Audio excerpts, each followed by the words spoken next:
Chapter 2. How Aretas and Hyrcanus made an expedition against Aristobulus and besieged Jerusalem, and how Scaurus the Roman general raised the siege. Concerning the death of Onias. 1.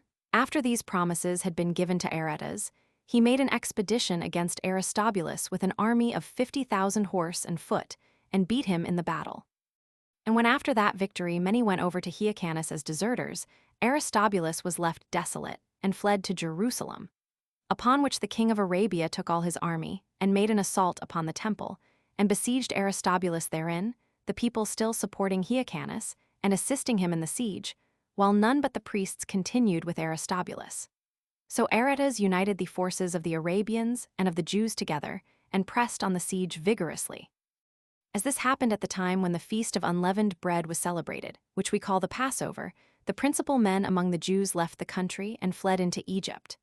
Now there was one, whose name was Onias, a righteous man he was, and beloved of God, who in a certain drought had prayed to God to put an end to the intense heat, and whose prayers God had heard, and had sent them rain. This man had hid himself, because he saw that this sedition would last a great while. However, they brought him to the Jewish camp, and desired that as by his prayers he had once put an end to the drought, so he would in like manner make imprecations on Aristobulus and those of his faction. And when, upon his refusal, and the excuses that he made, he was still by the multitude compelled to speak, he stood up in the midst of them, and said, O God, the King of the whole world, since those that stand now with me are thy people, and those that are besieged are also thy priests, I beseech thee, that thou wilt neither hearken to the prayers of those against these, nor bring to effect what these pray against those. Whereupon such wicked Jews as stood about him, as soon as he had made this prayer, stoned him to death. 2. But God punished them immediately for this their barbarity, and took vengeance of them for the murder of Onias. In the manner following, while the priests and Aristobulus were besieged, it happened that the feast called the Passover was come, at which it is our custom to offer a great number of sacrifices to God. But those that were with Aristobulus wanted sacrifices, and desired that their countrymen without would furnish them with such sacrifices, and assured them they should have as much money for them as they should desire. And when they required them to pay 1,000 drachmae for each head of cattle, Aristobulus and the priests willingly undertook to pay for them accordingly, and those within let down the money over the walls, and gave it them. But when the others had received it, they did not deliver the sacrifices, but arrived at that height of wickedness as to break the assurances they had given, and to be guilty of impiety towards God, by not furnishing those that wanted them with sacrifices. And when the priests found they had been cheated, and that the agreements they had made were violated, they prayed to God that he would avenge them on their countrymen. Nor did he delay that their punishment, but sent a strong and vehement storm of wind that destroyed the fruits of the whole country, till a modius of wheat was then bought for 11 drachmae. 3. In the meantime Pompey sent Scaurus into Syria, while he was himself in Armenia and making war with Tigranes. But when Scaurus was come to Damascus, and found that Laulans and Metellus had newly taken the city, he came himself hastily into Judea. And when he was come thither, ambassadors came to him, both from Aristobulus and Hyrcanus, and both desired he would assist them. And when both of them promised to give him money, Aristobulus 400 talents, and Hyrcanus no less, he accepted of Aristobulus's promise, for he was rich and had a great soul, and desired to obtain nothing but what was moderate. Whereas the other was poor and tenacious, and made incredible promises in hopes of greater advantages. For it was not the same thing to take a city that was exceeding strong and powerful, as it was to eject out of the country some fugitives, with a greater number of Mabateans, who were no very warlike people. He therefore made an agreement with Aristobulus, for the reasons before mentioned, and took his money, and raised the siege, and ordered Aretas to depart, or else he should be declared an enemy to the Romans. So Scaurus returned to Damascus again, and Aristobulus, with a great army, made war with Aretas and Hyrcanus, and fought them at a place called Papyron, and beat them in the battle, and slew about 6,000 of the enemy, with whom fell Phalion also, the brother of Antipater.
Chapter 3. How Aristobulus and Hyrcanus came to Pompey in order to argue who ought to have the kingdom, and how upon the plight of Aristobulus to the fortress Alexandrium, Pompey led his army against him and ordered him to deliver up the fortresses whereof he was possessed. 1. A little afterward Pompey came to Damascus, and marched over Celesyria. At which time there came ambassadors to him from all Syria, and Egypt, and out of Judea also, for Aristobulus had sent him a great present, which was a golden vine 3 of the value of 500 talents. Now Strabo of Cappadocia mentions this present in these words. There came also an embassage out of Egypt, and a crown of the value of 4,000 pieces of gold. And out of Judea there came another, whether you call it a vine or a garden, they call the thing turple, the delight. However, we ourselves saw that present reposited at Rome in the temple of Jupiter Capitolinus, with this inscription, the gift of Alexander, the king of the Jews.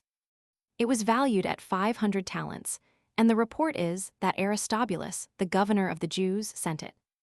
2. In a little time afterward came ambassadors again to him, Antipater from Hyrcanus and Nicodemus from Aristobulus, which last also accused such as had taken bribes, first Gabinius, and then Scorus, the one 300 talents and the other 400. By which procedure he made these 2 his enemies, besides those he had before. And when Pompey had ordered those that had controversies one with another to come to him in the beginning of the spring, he brought his army out of their winter quarters, and marched into the country of Damascus. And as he went along, he demolished the citadel that was at Apamia, which Antiochus Cyzicenus had built, and took cognizance of the country of Ptolemy Menneus, a wicked man, and not less so than Dionysius of Tripoli, who had been beheaded, who was also his relation by marriage.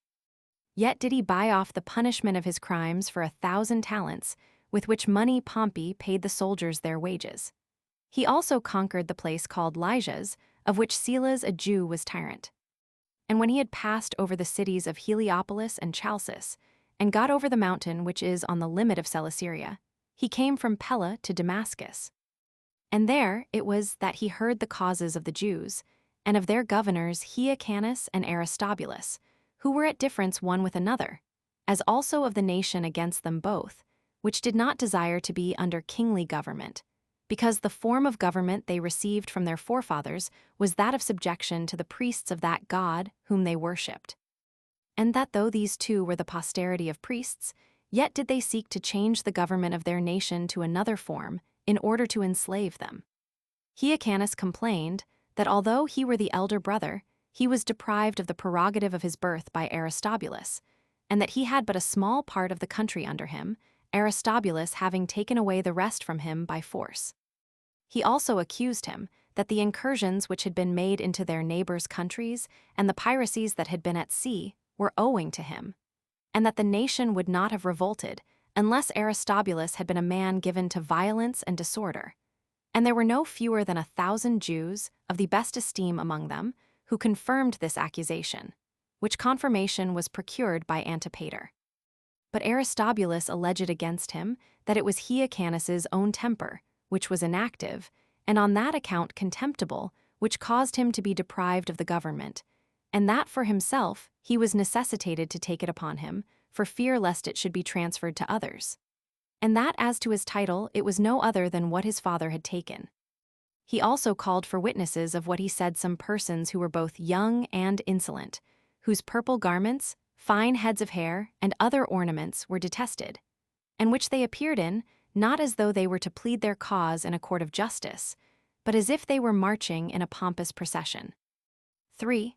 When Pompey had heard the causes of these 2, and had condemned Aristobulus for his violent procedure, he then spake civilly to them, and sent them away, and told them that when he came again into their country, he would settle all their affairs, after he had first taken a view of the affairs of the Nabateans. In the meantime, he ordered them to be quiet, and treated Aristobulus civilly, lest he should make the nation revolt and hinder his return, which yet Aristobulus did. For without expecting any further determination, which Pompey had promised them, he went to the city Delius, and thence marched into Judea. 4. At this behavior Pompey was angry, and taking with him that army which he was leading against the Nabateans, and the auxiliaries that came from Damascus and the other parts of Syria, with the other Roman legions which he had with him, he made an expedition against Aristobulus. But as he passed by Pella and Scythopolis, he came to Corum, which is the first entrance into Judea when one passes over the Midland countries, where he came to a most beautiful fortress that was built on the top of a mountain called Alexandrium, whither Aristobulus had fled. And thence Pompey sent his commands to him, that he should come to him. Accordingly, at the persuasions of many that he would not make war with the Romans, he came down, and when he had disputed with his brother about the right to the government, he went up again to the citadel, as Pompey gave him leave to do. And this he did 2 or 3 times, as flattering himself with the hopes of having the kingdom granted him. So that he still pretended he would obey Pompey in whatsoever he commanded, although at the same time he retired to his fortress, that he might not depress himself too low, and that he might be prepared for a war, in case it should prove as he feared, that Pompey would transfer the government to Hyrcanus. But when Pompey enjoined Aristobulus to deliver up the fortresses he held, and to send an injunction to their governors under his own hand for that purpose, for they had been forbidden to deliver them up upon any other commands, he submitted indeed to do so. But still he retired in displeasure to Jerusalem and made preparation for war. A little after this, certain persons came out of Pontus and informed Pompey, as he was on the way, and conducting his army against Aristobulus, that Mithridates was dead and was slain by his son Pharmaces.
Chapter 4. How Pompey, when the citizens of Jerusalem shut their gates against him, besieged the city and took it by force, as also what other things he did in Judea. 1. Now when Pompey had pitched his camp at Jericho, where the palm tree grows, and that balsam which is an ointment of all the most precious, which upon any incision made in the wood with a sharp stone, distills out thence like a juice. 4. He marched in the morning to Jerusalem. Hereupon Aristobulus repented of what he was doing and came to Pompey, had give him money, and received him into Jerusalem, and desired that he would leave off the war, and do what he pleased peaceably. So Pompey, upon his entreaty, forgave him and sent Gabinius and soldiers with him to receive the money and the city. Yet was no part of this performed. But Gabinius came back, being both excluded out of the city and receiving none of the money promised, because Aristobulus's soldiers would not permit the agreements to be executed. At this Pompey was very angry, and put Aristobulus into prison, and came himself to the city, which was strong on every side, excepting the north, which was not so well fortified. For there was a broad and deep ditch that encompassed the city 5, and included within it the temple, which was itself encompassed about with a very strong stone wall. 2. Now there was a sedition of the men that were within the city, who did not agree what was to be done in their present circumstances, while some thought it best to deliver up the city to Pompey. But Aristobulus's party exhorted them to shut the gates, because he was kept in prison. Now these prevented the others, and seized upon the temple, and cut off the bridge which reached from it to the city, and prepared themselves to abide a siege. But the others admitted Pompey's army in, and delivered up both the city and the king's palace to him. So Pompey sent his lieutenant Piso with an army, and placed garrisons both in the city and in the palace, to secure them, and fortified the houses that joined to the temple, and all those which were more distant and without it. And in the first place, he offered terms of accommodation to those within. But when they would not comply with what was desired, he encompassed all the places thereabout with a wall, wherein Hyrcanus did gladly assist him on all occasions. But Pompey pitched his camp within, on the north part of the temple, where it was most practicable. But even on that side there were great towers, and a ditch had been dug, and a deep valley begirt it round about. For on the parts towards the city were precipices, and the bridge on which Pompey had gotten in was broken down. However, a bank was raised, day by day, with a great deal of labor, while the Romans cut down materials for it from the places round about. And when this bank was sufficiently raised, and the ditch filled up, though but poorly, by reason of its immense depth, he brought his mechanical engines and battering rams from Tyre. And placing them on the bank, he battered the temple with the stones that were thrown against it.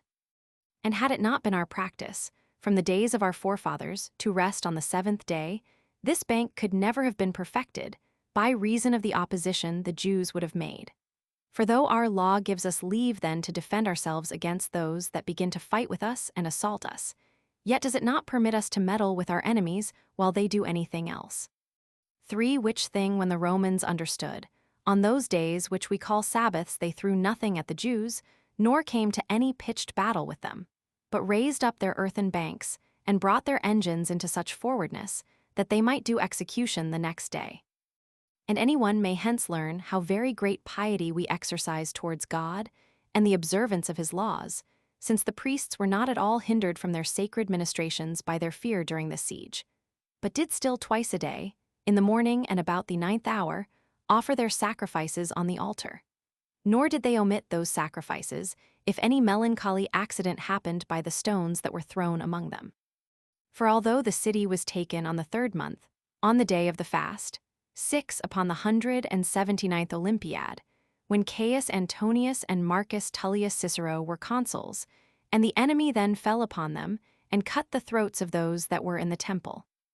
Yet could not those that offered the sacrifices be compelled to run away, neither by the fear they were in of their own lives, nor by the number that were already slain, as thinking it better to suffer whatever came upon them, at their very altars, than to omit anything that their laws required of them. And that this is not a mere brag, or an encomium to manifest a degree of our piety that was false, but is the real truth, I appeal to those that have written of the acts of Pompey and, among them, to Strabo and Nicolaus, and besides these two, Titus Livius, the writer of the Roman history, who will bear witness to this thing. 7. 4. But when the battering engine was brought near, the greatest of the towers was shaken by it, and fell down, and broke down a part of the fortifications, so the enemy poured in apace. And Cornelius Faustus, the son of Sylla with his soldiers, first of all ascended the wall, and next to him Furius the centurion, with those that followed on the other part, while Fabius, who was also a centurion, ascended it in the middle, with a great body of men after him. But now all was full of slaughter, some of the Jews being slain by the Romans, and some by one another, nay, some there were who threw themselves down the precipices, or put fire to their houses, and burnt them, as not able to bear the miseries they were under. Of the Jews there fell 12,000, but of the Romans very few. Absalom, who was at once both uncle and father-in-law to Aristobulus, was taken captive, and no small enormities were committed about the temple itself, which, in former ages, had been inaccessible, and seen by none. For Pompey went into it, and not a few of those that were with him also, and saw all that which it was unlawful for any other men to see, but only for the high priests. There were in that temple the golden table, the holy candlestick, and the pouring vessels, and a great quantity of spices. And besides these there were among the treasures 2,000 talents of sacred money. Yet did Pompey touch nothing of all this, ate on account of his regard to religion. And in this point also he acted in a manner that was worthy of his virtue. The next day he gave order to those that had the charge of the temple to cleanse it, and to bring what offerings the law required to God, and restored the high priesthood to Hyrcanus, both because he had been useful to him in other respects, and because he hindered the Jews in the country from giving Aristobulus any assistance in his war against him. He also cut off those that had been the authors of that war, and bestowed proper rewards on Faustus, and those others that mounted the wall with such alacrity.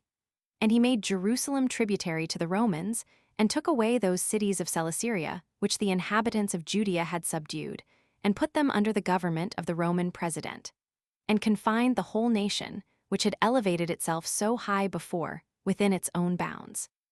Moreover, he rebuilt Gadara, 9 which had been demolished a little before, to gratify Demetrius of Gadara, who was his freedman, and restored the rest of the cities, Hippos and Scythopolis, and Pella and Dios and Samaria, as also Marissa and Ashdod and Jamnia and Arethusa, to their own inhabitants. These were in the inland parts.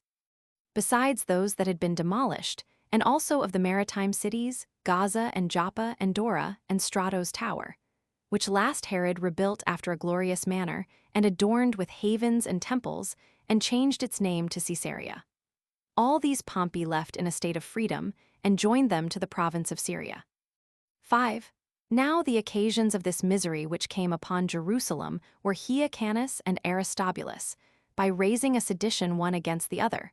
For now we lost our liberty, and became subject to the Romans, and were deprived of that country which we had gained by our arms from the Syrians, and were compelled to restore it to the Syrians.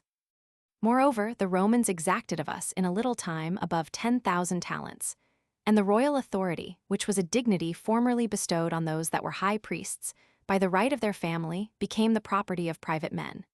But of these matters we shall treat in their proper places. Now Pompey committed Celesyria, as far as the river Euphrates and Egypt, to Scorus with 2 Roman legions, and then went away to Cilicia and made haste to Rome. He also carried bound along with him Aristobulus and his children, for he had 2 daughters and as many sons, the one of which ran away, but the younger, Antigonus, was carried to Rome together with his sisters.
Chapter 5. How Scorus made a league of mutual assistance with Aretas, and what Gabinius did in Judea after he had conquered Alexander, the son of Aristobulus. One Scorus made now an expedition against Petrea in Arabia, and set on fire all the places round about it, because of the great difficulty of access to it. And as his army was pinched by famine, Antipater furnished him with corn out of Judea, and with whatever else he wanted, and this at the command of Hyrcanus. And when he was sent to Aretas as an ambassador by Scorus, because he had lived with him formerly, he persuaded Aretas to give Scorus a sum of money to prevent the burning of his country, and undertook to be his surety for 300 talents. So Scorus, upon these terms, ceased to make war any longer, which was done as much at Scorus's desire as at the desire of Aretas. 2.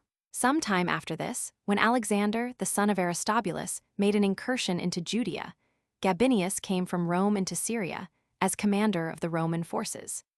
He did many considerable actions, and particularly made war with Alexander, since Hyrcanus was not yet able to oppose his power, but was already attempting to rebuild the wall of Jerusalem, which Pompey had overthrown, although the Romans which were there restrained him from that his design.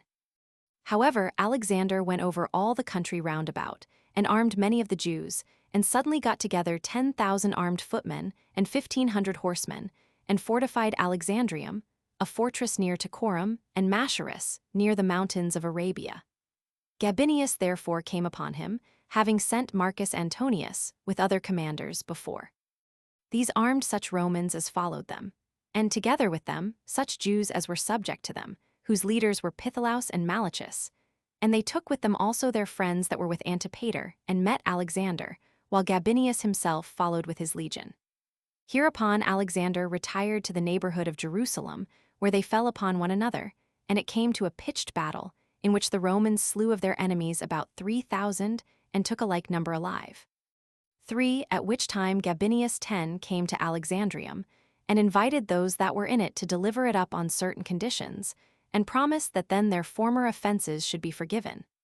But as a great number of the enemy had pitched their camp before the fortress, whom the Romans attacked, Marcus Antonius fought bravely, and slew a great number, and seemed to come off with the greatest honor.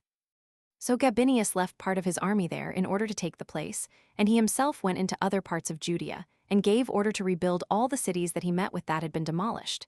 At which time were rebuilt Samaria, Ashdod, Scythopolis, Anthedon, Raphia, and Dora, Marissa also, and Gaza, and not a few others besides. And as the men acted according to Gabinius's command, it came to pass that at this time these cities were securely inhabited, which had been desolate for a long time. 4. When Gabinius had done thus in the country, he returned to Alexandrium.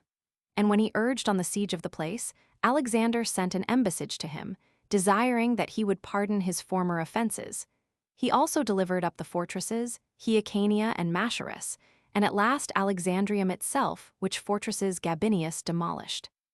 But when Alexander's mother, who was of the side of the Romans, as having her husband and other children at Rome, came to him, he granted her whatsoever she asked. And when he had settled matters with her, he brought Hyrcanus to Jerusalem, and committed the care of the temple to him. And when he had ordained 5 councils, he distributed the nation into the same number of parts. So these councils governed the people. The first was at Jerusalem, the second at Gadara, the third at Amathus, the fourth at Jericho, and the fifth at Sepphoris in Galilee. So the Jews were now freed from monarchic authority, and were governed by an aristocracy.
Chapter 6. How Gabinius caught Aristobulus after he had fled from Rome, and sent him back to Rome again, and how the same Gabinius, as he returned out of Egypt, overcame Alexander and the Nabateans in battle. 1. Now Aristobulus ran away from Rome to Judea, and set about the rebuilding of Alexandrium, which had been newly demolished. Hereupon Gabinius sent soldiers against him, add for their commanders Caecina, and Antonius and Servilius, in order to hinder him from getting possession of the country, and to take him again. And indeed many of the Jews ran to Aristobulus, on account of his former glory, as also because they should be glad of an innovation. Now there was one Pithilaus, a lieutenant at Jerusalem, who deserted to him with 1,000 men, although a great number of those that came to him were unarmed. And when Aristobulus had resolved to go to Machaerus, he dismissed those people, because they were unarmed, for they could not be useful to him in what actions he was going about. But he took with him 8,000 that were armed, and marched on. And as the Romans fell upon them severely, the Jews fought valiantly, but were beaten in the battle. And when they had fought with alacrity, but were overborne by the enemy, they were put to flight, of whom were slain about 5,000, and the rest being dispersed, tried as well as they were able to save themselves.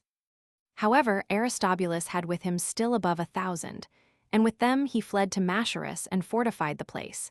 And though he had had ill success, he still had good hope of his affairs. But when he had struggled against the siege for 2 days' time, and had received many wounds, he was brought as a captive to Gabinius, with his son Antigonus, who also fled with him from Rome.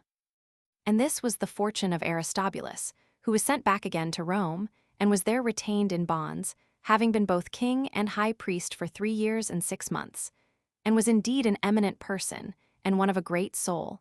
However, the Senate let his children go, upon Gabinius's writing to them that he had promised their mother so much when she delivered up the fortresses to him. And accordingly they then returned into Judea. Now when Gabinius was making an expedition against the Parthians, and had already passed over Euphrates, he changed his mind, and resolved to return into Egypt, in order to restore Ptolemy to his kingdom. 11 This hath also been related elsewhere. However, Antipater supplied his army, which he sent against Archelaus, with corn and weapons and money. He also made those Jews who were above Pelusium his friends and confederates, and had been the guardians of the passes that led into Egypt. But when he came back out of Egypt, he found Syria in disorder, with seditions and troubles. For Alexander, the son of Aristobulus, having seized on the government a second time by force, made many of the Jews revolt to him. And so he marched over the country with a great army, and slew all the Romans he could light upon, and proceeded to besiege the mountain called Gerizim, whither they had retreated. 3. But when Gabinius found Syria in such a state, he sent Antipater, who was a prudent man, to those that were seditious, to try whether he could cure them of their madness, and persuade them to return to a better mind.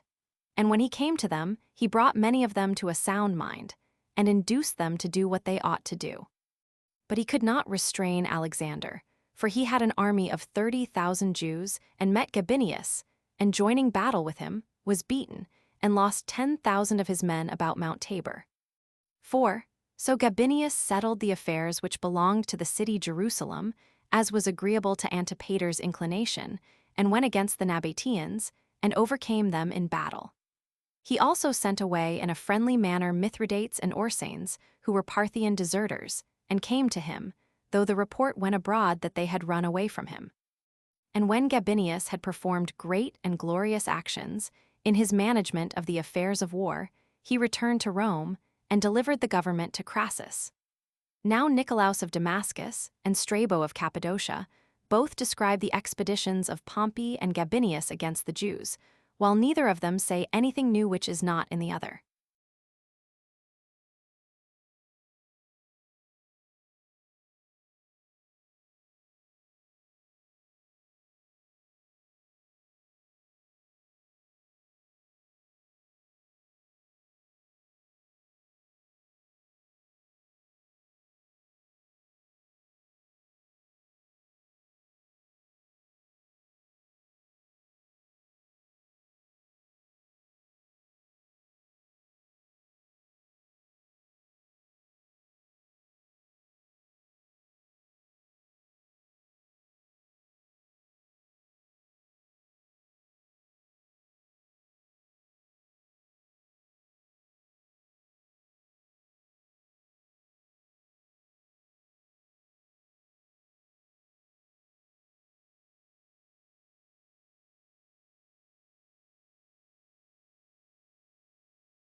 Chapter 7.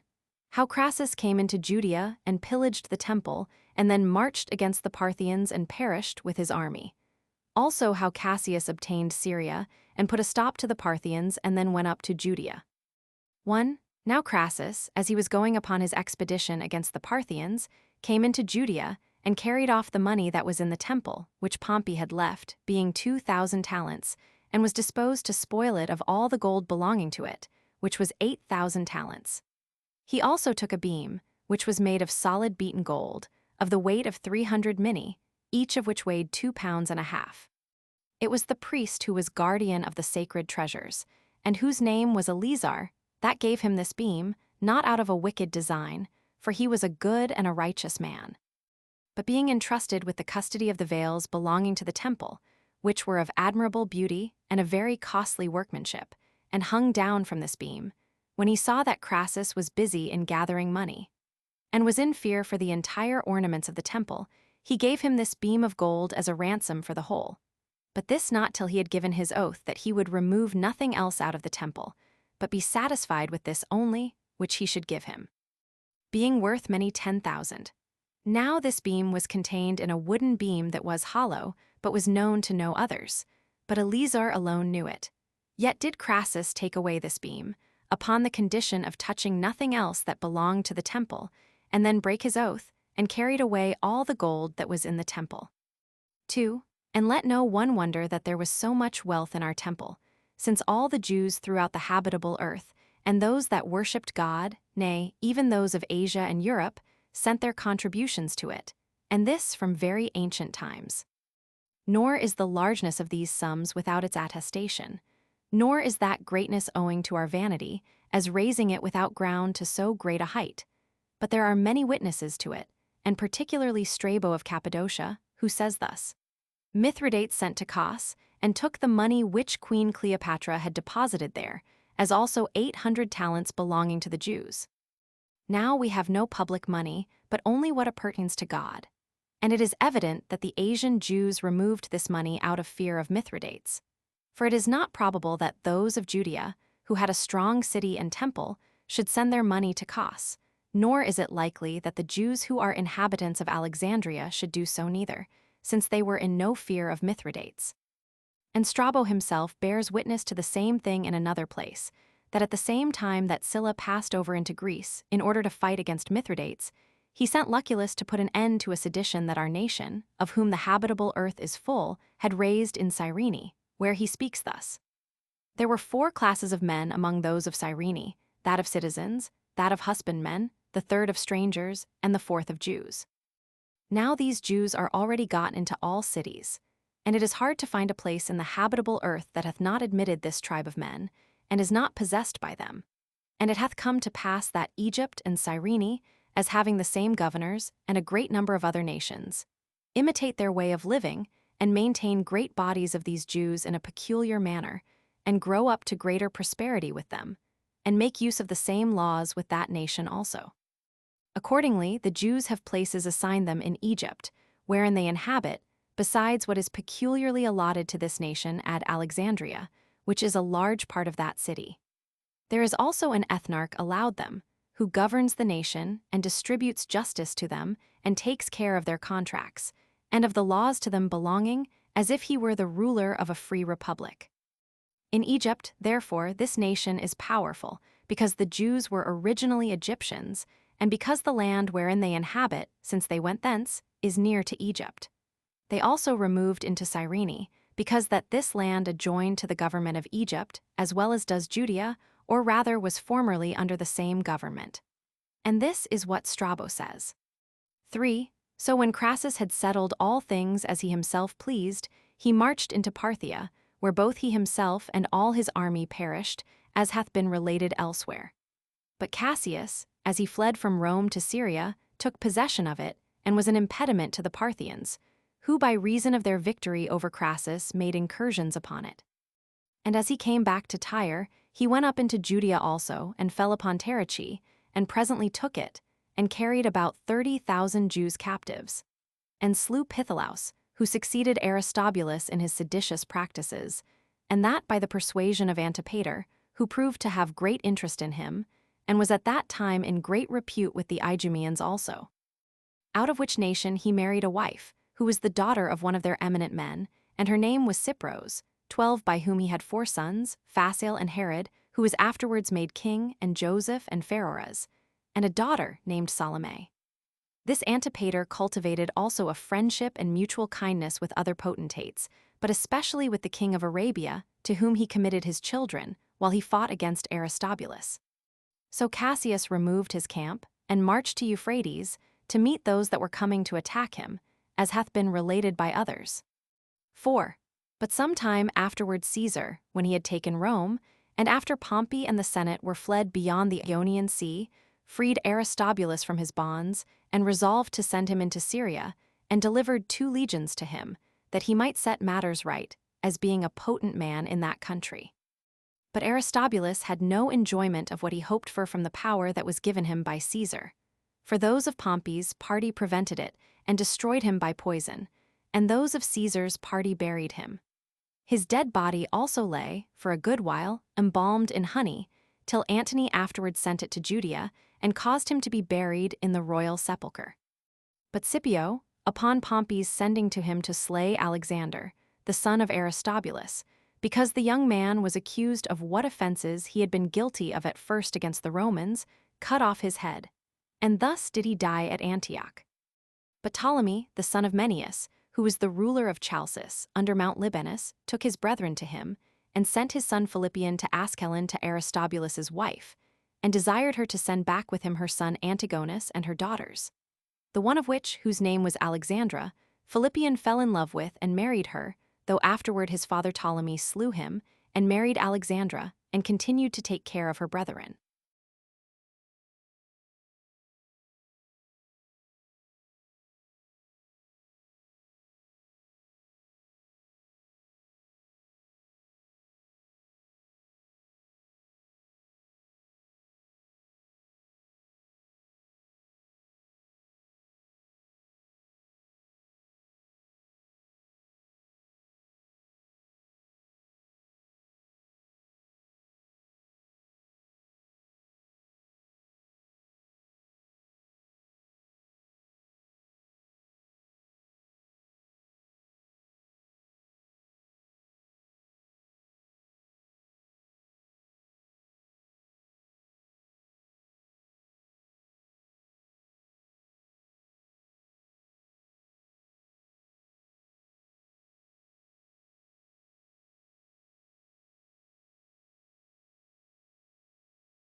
Chapter 8.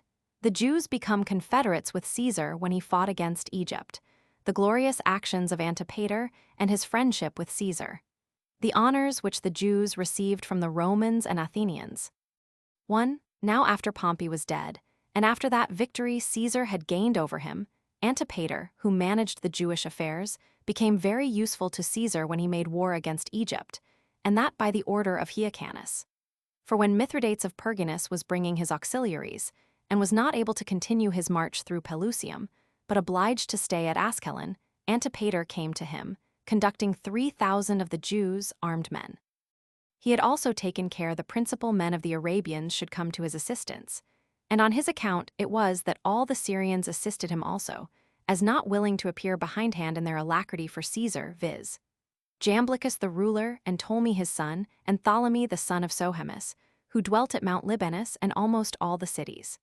So Mithridates marched out of Syria and came to Pelusium, and when its inhabitants would not admit him, he besieged the city. Now Antipater signalized himself here, and was the first who plucked down a part of the wall, and so opened a way to the rest, whereby they might enter the city, and by this means Pelusium was taken. But it happened that the Egyptian Jews, who dwelt in the country called Onion, would not let Antipater and Mithridates, with their soldiers, pass to Caesar. But Antipater persuaded them to come over with their party, because he was of the same people with them, and that chiefly by showing them the epistles of Hyrcanus the high priest, wherein he exhorted them to cultivate friendship with Caesar, and to supply his army with money and all sorts of provisions which they wanted. And accordingly, when they saw Antipater and the high priest of the same sentiments, they did as they were desired. And when the Jews about Memphis heard that these Jews were come over to Caesar, they also invited Mithridates to come to them, So he came and received them also into his army. 2. And when Mithridates had gone over all Delta, as the place is called, he came to a pitched battle with the enemy, near the place called the Jewish camp. Now Mithridates had the right wing and Antipater the left, and when it came to a fight, that wing where Mithridates was gave way, and was likely to suffer extremely, unless Antipater had come running to him with his own soldiers along the shore, when he had already beaten the enemy that opposed him. So he delivered Mithridates, and put those Egyptians who had been too hard for him to flight. He also took their camp, and continued in the pursuit of them. He also recalled Mithridates, who had been worsted, and was retired a great way off, of whose soldiers 800 fell, but of Antipater's 50. So Mithridates sent an account of this battle to Caesar, and openly declared that Antipater was the author of this victory, and of his own preservation, insomuch that Caesar commended Antipater then, and made use of him all the rest of that war in the most hazardous undertakings. He happened also to be wounded in one of those engagements. 3. However, when Caesar, after some time, had finished that war and was sailed away for Syria, he honored Antipater greatly, and confirmed Hyrcanus in the high priesthood, and bestowed on Antipater the privilege of a citizen of Rome, and a freedom from taxes everywhere. And it is reported by many that Hyrcanus went along with Antipater in this expedition, and came himself into Egypt. And Strabo of Cappadocia bears witness to this, when he says thus, in the name of Ascanius: after Mithridates had invaded Egypt, and with him Hyrcanus the high priest of the Jews. Nay, the same Strabo says thus again, in another place, in the name of Hypsicrates, that Mithridates at first went out alone. But that Antipater, who had the care of the Jewish affairs, was called by him to Askelon, and that he had gotten ready 3,000 soldiers to go along with him, and encouraged other governors of the country to go along with him also, and that Hyrcanus the high priest was also present in this expedition. This is what Strabo says. 4. But Antigonus, the son of Aristobulus, came at this time to Caesar, and lamented his father's fate, and complained that it was by Antipater's means that Aristobulus was taken off by poison, and his brother was beheaded by Scipio, and desired that he would take pity of him who had been ejected out of that principality which was due to him. He also accused Hyrcanus and Antipater as governing the nation by violence and offering injuries to himself. Antipater was present, and made his defense as to the accusations that were laid against him. He demonstrated that Antigonus and his party were given to innovation, and were seditious persons. He also put Caesar in mind what difficult services he had undergone when he assisted him in his wars, and discoursed about what he was a witness of himself. He added that Aristobulus was justly carried away to Rome, as one that was an enemy to the Romans, and could never be brought to be a friend to them, and that his brother had no more than he deserved from Scipio, as being seized in committing robberies, and that this punishment was not inflicted on him in a way of violence or injustice by him that did it. 5. When Antipater had made this speech, Caesar appointed Hyrcanus to be high priest, and gave Antipater what principality he himself should choose, leaving the determination to himself, so he made him procurator of Judea. He also gave Hyrcanus leave to raise up the walls of his own city, upon his asking that favor of him, for they had been demolished by Pompey. And this grant he sent to the consuls to Rome, to be engraven in the Capitol. The decree of the Senate was this that follows. 13. Lucius Valerius, the son of Lucius the praetor, referred this to the Senate, upon the Ides of December, in the Temple of Concord. There were present at the writing of this decree Lucius Coponius, the son of Lucius of the Colline tribe, and Papirius of the Quirine tribe, concerning the affairs which Alexander, the son of Jason, and Numenius, the son of Antiochus, and Alexander, the son of Dositheus, ambassadors of the Jews, good and worthy men, proposed, who came to renew that league of goodwill and friendship with the Romans which was in being before. They also brought a shield of gold, as a mark of confederacy, valued at 50,000 pieces of gold, and desired that letters might be given them, directed both to the free cities and to the kings, that their country and their havens might be at peace, and that no one among them might receive any injury. It therefore pleased to make a league of friendship and goodwill with them, and to bestow on them whatsoever they stood in need of, and to accept of the shield which was brought by them.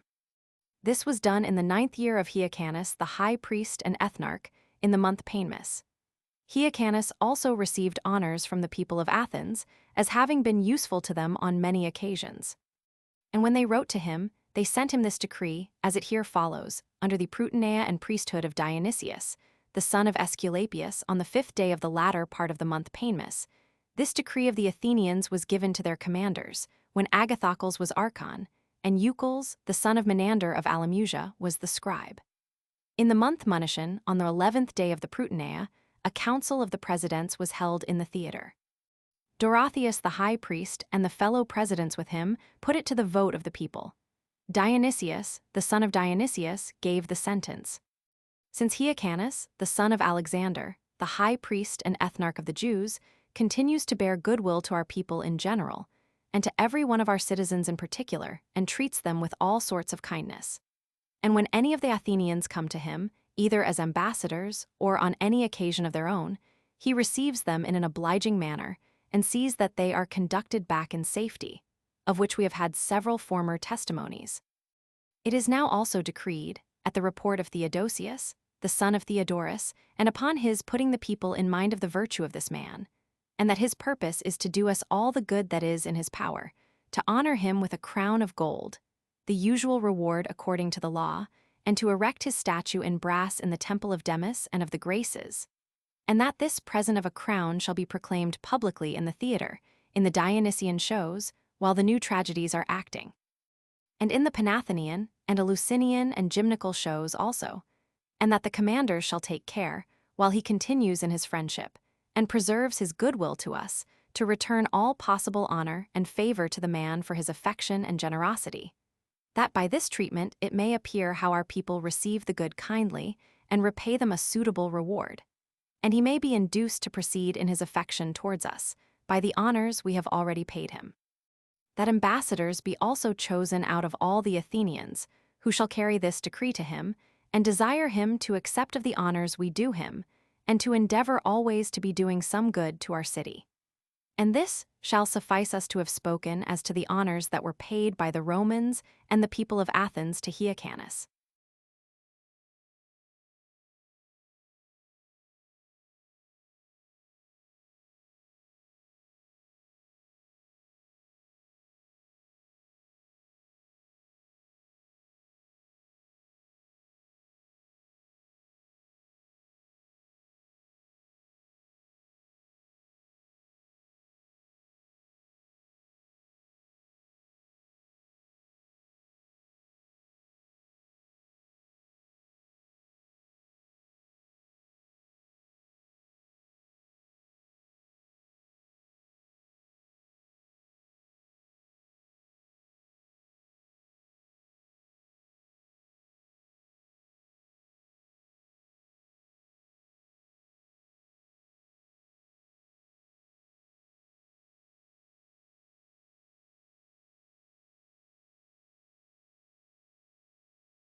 Chapter 9.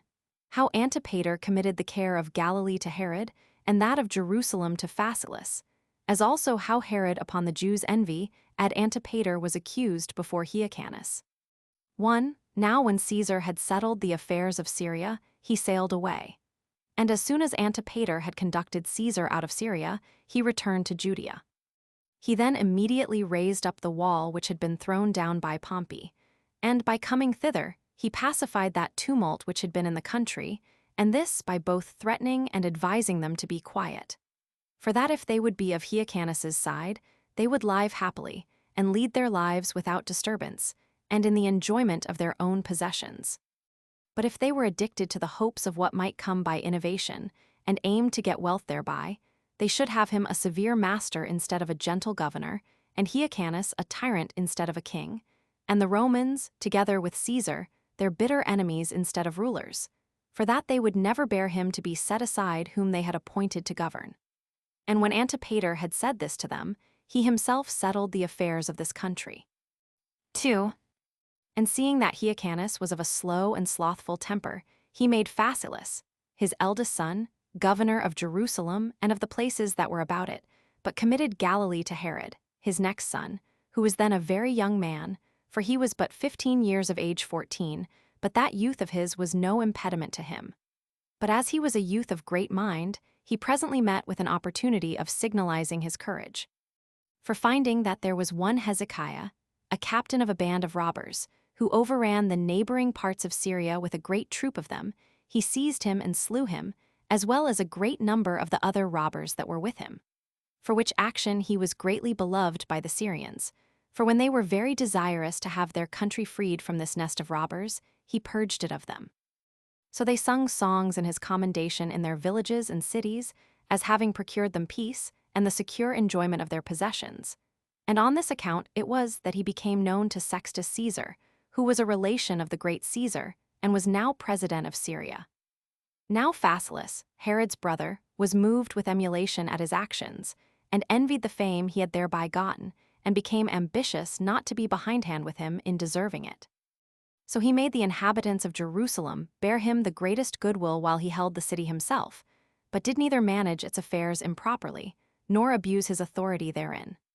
This conduct procured from the nation to Antipater such respect as is due to kings, and such honors as he might partake of if he were an absolute lord of the country. Yet did not this splendor of his, as frequently happens, in the least diminish in him that kindness and fidelity which he owed to Hyrcanus. 3. But now the principal men among the Jews, when they saw Antipater and his sons to grow so much in the good, will the nation bear to them, and in the revenues which they received out of Judea and out of Hyrcanus's own wealth, they became ill disposed to him. For indeed Antipater had contracted a friendship with the Roman emperors. And when he had prevailed with Hyrcanus to send them money, he took it to himself, and purloined the present intended, and sent it as if it were his own, and not Hyrcanus's gift to them.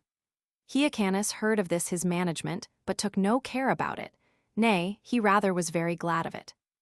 But the chief men of the Jews were therefore in fear, because they saw that Herod was a violent and bold man, and very desirous of acting tyrannically. So they came to Hyrcanus, and now accused Antipater openly, and said to him, How long wilt thou be quiet under such actions as are now done? Or dost thou not see that Antipater and his sons have already seized upon the government, and that it is only the name of a king which is given thee? But do not thou suffer these things to be hidden from thee, nor do thou think to escape danger by being so careless of thyself and of thy kingdom. For Antipater and his sons are not now stewards of thine affairs. Do not thou deceive thyself with such a notion. They are evidently absolute lords. For Herod, Antipater's son, hath slain Hezekiah, and those that were with him, and hath thereby transgressed our law, which hath forbidden to slay any man, even though he were a wicked man, unless he had been first condemned to suffer death by the Sanhedrim 15, yet hath he been so insolent as to do this, and that without any authority from thee. For upon Hyrcanus hearing this, he complied with them. The mothers also of those that had been slain by Herod raised his indignation, for those women continued every day in the temple, persuading the king and the people that Herod might undergo a trial before the Sanhedrim for what he had done. Hyrcanus was so moved by these complaints that he summoned Herod to come to his trial for what was charged upon him. Accordingly he came, but his father had persuaded him to come not like a private man, but with a guard for the security of his person, and that when he had settled the affairs of Galilee in the best manner he could for his own advantage, he should come to his trial, but still with a body of men sufficient for his security on his journey. Yet so that he should not come with so great a force as might look like terrifying Hyrcanus, but still such a one as might not expose him naked and unguarded to his enemies. However, Sextus Caesar, president of Syria, wrote to Hyrcanus, and desired him to clear Herod and dismiss him at his trial, and threatened him beforehand if he did not do it. Which epistle of his was the occasion of Hyrcanus delivering Herod from suffering any harm from the Sanhedrim, for he loved him as his own son. But when Herod stood before the Sanhedrim, with his body of men about him, he affrighted them all, and no one of his former accusers durst after that bring any charge against him, but there was a deep silence, and nobody knew what was to be done. When affairs stood thus, one whose name was Samias, 16 a righteous man he was, and for that reason above all fear, rose up and said, O you that are assessors with me, and O thou that art our king, I neither have ever myself known such a case, nor do I suppose that any one of you can name its parallel, that one who is called to take his trial by us ever stood in such a manner before us. But every one, whosoever he be, that comes to be tried by this Sanhedrim, presents himself in a submissive manner, and like one that is in fear of himself, and that endeavors to move us to compassion, with his hair disheveled, and in a black and mourning garment. But this admirable man Herod, who is accused of murder, and called to answer so heavy an accusation, stands here clothed in purple, and with the hair of his head finely trimmed, and with his armed men about him, that if we shall condemn him by our law, he may slay us, and by overbearing justice may himself escape death. Yet do not I make this complaint against Herod himself. He is to be sure more concerned for himself than for the laws, but my complaint is against yourselves, and your king, who gave him a license so to do. However, take you notice that God is great, and that this very man, whom you are going to absolve and dismiss, for the sake of Hyrcanus, will one day punish both you and your king himself also. Nor did Samias mistake in any part of this prediction. For when Herod had received the kingdom, he slew all the members of this Sanhedrim, and Hyrcanus himself also, excepting Samias, for he had a great honor for him on account of his righteousness. And because, when the city was afterward besieged by Herod and Sosius, he persuaded the people to admit Herod into it, and told them that for their sins they would not be able to escape his hands, which things will be related by us in their proper places. 5. But when Hyrcanus saw that the members of the Sanhedrim were ready to pronounce the sentence of death upon Herod, he put off the trial to another day, and sent privately to Herod, and advised him to fly out of the city, for that by this means he might escape. So he retired to Damascus, as though he fled from the king. And when he had been with Sextus Caesar, and had put his own affairs in a sure posture, he resolved to do thus, that in case he were again summoned before the Sanhedrim to take his trial, he would not obey that summons. Hereupon the members of the Sanhedrim had great indignation at this posture of affairs, and endeavored to persuade Hyrcanus that all these things were against him, which state of matters he was not ignorant of, but his temper was so unmanly and so foolish that he was able to do nothing at all. But when Sextus had made Herod general of the army of Celesyria, for he sold him that post for money, Hyrcanus was in fear lest Herod should make war upon him. Nor was the effect of what he feared long in coming upon him, for Herod came and brought an army along with him to fight with Hyrcanus, as being angry at the trial he had been summoned to undergo before the Sanhedrim. But his father Antipater and his brother met him and hindered him from assaulting Jerusalem. They also pacified his vehement temper, and persuaded him to do no overt action, but only to affright them with threatenings, and to proceed no further against one who had given him the dignity he had. They also desired him not only to be angry that he was summoned, and obliged to come to his trial, but to remember withal how he was dismissed without condemnation, and how he ought to give Hyrcanus thanks for the same, and that he was not to regard only what was disagreeable to him, and be unthankful for his deliverance.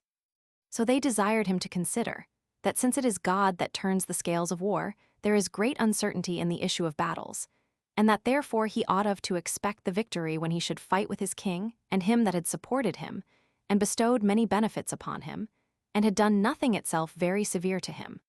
For that his accusation, which was derived from evil counselors and not from himself, had rather the suspicion of some severity than anything really severe in it. Herod was persuaded by these arguments, and believed that it was sufficient for his future hopes to have made a show of his strength before the nation, and done no more to it. And in this state were the affairs of Judea at this time.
Chapter 10. The honors that were paid the Jews, and the leagues that were made by the Romans and other nations with them. 1. Now when Caesar was come to Rome, he was ready to sail into Africa to fight against Scipio and Cato, when Hyrcanus sent ambassadors to him, and by them desired that he would ratify that league of friendship and mutual alliance which was between them. And it seems to me to be necessary here to give an account of all the honors that the Romans and their emperor paid to our nation, and of the leagues of mutual assistance they have made with it, that all the rest of mankind may know what regard the kings of Asia and Europe have had to us, and that they have been abundantly satisfied of our courage and fidelity. For whereas many will not believe what hath been written about us by the Persians and Macedonians, because those writings are not everywhere to be met with, nor do lie in public places, but among us ourselves, and certain other barbarous nations, while there is no contradiction to be made against the decrees of the Romans, for they are laid up in the public places of the cities, and are extant still in the Capitol, and engraven upon pillars of brass. Nay, besides this, Julius Caesar made a pillar of brass for the Jews at Alexandria, and declared publicly that they were citizens of Alexandria. Out of these evidences will I demonstrate what I say, and will now set down the decrees made both by the Senate and by Julius Caesar, which relate to Hyrcanus and to our nation.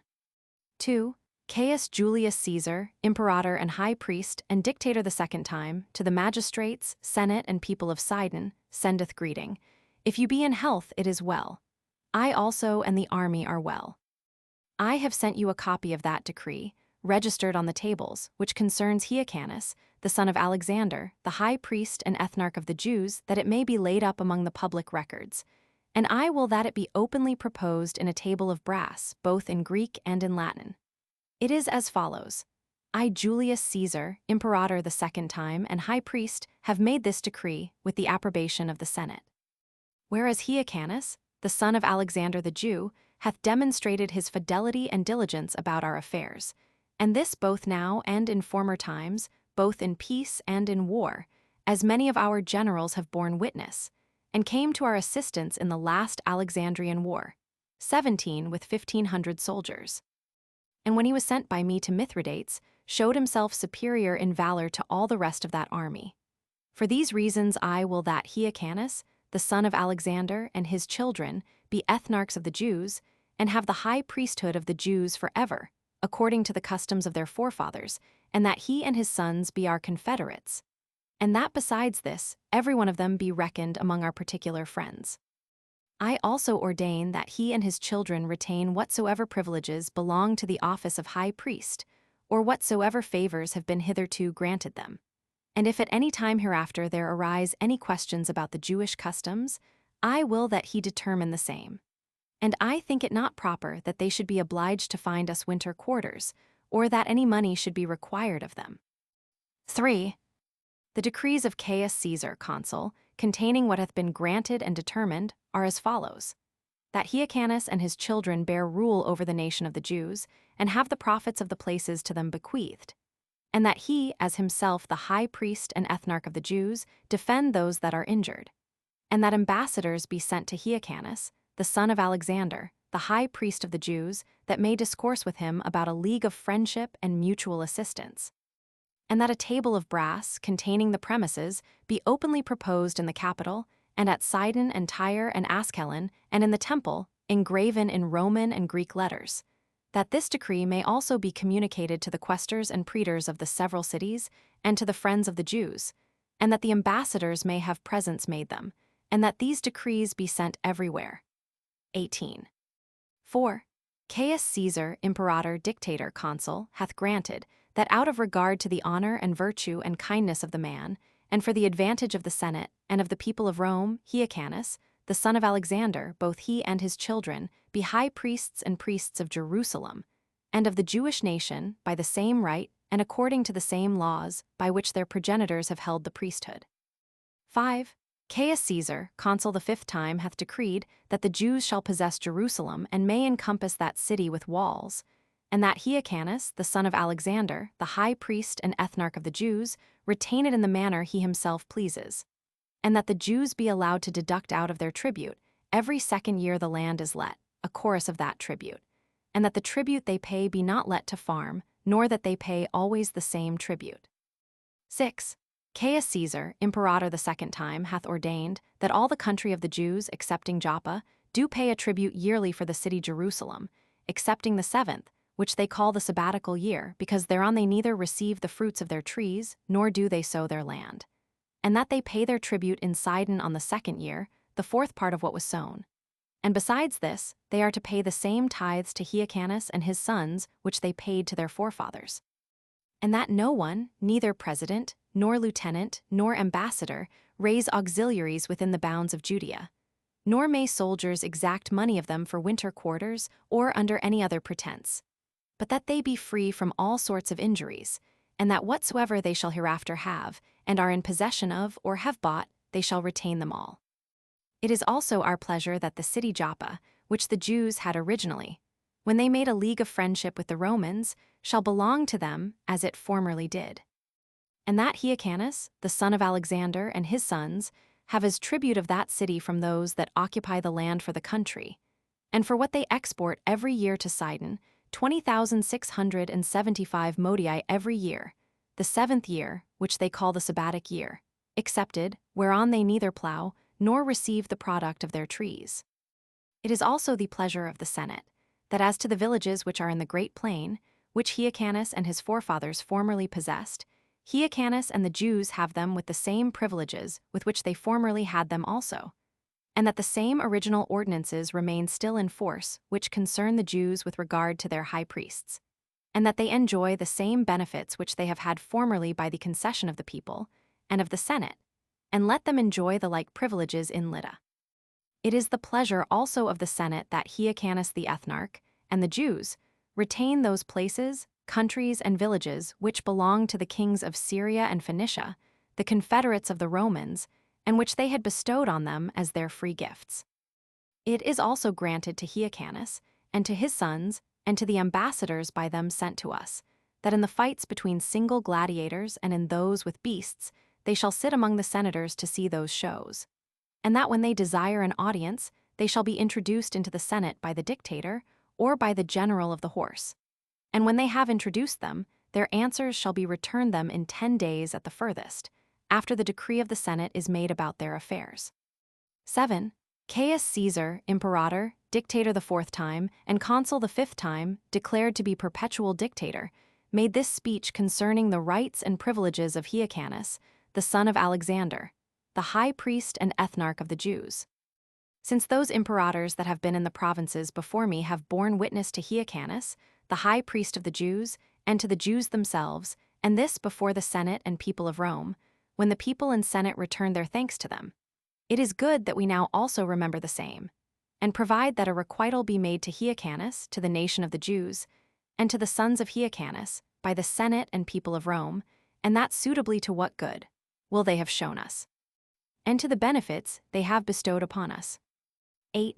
Julius Caius, praetor of Rome, to the magistrates, Senate, and people of the Parians, sendeth greeting. The Jews of Delos, and some other Jews that sojourn there, in the presence of your ambassadors, signified to us that by a decree of yours you forbid them to make use of the customs of their forefathers, and their way of sacred worship. Now it does not please me that such decrees should be made against our friends and confederates, whereby they are forbidden to live according to their own customs, or to bring in contributions for common suppers and holy festivals, while they are not forbidden so to do even at Rome itself. For even Caius Caesar, our imperator and consul, in that decree wherein he forbade the bacchanal rioters to meet in the city, did yet permit these Jews, and these only, both to bring in their contributions, and to make their common suppers. Accordingly, when I forbid other bacchanal rioters, I permit these Jews to gather themselves together, according to the customs and laws of their forefathers, and to persist therein. It will be therefore good for you, that if you have made any decree against these our friends and confederates, to abrogate the same, by reason of their virtue and kind disposition towards us. 9. Now after Caius was slain, when Marcus Antonius and Publius Dolabella were consuls, they both assembled the Senate, and introduced Hyrcanus's ambassadors into it, and discoursed of what they desired, and made a league of friendship with them. The Senate also decreed to grant them all they desired. I add the decree itself, that those who read the present work may have ready by them a demonstration of the truth of what we say. The decree was this. 10. The decree of the Senate, copied out of the treasury, from the public tables belonging to the quaestors, when Quintus Rutilius and Caius Cornelius were quaestors, and taken out of the second table of the first class, on the third day before the Ides of April, in the temple of Concord.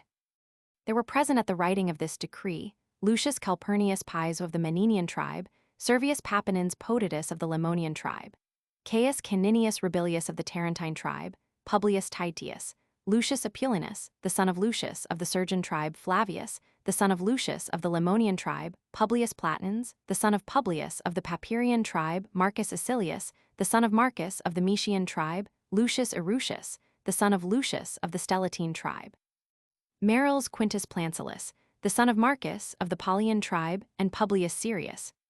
Publius Dolabella and Marcus Antonius, the consuls, made this reference to the Senate, that as to those things which, by the decree of the Senate, Caius Caesar had adjudged about the Jews, and yet had not hitherto that decree been brought into the treasury, it is our will, as it is also the desire of Publius Dolabella and Marcus Antonius, our consuls, to have these decrees put into the public tables, and brought to the city quaestors, that they may take care to have them put upon the double tables.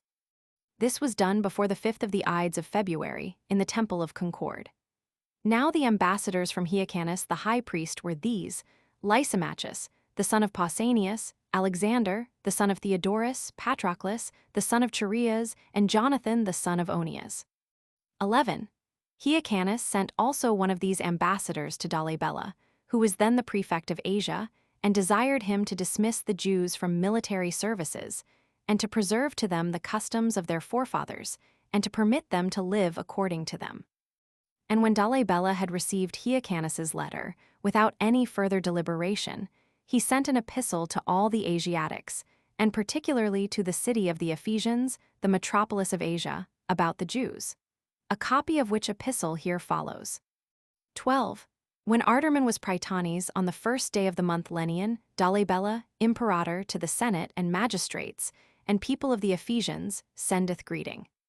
Alexander, the son of Theodorus, the ambassador of Hyrcanus, the son of Alexander, the high priest and ethnarch of the Jews, appeared before me, to show that his countrymen could not go into their armies, because they are not allowed to bear arms or to travel on the Sabbath days, nor there to procure themselves those sorts of food which they have been used to eat from the times of their forefathers.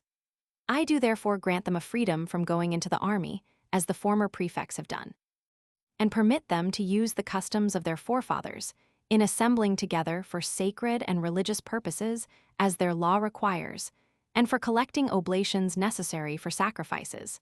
And my will is that you write this to the several cities under your jurisdiction. 13. And these were the concessions that Dolabella made to our nation when Hyrcanus sent an embassage to him.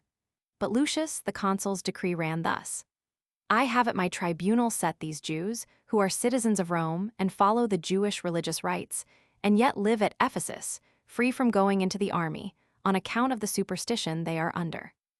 This was done before the 12th of the calends of October, when Lucius Lentulus and Caius Marcellus were consuls, in the presence of Titus Appius Balgus, the son of Titus and lieutenant of the Horatian tribe, of Titus Tongans, the son of Titus of the Crustumine tribe, of Quintus Ricius, the son of Quintus, of Titus Pompeius Longinus, the son of Titus, of Catus Servilius, the son of Caius of the Tarentine tribe, of Brachus the military tribune, of Publius Lucius Gallus, the son of Publius of the Veturian tribe, of Caius Sentins, the son of Caius of the Sabbatine tribe, of Titus Attilius Bulbus, the son of Titus, lieutenant and vice-praetor to the magistrates, senate, and people of the Ephesians, sendeth greeting.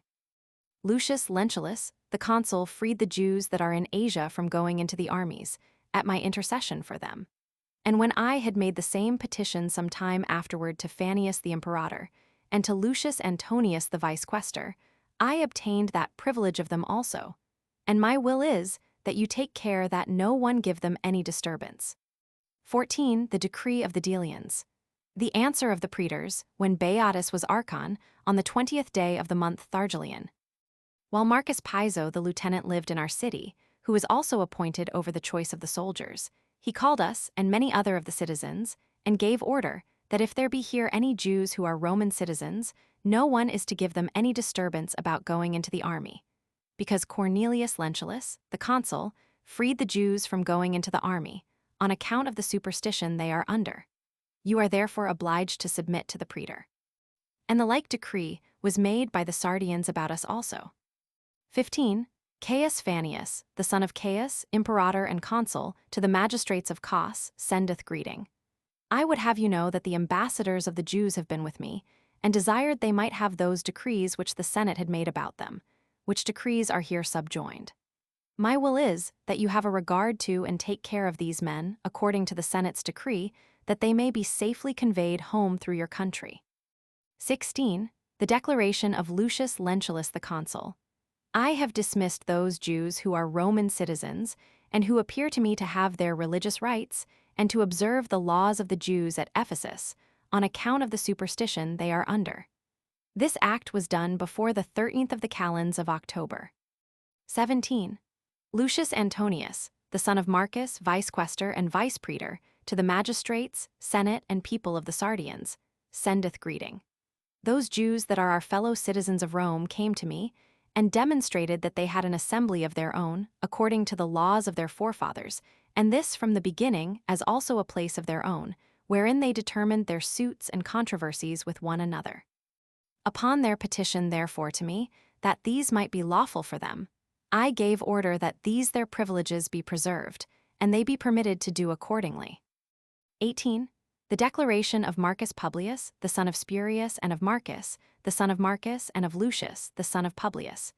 We went to the proconsul, and informed him of what Dositheus, the son of Cleopatra of Alexandria, desired that if he thought good, he would dismiss those Jews who were Roman citizens, and were wont to observe the rites of the Jewish religion, on account of the superstition they were under. Accordingly, he did dismiss them. This was done before the 13th of the calends of October. 19. In the month Quintius, when Lucius Lentulus and Caius Marcellus were consuls, and there were present Titus Appius Balbus, the son of Titus, lieutenant of the Horatian tribe, Titus Tongius of the Crustumine tribe, Quintus Ricius, the son of Quintus, Titus Pompeius, the son of Titus Cornelius Longinus, Caius Servilius Brachus, the son of Caius, a military tribune of the Tarentine tribe, Publius Clusius Gallus, the son of Publius of the Veturian tribe, Caius Tudius, the son of Caius, a milital tribune of the Emulgian tribe, Sextus Attilius Serenus, the son of Sextus of the Esquiline tribe, Caius Pompeius, the son of Caius of the Sabbatine tribe, Titus Appius Menander, the son of Titus, Publius Servilius Strabo, the son of Publius, Lucius Paxius Capito, the son of Lucius of the Colline tribe, Aulus Furius Tertius, the son of Aulus, and Appius Menus. In the presence of these, it was that Lentulus pronounced this decree. I have before the tribunal dismissed those Jews that are Roman citizens, and are accustomed to observe the sacred rites of the Jews at Ephesus, on account of the superstition they are under. 20. The magistrates of the Laodiceans to Caius Rubilius, the son of Caius, the consul, sendeth greeting. Sopater, the ambassador of Hyrcanus the high priest, hath delivered us an epistle from thee, whereby he lets us know that certain ambassadors were come from Hyrcanus, the high priest of the Jews, and brought an epistle written concerning their nation, wherein they desire that the Jews may be allowed to observe their Sabbaths and other sacred rites according to the laws of their forefathers, and that they may be under no command, because they are our friends and confederates, and that nobody may injure them in our provinces. Now although the Trallians their present contradicted them, and were not pleased with these decrees, yet didst thou give order that they should be observed, and informedst us that thou hadst been desired to write this to us about them. We therefore, in obedience to the injunctions we have received from thee, have received the epistle which thou sentest us, and have laid it up by itself among our public records. And as to the other things about which thou didst send to us, we will take care that no complaint be made against us. 21. Publius Servilius, the son of Publius of the Galban tribe, the proconsul to the magistrates, senate, and people of the Milesians, sendeth greeting. Praetines, the son of Hermes, a citizen of yours, came to me when I was at Tralles, and held a court there, and informed me that you used the Jews in a way different from my opinion, and forbade them to celebrate their Sabbaths, and to perform the sacred rites received from their forefathers, and to manage the fruits of the land, according to their ancient custom, and that he had himself been the promulger of your decree, according as your laws require. I would therefore have you know that upon hearing the pleadings on both sides, I gave sentence that the Jews should not be prohibited to make use of their own customs. 22. The decree of those of Pergamus. When Cratipus was Praetones, on the first day of the month Decius, the decree of the praetors was this: since the Romans, following the conduct of their ancestors, undertake dangers for the common safety of all mankind, and are ambitious to settle their confederates and friends in happiness and in firm peace, and since the nation of the Jews and their high priest Hyrcanus sent as ambassadors to them Strato, the son of Theodatus, and Apollonius, the son of Alexander, and Ennias, the son of Antipater, and Aristobulus, the son of Amyntas, and Sosipater, the son of Philip, worthy and good men, who gave a particular account of their affairs, the Senate thereupon made a decree about what they had desired of them, that Antiochus the king, the son of Antiochus, should do no injury to the Jews, the confederates of the Romans, and that the fortresses and the havens and the country and whatsoever else he had taken from them should be restored to them, and that it may be lawful for them to export their goods out of their own havens, and that no king nor people may have leave to export any goods, either out of the country of Judea or out of their havens, without paying customs, but only Ptolemy, the king of Alexandria, because he is our confederate and friend, and that, according to their desire, the garrison that is in Joppa may be ejected. Now Lucius Pettius, one of our senators, a worthy and good man, gave order that we should take care that these things should be done according to the Senate's decree, and that we should take care also that their ambassadors might return home in safety. Accordingly, we admitted Theodorus into our Senate and Assembly, and took the epistle out his hands, as well as the decree of the Senate. And as he discoursed with great zeal about the Jews, and described Hyrcanus's virtue and generosity, and how he was a benefactor to all men in common, and particularly to every body that comes to him, we laid up the epistle in our public records, and made a decree ourselves, that since we also are in confederacy with the Romans, we would do everything we could for the Jews, according to the Senate's decree. Theodorus also, who brought the epistle, desired of our praetors that they would send Hyrcanus a copy of that decree, as also ambassadors to signify to him the affection of our people to him, and to exhort them to preserve and augment their friendship for us, and be ready to bestow other benefits upon us, as justly expecting to receive proper requitals from us, and desiring them to remember that our ancestors 19 were friendly to the Jews even in the days of Abraham, who was the father of all the Hebrews, as we have found it set down in our public records. 23. The decree of those of Halicarnassus. When Memnon, the son of Orstidas by descent, but by adoption of Euonymus, was priest, on the day of the month Aristerian, the decree of the people, upon the representation of Marcus Alexander, was this: since we have ever a great regard to piety towards God and to holiness, and since we aim to follow the people of the Romans, who are the benefactors of all men, and what they have written to us about a league of friendship and mutual assistance between the Jews and our city, and that their sacred offices and accustomed festivals and assemblies may be observed by them, we have decreed that as many men and women of the Jews as are willing so to do may celebrate their Sabbaths and perform their holy offices according to Jewish laws, and may make their prosody at the seaside, according to the customs of their forefathers. And if anyone, whether he be a magistrate or private person, hindereth them from so doing, he shall be liable to a fine to be applied to the uses of the city. 24. The decree of the Sardians. This decree was made by the Senate and people, upon the representation of the praetors.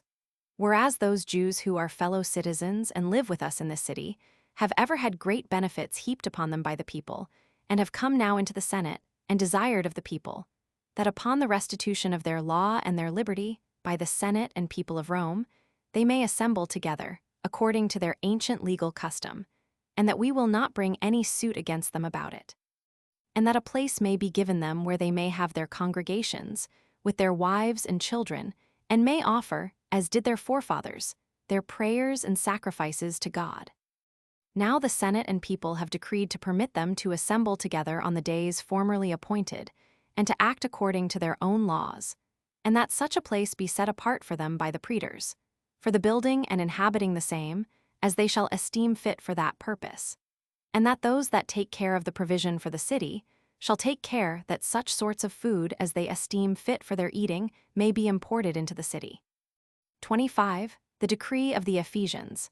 When Menephilus was praetones, on the first day of the month Artemisius, this decree was made by the people. Nicanor, the son of Euphemus, pronounced it, upon the representation of the praetors. Since the Jews that dwell in this city have petitioned Marcus Julius Pompeius, the son of Brutus, the proconsul, that they might be allowed to observe their Sabbaths, and to act in all things according to the customs of their forefathers, without impediment from any body, the praetor hath granted their petition. Accordingly, it was decreed by the Senate and people, that in this affair that concerned the Romans, no one of them should be hindered from keeping the Sabbath day, nor be fined for so doing, but that they may be allowed to do all things according to their own laws. 26. Now there are many such decrees of the Senate and imperators of the Romans 20, and those different from these before us, which have been made in favor of Hyrcanus and of our nation. As also, there have been more decrees of the cities, and rescripts of the praetors, to such epistles as concerned our rights and privileges, and certainly such as are not ill-disposed to what we right may believe that they are all to this purpose, and that by the specimens which we have inserted. For since we have produced evident marks that may still be seen of the friendship we have had with the Romans, and demonstrated that those marks are engraven upon columns and tables of brass in the Capitol, that acts still in being, and preserved to this day, we have omitted to set them all down, as needless and disagreeable. For I cannot suppose anyone so perverse as not to believe the friendship we have had with the Romans, while they have demonstrated the same by such a great number of their decrees relating to us. Nor will they doubt of our fidelity as to the rest of those decrees, since we have shown the same in those we have produced. And thus have we sufficiently explained that friendship and confederacy we at those times had with the Romans.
Chapter 11. How Marcus succeeded Sextus when he had been slain by Bacchus's treachery, and how, after the death of Caesar, Cassius came into Syria and distressed Judea, as also how Malichus slew Antipater and was himself slain by Herod. 1. Now it so fell out that about this very time the affairs of Syria were in great disorder, and this on the occasion following. Caecilius Bacchus, one of Pompey's party, laid a treacherous design against Sextus Caesar, and slew him, and then took his army, and got the management of public affairs into his own hand. So there arose a great war about Apamia, while Caesar's generals came against him with an army of horsemen and footmen. To these Antipater also sent succors, and his sons with them, as calling to mind the kindnesses they had received from Caesar. And on that account he thought it but just to require punishment for him, and to take vengeance on the man that had murdered him. And as the war was drawn out into a great length, Marcus 21 came from Rome to take Sextus's government upon him. But Caesar was slain by Cassius and Brutus in the Senate house, after he had retained the government 3 years and 6 months. This fact, however, is related elsewhere. 2. As the war that arose upon the death of Caesar was now begun, and the principal men were all gone, some one way and some another, to raise armies, Cassius came from Rome into Syria, in order to receive the army that lay in the camp at Apamia. And having raised the siege, he brought over both Bacchus and Marcus to his party. He then went over the cities, and got together weapons and soldiers, and laid great taxes upon those cities. And he chiefly oppressed Judea, and exacted of it 700 talents. But Antipater, when he saw the state to be in so great consternation and disorder, he divided the collection of that sum, and appointed his 2 sons to gather it. And so that part of it was to be exacted by Malchus, who was ill disposed to him, and part by others. And because Herod did exact what is required of him from Galilee before others, he was in the greatest favor with Cassius. For he thought it a part of prudence to cultivate a friendship with the Romans, and to gain their good will at the expense of others. Whereas the curators of the other cities, with their citizens, were sold for slaves. And Cassius reduced 4 cities into a state of slavery, the 2 most potent of which were Gophna and Emmaus, and, besides these, Lydia and Thamna. Nay, Cassius was so very angry at Malchus that he had killed him, for he assaulted him, had not Hyrcanus, by the means of Antipater, sent him 100 talents of his own, and thereby pacified his anger against him. 3. But after Cassius was gone out of Judea, Malchus laid snares for Antipater, as thinking that his death would be the preservation of Hyrcanus's government. But his design was not unknown to Antipater, which when he perceived, he retired beyond Jordan, and got together an army, partly of Arabs, and partly of his own countrymen. However, Malchus, being one of great cunning, denied that he had laid any snares for him, and made his defense with an oath, both to himself and his sons, and said that while Phasaelus had a garrison in Jerusalem, and Herod had the weapons of war in his custody, he could never have a thought of any such thing. So Antipater, perceiving the distress that Malchus was in, was reconciled to him, and made an agreement with him. This was when Marcus was president of Syria, who yet perceiving that this Malchus was making a disturbance in Judea, proceeded so far that he had almost killed him. But still, at the intercession of Antipater, he saved him. 4. However, Antipater little thought that by saving Malchus he had saved his own murderer. For now Cassius and Marcus had got together an army, and entrusted the entire care of it with Herod, and made him general of the forces of Celesyria, and gave him a fleet of ships, and an army of horsemen and footmen, and promised him that after the war was over they would make him king of Judea, for a war was already begun between Antony and the younger Caesar. But as Malchus was most afraid of Antipater, he took him out of the way, and by the offer of money persuaded the butler of Hyrcanus, with whom they were both to feast, to kill him by poison. This being done, and he having armed men with him, settled the affairs of the city. But when Antipater's sons, Herod and Phasaelus, were acquainted with this conspiracy against their father, and had indignation at it, Malchus denied all, and utterly renounced any knowledge of the murder. And thus died Antipater, a man that had distinguished himself for piety and justice, and love to his country. And whereas one of his sons, Herod, resolved immediately to revenge their father's death, and was coming upon Malchus with an army for that purpose, the elder of his sons, Phasaelus, thought it best rather to get this man into their hands by policy, lest they should appear to begin a civil war in the country. So he accepted of Malchus's defense for himself, and pretended to believe him that he had had no hand in the violent death of Antipater his father, but erected a fine monument for him. Herod also went to Samaria, and when he found them in great distress, he revived their spirits and composed their differences. 5. However, a little after this, Herod, upon the approach of a festival, came with his soldiers into the city, whereupon Malchus was affrighted, and persuaded Hyrcanus not to permit him to come into the city.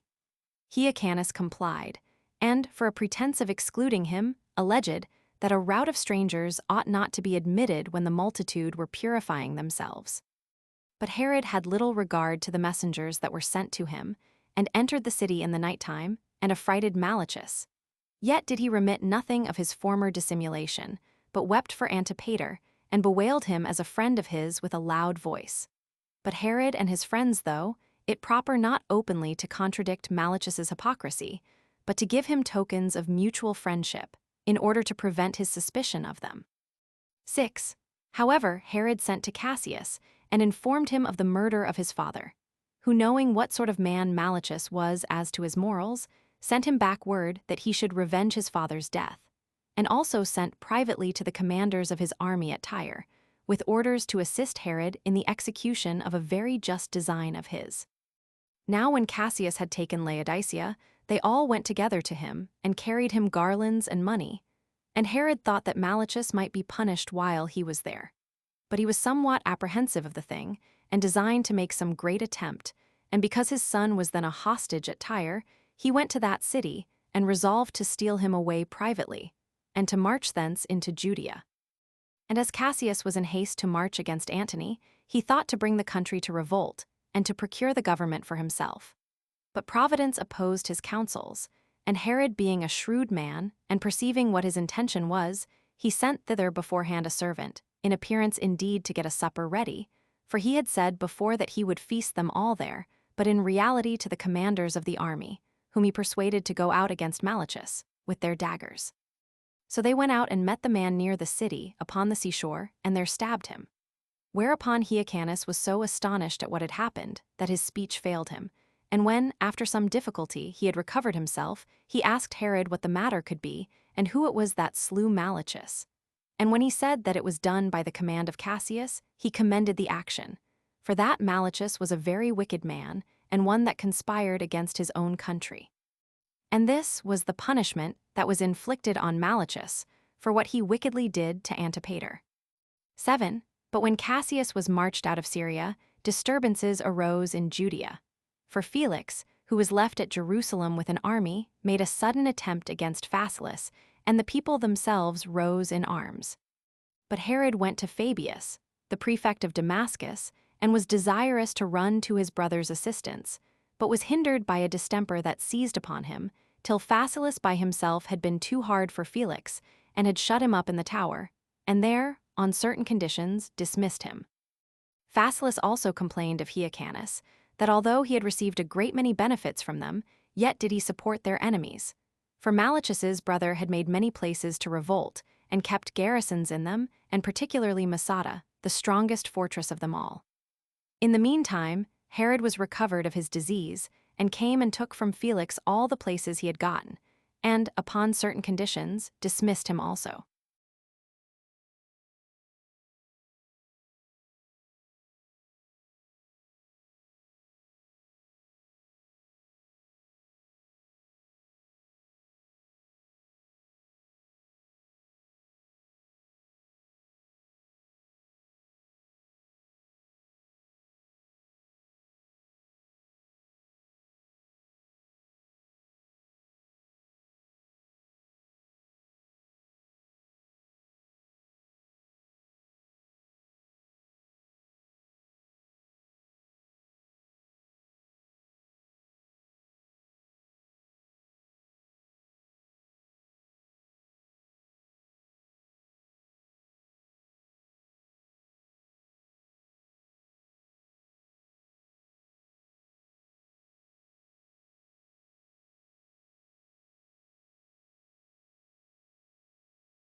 Chapter 12.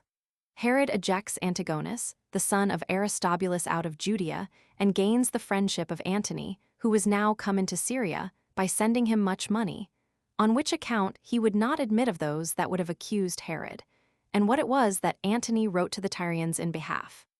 1. Now 22 Ptolemy, the son of Menneus, brought back into Judea Antigonus, the son of Aristobulus, who had already raised an army, and had by money made Fabius to be his friend. Add this because he was of kin to him. Marion also gave him assistance. He had been left by Cassius to tyrannize over Tyre, for this Cassius was a man that seized on Syria, and then kept it under, in the way of a tyrant. Marion also marched into Galilee, which lay in his neighborhood, and took 3 of his fortresses, and put garrisons into them to keep them. But when Herod came, he took all from him, but the Tyrian garrison he dismissed in a very civil manner. Nay, to some of the soldiers he made presents out of the good, will he bear to that city. When he had dispatched these affairs, and was gone to meet Antigonus, he joined battle with him and beat him, and drove him out of Judea presently, when he was just come into its borders. But when he was come to Jerusalem, Hyrcanus and the people put garlands about his head. For he had already contracted an affinity with the family of Hyrcanus by having espoused a descendant of his. And for that reason Herod took the greater care of him, as being to marry the daughter of Alexander, the son of Aristobulus, the granddaughter of Hyrcanus, by which wife he became the father of 3 male and 2 female children. He had also married before this another wife, out of a lower family of his own nation, whose name was Doris, by whom he had his eldest son Antipater. 2. Now Antonius and Caesar had beaten Cassius near Philippi, as others have related. But after the victory, Caesar went into Gaul, and Antony marched for Asia, who, when he was arrived at Bithynia, he had ambassadors that met him from all parts. The principal men also of the Jews came thither, to accuse Phasaelus and Herod, and they said that Hyrcanus had indeed the appearance of reigning, but that these men had all the power. But Antony paid great respect to Herod, who was come to him to make his defense against his accusers, on which account his adversaries could not so much as obtain a hearing, which favor Herod had gained of Antony by money. But still, when Antony was come to Ephesus, Hyrcanus the high priest and our nation sent an embassage to him which carried a crown of gold with them, and desired that he would write to the governors of the provinces to set those Jews free who had been carried captive by Cassius, and this without their having fought against him, and to restore them that country which in the days of Cassius had been taken from them. Antony thought the Jews' desires were just, and wrote immediately to Hyrcanus and to the Jews. He also sent, at the same time, a decree to the Tyrians, the contents of which were to the same purpose. 3. Marcus Antonius, imperator, to Hyrcanus the high priest and ethnarch of the Jews, sendeth greeting. It you be in health, it is well. I am also in health with the army. Lysimachus, the son of Pausanias, and Josephus, the son of Menneus, and Alexander, the son of Theodorus, your ambassadors, met me at Ephesus, and have renewed the embassage which they had formerly been upon at Rome, and have diligently acquitted themselves of the present embassage, which thou and thy nation have entrusted to them, and have fully declared the good will thou hast for us. I am therefore satisfied, both by your actions and your words, that you are well disposed to us, and I understand that your conduct of life is constant and religious, so I reckon upon you as our own. But when those that were adversaries to you, and to the Roman people, abstained neither from cities nor temples, and did not observe the agreement they had confirmed by oath, it was not only on account of our contest with them, but on account of all mankind in common, that we have taken vengeance on those who have been the authors of great injustice towards men, and of great wickedness towards the gods. For the sake of which we suppose it was that the sun turned away his light from us. 23. As unwilling to view the horrid crime they were guilty of in the case of Caesar. We have also overcome their conspiracies, which threatened the gods themselves, which Macedonia received, as it is a climate peculiarly proper for impious and insolent attempts. And we have overcome that confused rout of men, half mad with spite against us, which they got together at Philippi in Macedonia, when they seized on the places that were proper for their purpose, and, as it were, walled them round with mountains to the very sea, and where the passage was open only through a single gate. This victory we gained, because the gods had condemned those men for their wicked enterprises.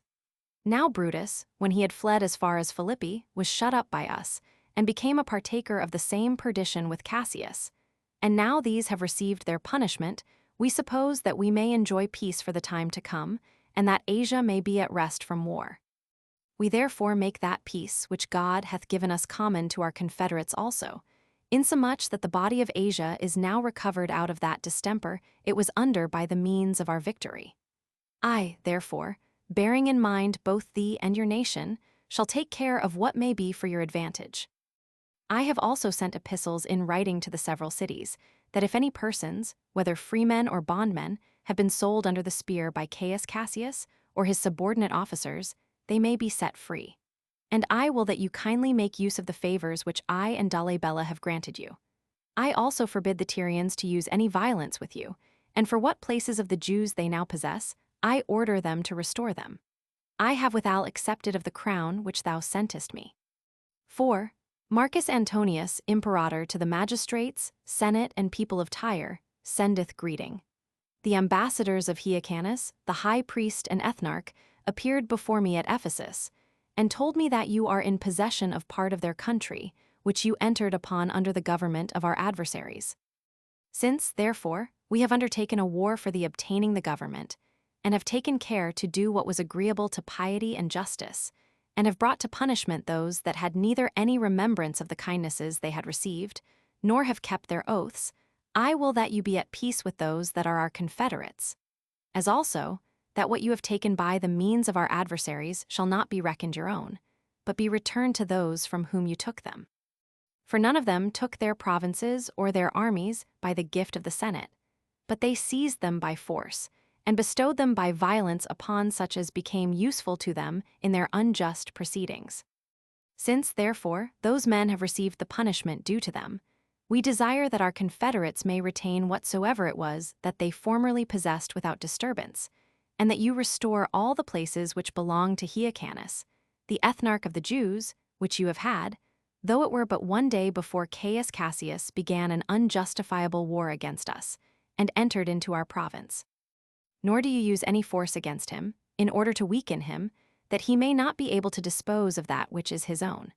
But if you have any contest with him about your respective rights, it shall be lawful for you to plead your cause when we come upon the places concerned, for we shall alike preserve the rights and hear all the causes of our confederates. 5. Marcus Antonius, imperator to the magistrates, senate, and people of Tyre, sendeth greeting. I have sent you my decree, of which I will that ye take care that it be engraven on the public tables, in Roman and Greek letters, and that it stand engraven in the most illustrious places, that it may be read by all. Marcus Antonius, imperator, one of the triumvirate over the public affairs, made this declaration. Since Caius Cassius, in this revolt he hath made, hath pillaged that province which belonged not to him, and was held by garrisons there encamped, while they were our confederates, and hath spoiled that nation of the Jews that was in friendship with the Roman people, as in war. And since we have overcome his madness by arms, we now correct by our decrees and judicial determinations what he hath laid waste, that those things may be restored to our confederates. And as for what hath been sold of the Jewish possessions, whether they be bodies or possessions, let them be released, the bodies into that state of freedom they were originally in, and the possessions to their former owners. I also will that he who shall not comply with this decree of mine shall be punished for his disobedience. And if such a one be caught, I will take care that the offenders suffer condign punishment. 6. The same thing did Antony write to the Sidonians, and the Antiochians, and the Aradians. We have produced these decrees, therefore, as marks for futurity of the truth of what we have said, that the Romans had a great concern about our nation.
Chapter 13.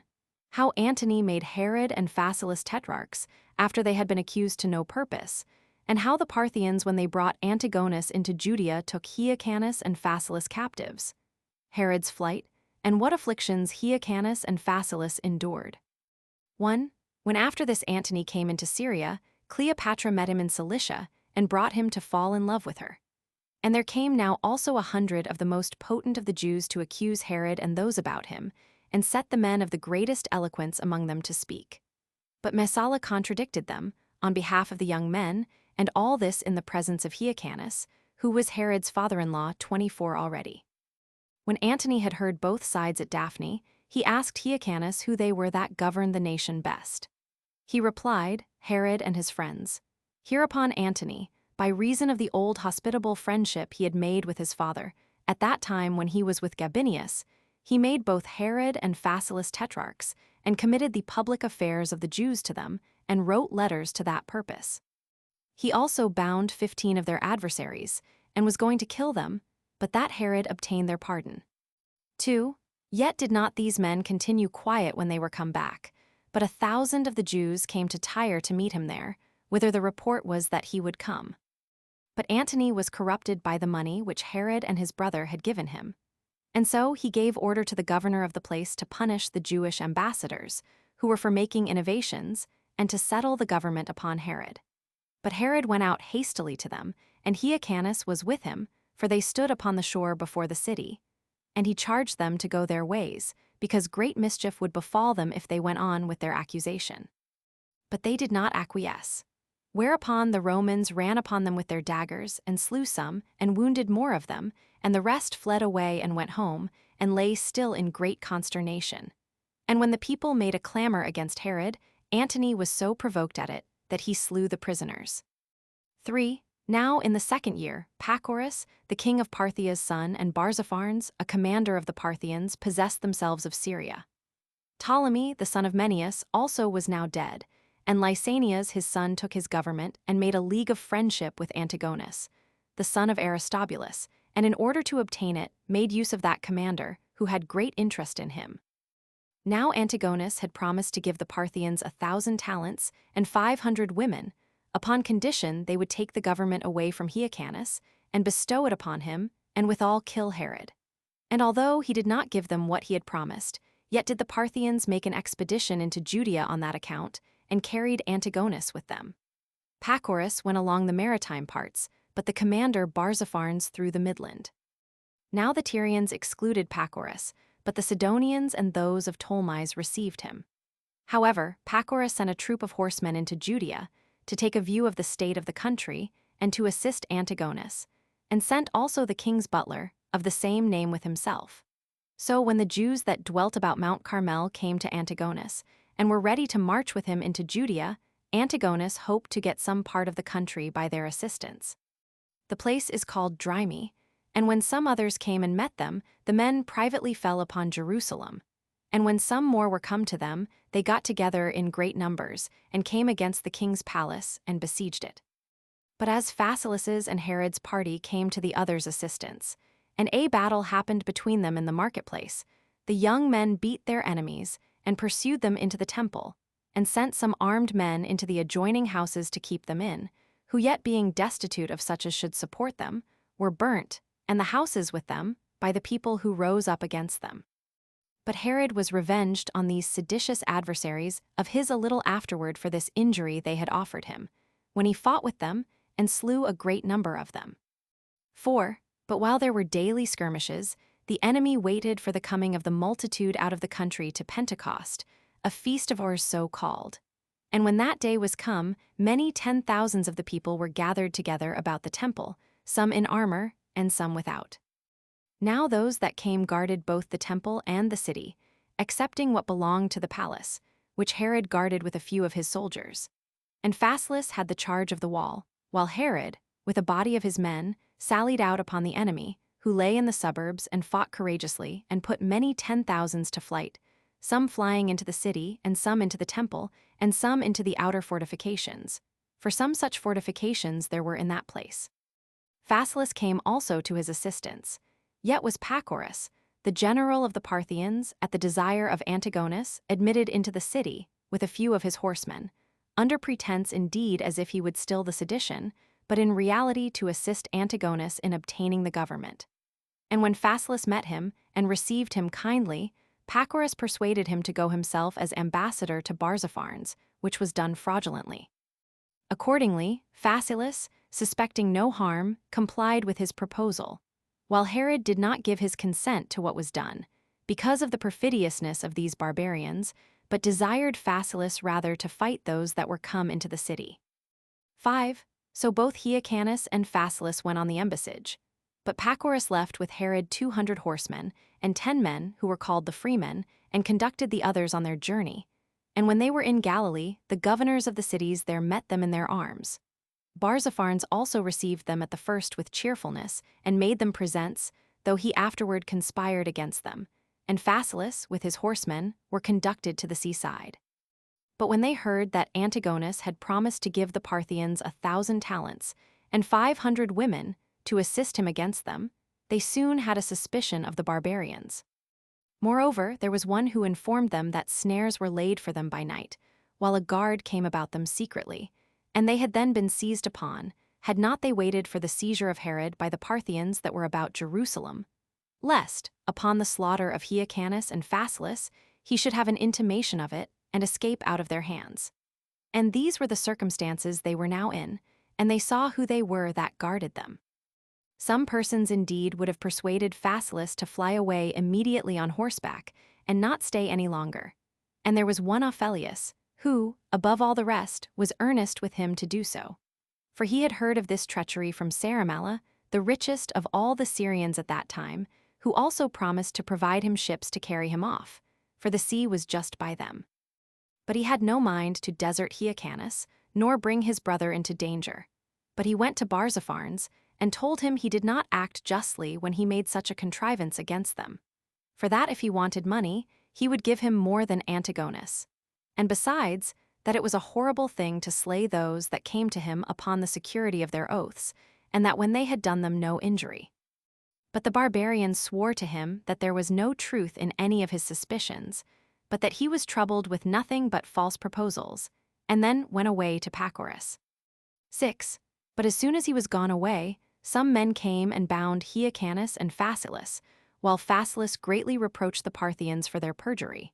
However, that butler who was sent against Herod had it in command to get him without the walls of the city and seize upon him. But messengers had been sent by Phasaelus to inform Herod of the perfidiousness of the Parthians.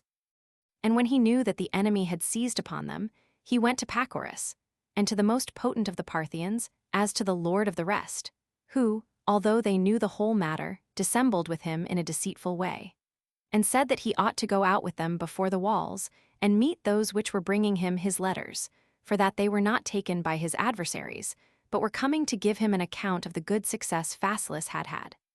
Herod did not give credit to what they said, for he had heard that his brother was seized upon by others also, and the daughter of Hyrcanus, whose daughter he had espoused, was his monitor also not to credit them, which made him still more suspicious of the Parthians, for although other people did not give heed to her, yet did he believe her as a woman of very great wisdom. 7. Now while the Parthians were in consultation what was fit to be done, for they did not think it proper to make an open attempt upon a person of his character. And while they put off the determination to the next day, Herod was under great disturbance of mind, and rather inclining to believe the reports he heard about his brother and the Parthians, than to give heed to what was said on the other side, he determined that when the evening came on, he would make use of it for his flight, and not make any longer delay, as if the dangers from the enemy were not yet certain. He therefore removed with the armed men whom he had with him, and set his wives upon the beasts, as also his mother and sister, and her whom he was about to marry, the daughter of Alexander, the son of Aristobulus, with her mother, the daughter of Hyrcanus, and his youngest brother, and all their servants, and the rest of the multitude that was with him, and without the enemy's privity pursued his way to Idumea. Nor could any enemy of his who then saw him in this case be so hard-hearted, but would have commiserated his fortune, while the women drew along their infant children and left their own country, and their friends in prison, with tears in their eyes and sad lamentations, and in expectation of nothing but what was of a melancholy nature. 8. But for Herod himself, he raised his mind above the miserable state he was in, and was of good courage in the midst of his misfortunes. And as he passed along, he bid them every one to be of good cheer, and not to give themselves up to sorrow, because that would hinder them in their flight, which was now the only hope of safety that they had. Accordingly, they tried to bear with patience the calamity they were under, as he exhorted them to do. Yet was he once almost going to kill himself, upon the overthrow of a wagon, and the danger his mother was then in of being killed. And this on 2 accounts, because of his great concern for her, and because he was afraid lest, by this delay, the enemy should overtake him in the pursuit. But as he was drawing his sword, and going to kill himself therewith, those that were present restrained him, and being so many in number, were too hard for him, and told him that he ought not to desert them, and leave them a prey to their enemies, for that it was not the part of a brave man to free himself from the distresses he was in, and to overlook his friends that were in the same distresses also. So he was compelled to let that horrid attempt alone, partly out of shame at what they said to him, and partly out of regard to the great number of those that would not permit him to do what he intended. So he encouraged his mother, and took all the care of her the time would allow, and proceeded on the way he proposed to go with the utmost haste, and that was to the fortress of Masada. And as he had many skirmishes with such of the Parthians as attacked him and pursued him, he was conqueror in them all. 9. Nor indeed was he free from the Jews all along as he was in his flight. For by that time he was gotten 60 furlongs out of the city, and was upon the road. They fell upon him, and fought hand to hand with him, whom he also put to flight, and overcame, not like one that was in distress and in necessity, but like one that was excellently prepared for war, and had what he wanted in great plenty. And in this very place where he overcame the Jews it was that he some time afterward built a most excellent palace, and a city round about it, and called it Herodium.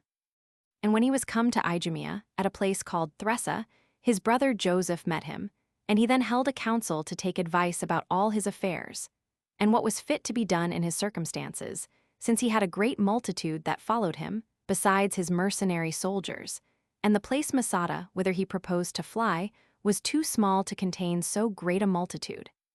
So he sent away the greater part of his company, being above 9,000, and bid them go, some one way, and some another, and so saved themselves in Idumea, and gave them what would buy them provisions in their journey. But he took with him those that were the least encumbered, and were most intimate with him, and came to the fortress, and placed there his wives and his followers, being 800 in number, there being in the place a sufficient quantity of corn and water and other necessaries, and went directly for Petra in Arabia.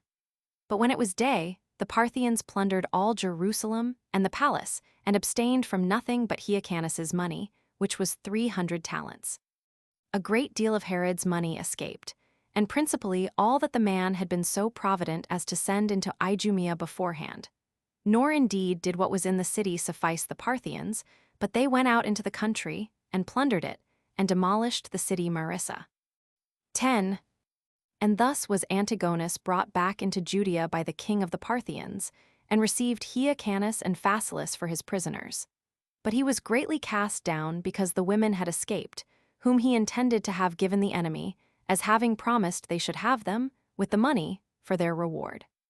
But being afraid that Hyrcanus, who was under the guard of the Parthians, might have his kingdom restored to him by the multitude, he cut off his ears, and thereby took care that the high priesthood should never come to him any more, because he was maimed, while the law required that this dignity should belong to none, but such as had all their members entire 25, but now one cannot but here admire the fortitude of Phasaelus, who, perceiving that he was to be put to death, did not think death any terrible thing at all, but to die thus by the means of his enemy, this he thought a most pitiable and dishonorable thing.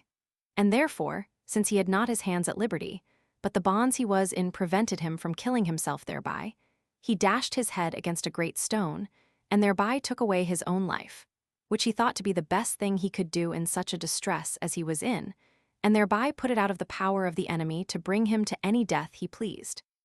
It is also reported that when he had made a great wound in his head, Antigonus sent physicians to cure it, and by ordering them to infuse poison into the wound, killed him. However, Phasaelus hearing, before he was quite dead, by a certain woman that his brother Herod had escaped the enemy, underwent his death cheerfully, since he now left behind him one who would revenge his death, and who was able to inflict punishment on his enemies.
Chapter 14.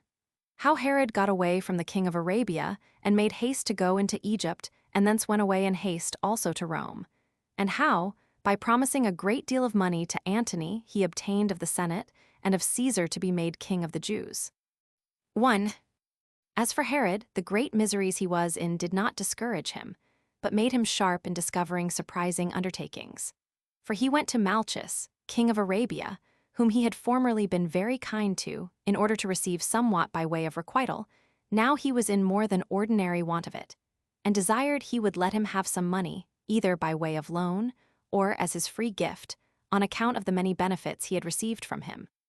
For not knowing what was become of his brother, he was in haste to redeem him out of the hand of his enemies, as willing to give 300 talents for the price of his redemption. He also took with him the son of Phasaelus, who was a child of but 7 years of age, for this very reason, that he might be a hostage for the repayment of the money. But there came messengers from Malchus to meet him, by whom he was desired to be gone, for that the Parthians had laid a charge upon him not to entertain Herod. This was only a pretense which he made use of, that he might not be obliged to repay him what he owed him.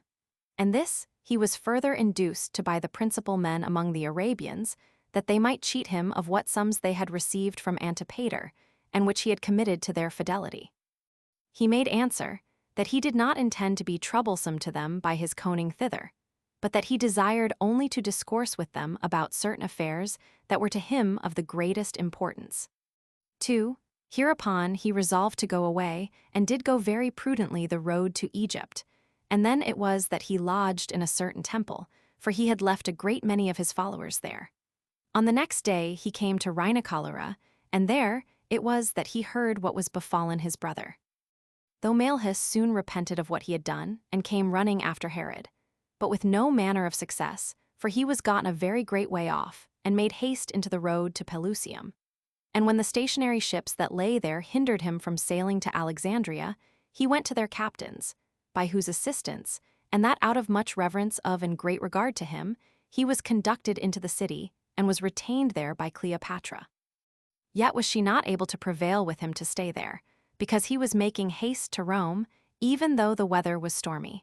And he was informed that the affairs of Italy were very tumultuous, and in great disorder.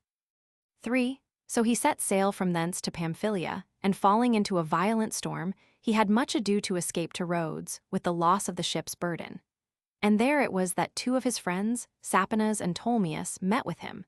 And as he found that city very much damaged in the war against Cassius, though he were in necessity himself, he neglected not to do it a kindness, but did what he could to recover it to its former state. He also built there a 3-decked ship, and set sail thence with his friends for Italy, and came to the port of Brundusium. And when he was come from thence to Rome, he first related to Antony what had befallen him in Judea, and how Phasaelus his brother was seized on by the Parthians, and put to death by them, and how Hyrcanus was detained captive by them, and how they had made Antigonus king, who had promised them a sum of money, no less than 1,000 talents, with 500 women who were to be of the principal families and of the Jewish stock, and that he had carried off the women by night. And that, by undergoing a great many hardships, he had escaped the hands of his enemies, as also that his own relations were in danger of being besieged and taken, and that he had sailed through a storm, and contemned all these terrible dangers of it, in order to come, as soon as possible, to him, who was his hope and only succor at this time. For this account made Antony commiserate the change that had happened in Herod's condition. 26. And reasoning with himself that this was a common case among those that are placed in such great dignities, and that they are liable to the mutations that come from fortune, he was very ready to give him the assistance he desired. And this because he called to mind the friendship he had had with Antipater, because Herod offered him money to make him king, as he had formerly given it him to make him tetrarch, and chiefly because of his hatred to Antigonus.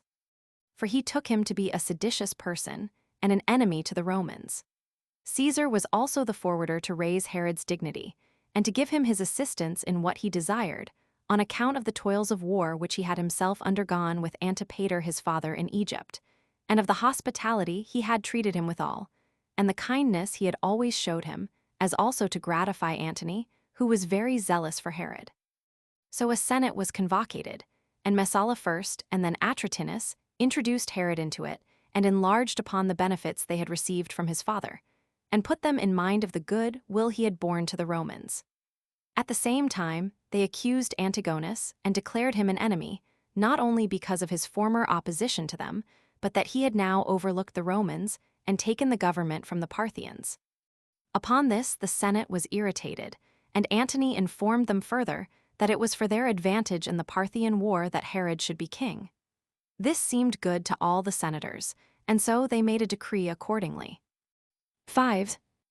And this was the principal instance of Antony's affection for Herod, that he not only procured him a kingdom which he did not expect, for he did not come with an intention to ask the kingdom for himself, which he did not suppose the Romans would grant him, who used to bestow it on some of the royal family, but intended to desire it for his wife's brother, who was grandson by his father to Aristobulus, and to Hyrcanus by his mother, but that he procured it for him so suddenly, that he obtained what he did not expect, and departed out of Italy in so few days as 7 in all. This young man Herod afterward took care to have slain, as we shall show in its proper place. But when the Senate was dissolved, Antony and Caesar went out of the Senate house with Herod between them, and with the consuls and other magistrates before them, in order to offer sacrifices, and to lay up their decrees in the Capitol. Antony also feasted Herod the first day of his reign.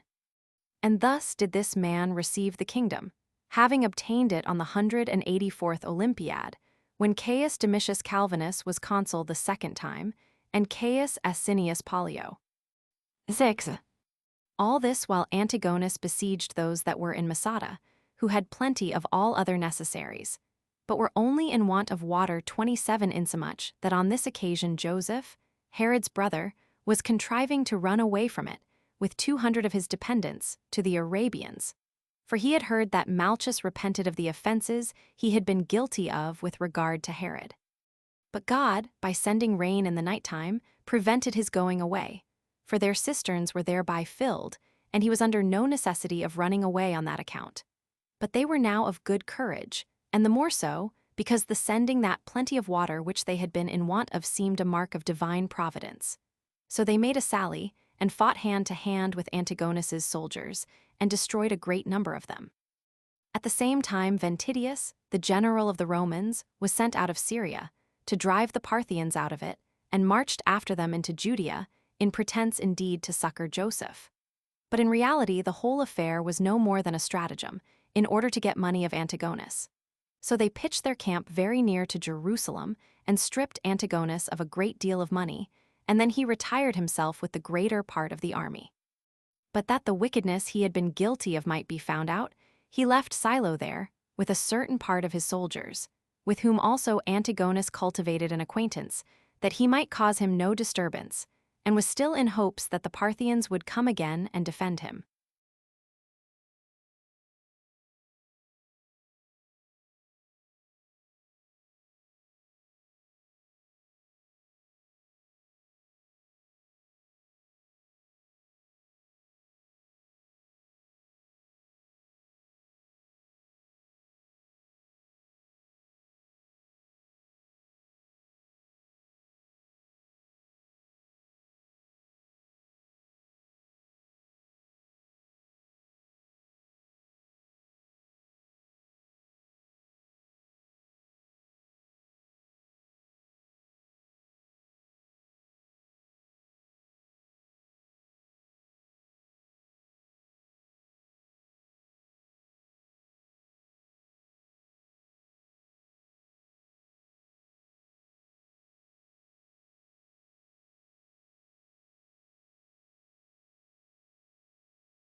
Chapter 15.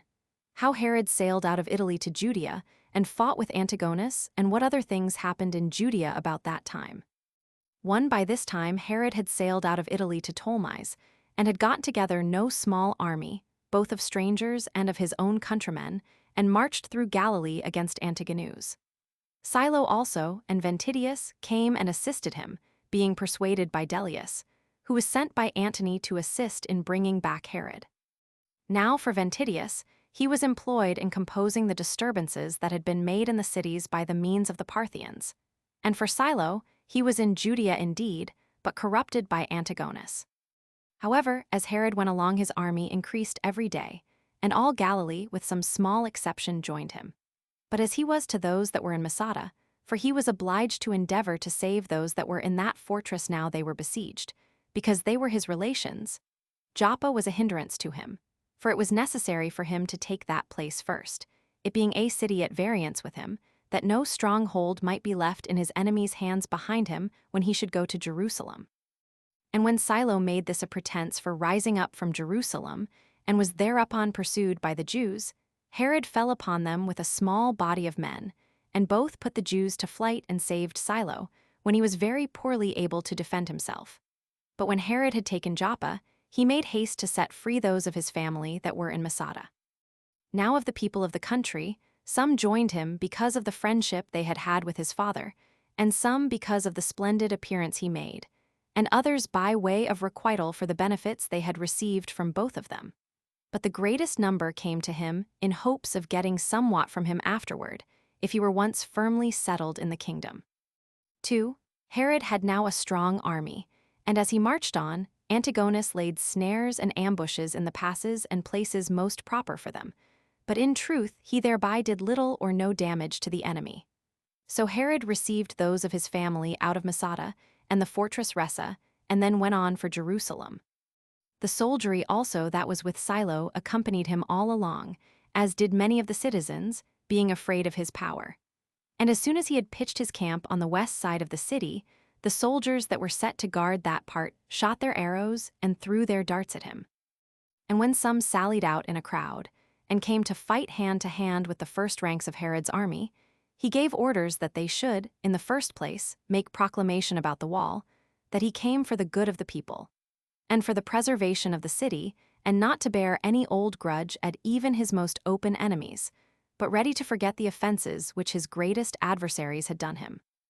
But Antigonus, by way of reply to what Herod had caused to be proclaimed, and this before the Romans, and before Silo also, said that they would not do justly if they gave the kingdom to Herod, who was no more than a private man and an Idumean i.e., a half-Jew, 28, whereas they ought to bestow it on one of the royal family, as their custom was. For that in case they at present bear an ill will to him, and had resolved to deprive him of the kingdom, as having received it from the Parthians, yet were there many others of his family that might by their law take it, and these such as had no way offended the Romans. And being of the sacerdotal family, it would be an unworthy thing to put them by. Now while they said thus one to another, and fell to reproaching one another on both sides, Antigonus permitted his own men that were upon the wall to defend themselves, who using their bows, and showing great alacrity against their enemies, easily drove them away from the towers. 3.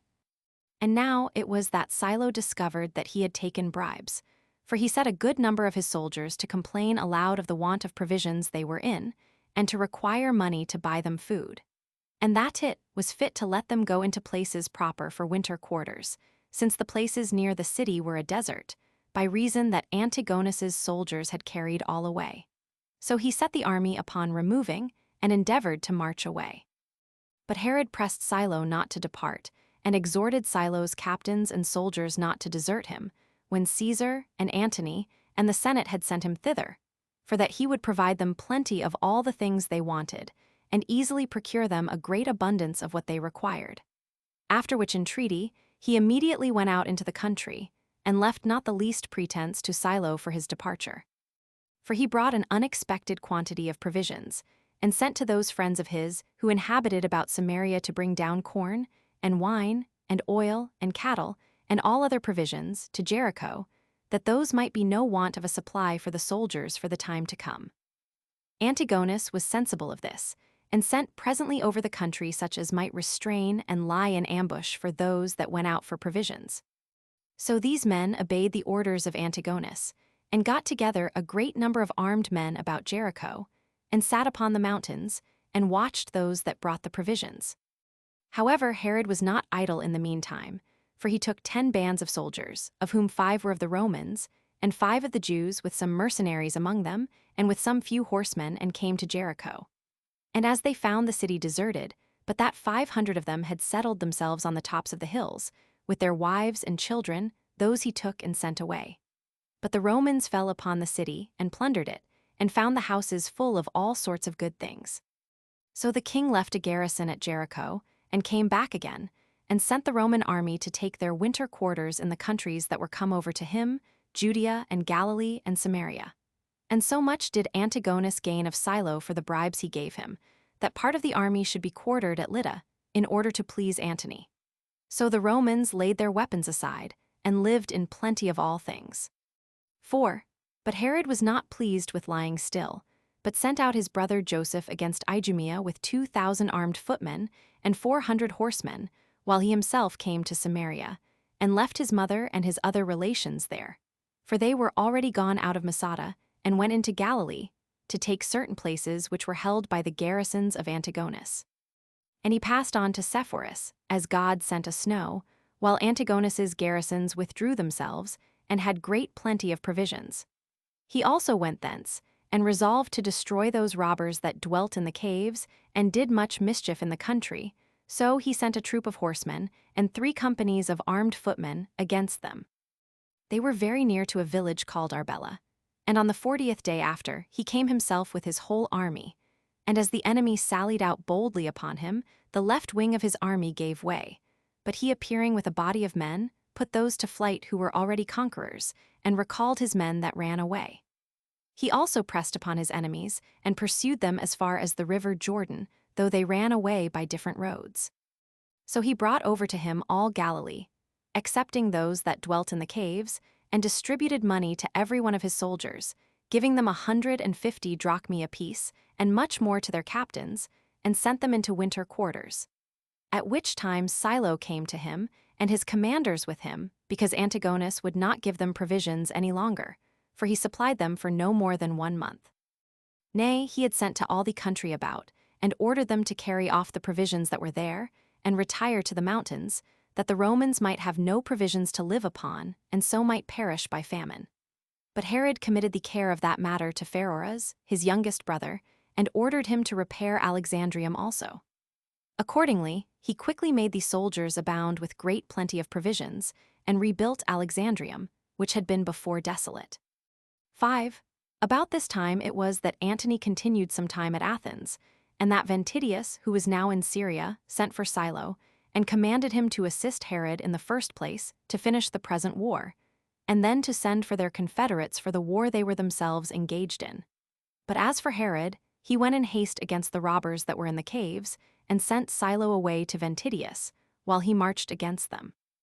These caves were in mountains that were exceeding abrupt, and in their middle were no other than precipices, with certain entrances into the caves, and those caves were encompassed with sharp rocks, and in these did the robbers lie concealed, with all their families about them. But the king caused certain chests to be made, in order to destroy them, and to be hung down, bound about with iron chains, by an engine from the top of the mountain, it being not possible to get up to them, by reason of the sharp ascent of the mountains, nor to creep down to them from above. Now these chests were filled with armed men, who had long hooks in their hands, by which they might pull out such as resisted them, and then tumble them down, and kill them by so doing. But the letting the chests down proved to be a matter of great danger, because of the vast depth they were to be let down, although they had their provisions in the chests themselves. But when the chests were let down, and not one of those in the mouths of the caves durst come near them, but lay still out of fear, some of the armed men girt on their armor, and by both their hands took hold of the chain by which the chests were let down, and went into the mouths of the caves, because they fretted that such delay was made by the robbers not daring to come out of the caves. And when they were at any of those mouths, they first killed many of those that were in the mouths with their darts, and afterwards pulled those to them that resisted them with their hooks, and tumbled them down the precipices, and afterwards went into the caves, and killed many more, and then went into their chests again, and lay still there. But upon this, terror seized the rest, when they heard the lamentations that were made, and they despaired of escaping. However, when the night came on, that put an end to the whole work.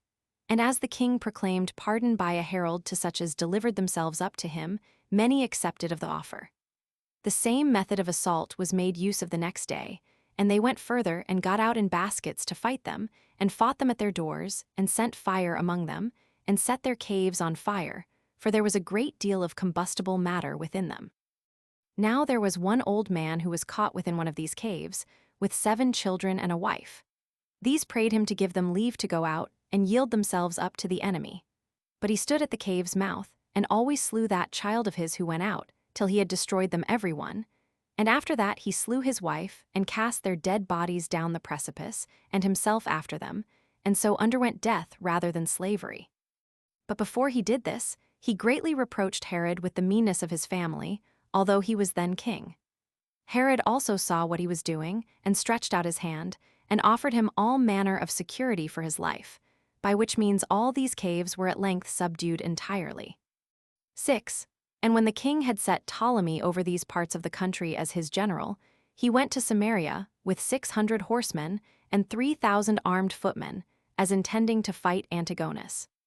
But still, this command of the army did not succeed well with Ptolemy, but those that had been troublesome to Galilee before attacked him, and slew him. And when they had done this, they fled among the lakes and places almost inaccessible, laying waste and plundering whatsoever they could come at in those places. But Herod soon returned, and punished them for what they had done. For some of these rebels he slew, and others of them, who had fled to the strongholds he besieged, and both slew them, and demolished their strongholds. And when he had thus put an end to their rebellion, he laid a fine upon the cities of 100 talents.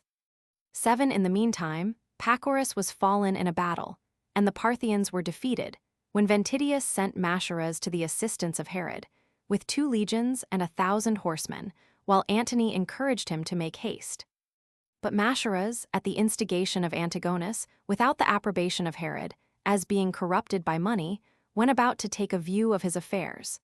But Antigonus, suspecting this intention of his coming, did not admit him into the city, but kept him at a distance, with throwing stones at him, and plainly showed what he himself meant. But when Mascharas was sensible that Herod had given him good advice, and that he had made a mistake himself in not hearkening to that advice, he retired to the city Emmaus. And what Jews he met with he slew them, whether they were enemies or friends, out of the rage he was in at what hardships he had undergone.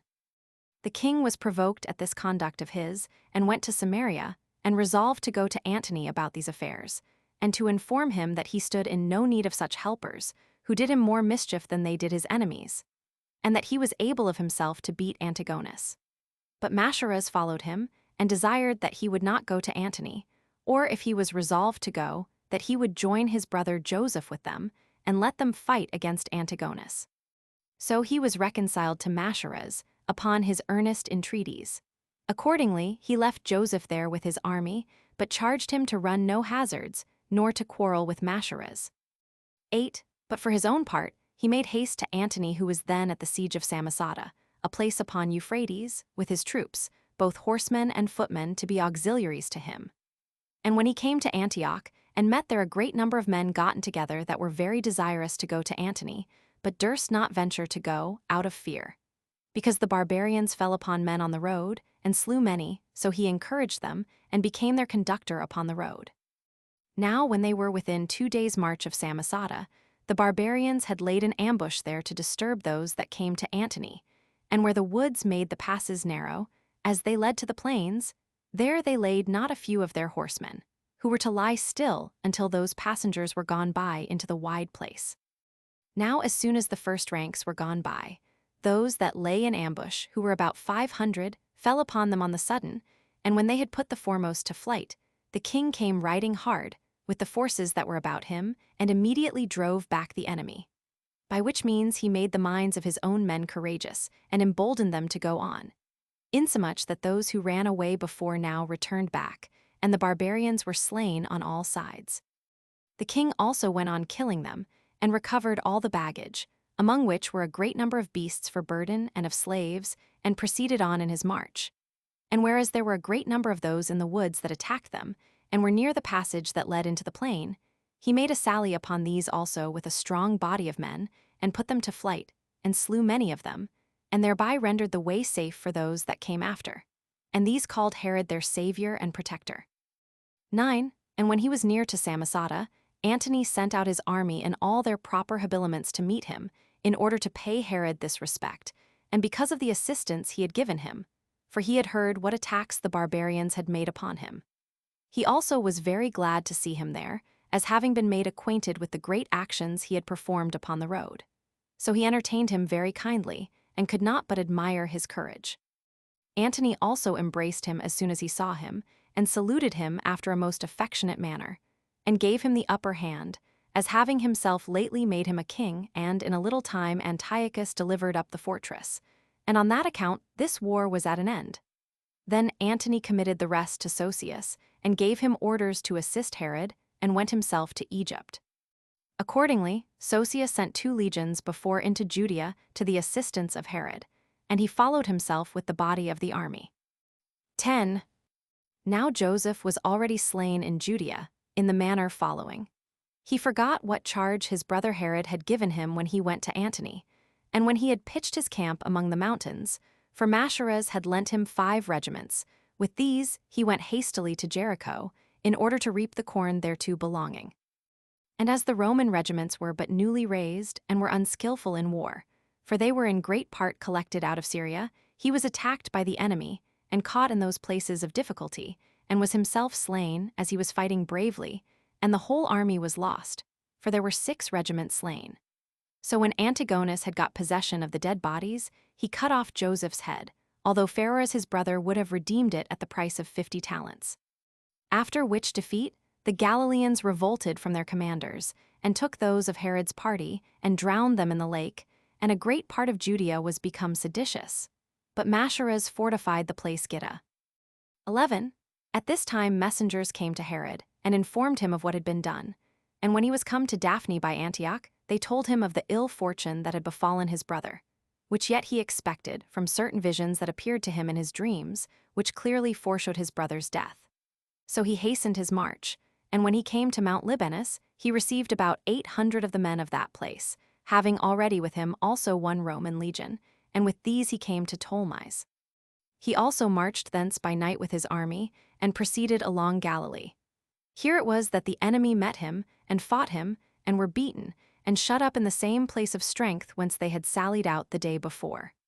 So he attacked the place in the morning.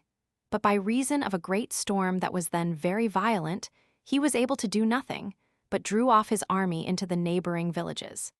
Yet as soon as the other legion that Antony sent him was come to his assistance, those that were in garrison in the place were afraid, and deserted it in the night time. Then did the king march hastily to Jericho, intending to avenge himself on the enemy for the slaughter of his brother. And when he had pitched his tents, he made a feast for the principal commanders. And after this collation was over, and he had dismissed his guests, he retired to his own chamber. And here may one see what kindness God had for the king, for the upper part of the house fell down when nobody was in it, and so killed none, insomuch that all the people believed that Herod was beloved of God, since he had escaped such a great and surprising danger. 12. But the next day 6,000 of the enemy came down from the tops of the mountains to fight the Romans, which greatly terrified them. And the soldiers that were in light armor came near, and pelted the king's guards that were come out with darts and stones, and one of them hit him on the side with a dart. Antigonus also sent a commander against Samaria, whose name was Pappus, with some forces, being desirous to show the enemy how potent he was, and that he had men to spare in his war with them. He sat down to oppose Masharaz.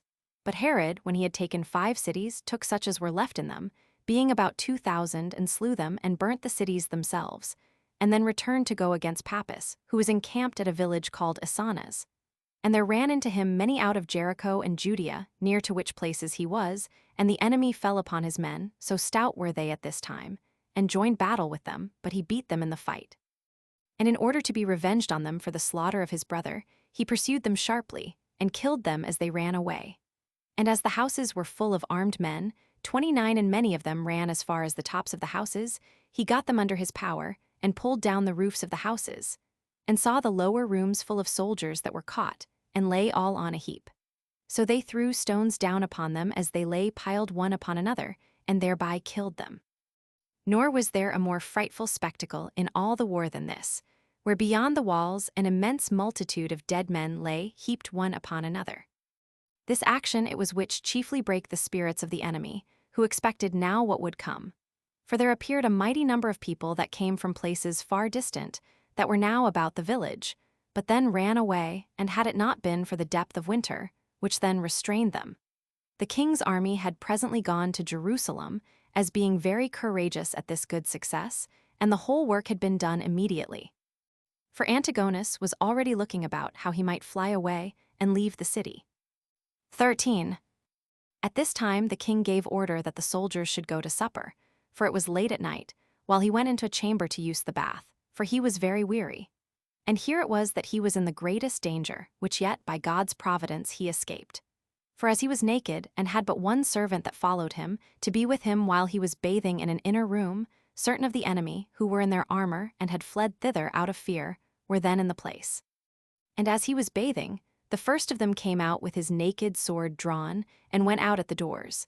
And after him a second, and a third, armed in like manner, and were under such a consternation, that they did no hurt to the king, and thought themselves to have come off very well ill, suffering no harm themselves in their getting out of the house. However, on the next day he cut off the head of Pappus, for he was already slain, and sent it to Pharoras, as a punishment of what their brother had suffered by his means, for he was the man that slew him with his own hand. 14.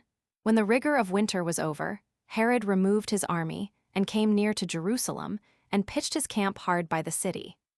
Now this was the 3rd year since he had been made king at Rome, and as he removed his camp, and came near that part of the wall where it could be most easily assaulted, he pitched that camp before the temple, intending to make his attacks in the same manner as did Pompey.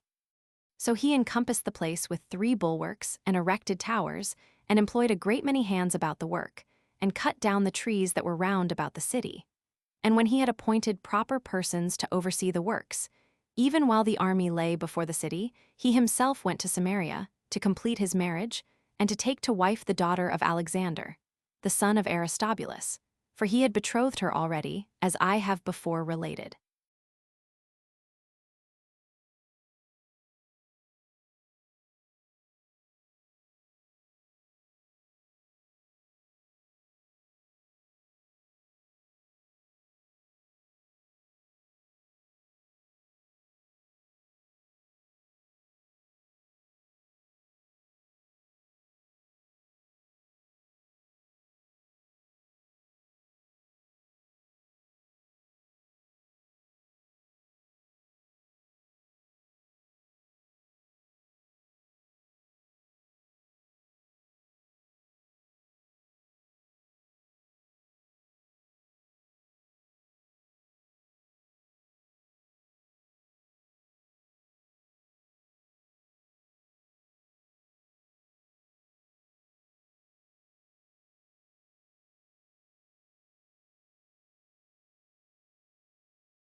Chapter 16. How Herod, when he had married Mariamne, took Jerusalem with the assistance of Sosius by force, and how the government of the Asamoneans was put an end to. 1. After the wedding was over, came Sosius through Phoenicia, having sent out his army before him over the midland parts. He also, who was their commander, came himself, with a great number of horsemen and footmen.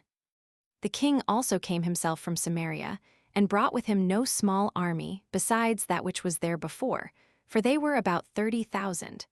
And they all met together at the walls of Jerusalem, and encamped at the north wall of the city, being now an army of 11 legions, armed men on foot, and 6,000 horsemen, with other auxiliaries out of Syria.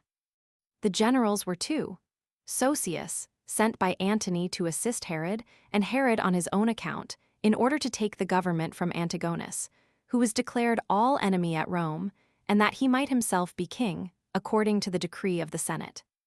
2. Now the Jews that were enclosed within the walls of the city fought against Herod with great alacrity, and zeal for the whole nation was gathered together. They also gave out many prophecies about the temple, and many things agreeable to the people, as if God would deliver them out of the dangers they were in. They had also carried off what was out of the city, that they might not leave anything to afford sustenance either for men or for beasts, and by private robberies they made the want of necessaries greater. When Herod understood this, he opposed ambushes in the fittest places against their private robberies, and he sent legions of armed men to bring its provisions, and that from remote places, so that in a little time they had great plenty of provisions. Now the three bulwarks were easily erected, because so many hands were continually at work upon it, for it was summer time, and there was nothing to hinder them in raising their works, neither from the air nor from the workmen. So they brought their engines to bear, and shook the walls of the city, and tried all manner of ways to get it. Yet did not those within discover any fear, but they also contrived not a few engines to oppose their engines withal. They also sallied out, and burnt not only those engines that were not yet perfected, but those that were, and when they came hand to hand, their attempts were not less bold than those of the Romans, though they were behind them in skill. They also erected new works when the former were ruined, and making mines underground, they met each other and fought there. And making use of brutish courage rather than of prudent valor, they persisted in this war to the very last. And this they did while a mighty army lay round about them, and while they were distressed by famine and the want of necessaries, for this happened to be a sabbatic year. The first that scaled the walls were 20 chosen men, the next were Sosius's centurions. For the first wall was taken in 40 days, and the second in 15 more, when some of the cloisters that were about the temple were burnt, which Herod gave out to have been burnt by Antigonus, in order to expose him to the hatred of the Jews. And when the outer court of the temple and the lower city were taken, the Jews fled into the inner court of the temple, and into the upper city.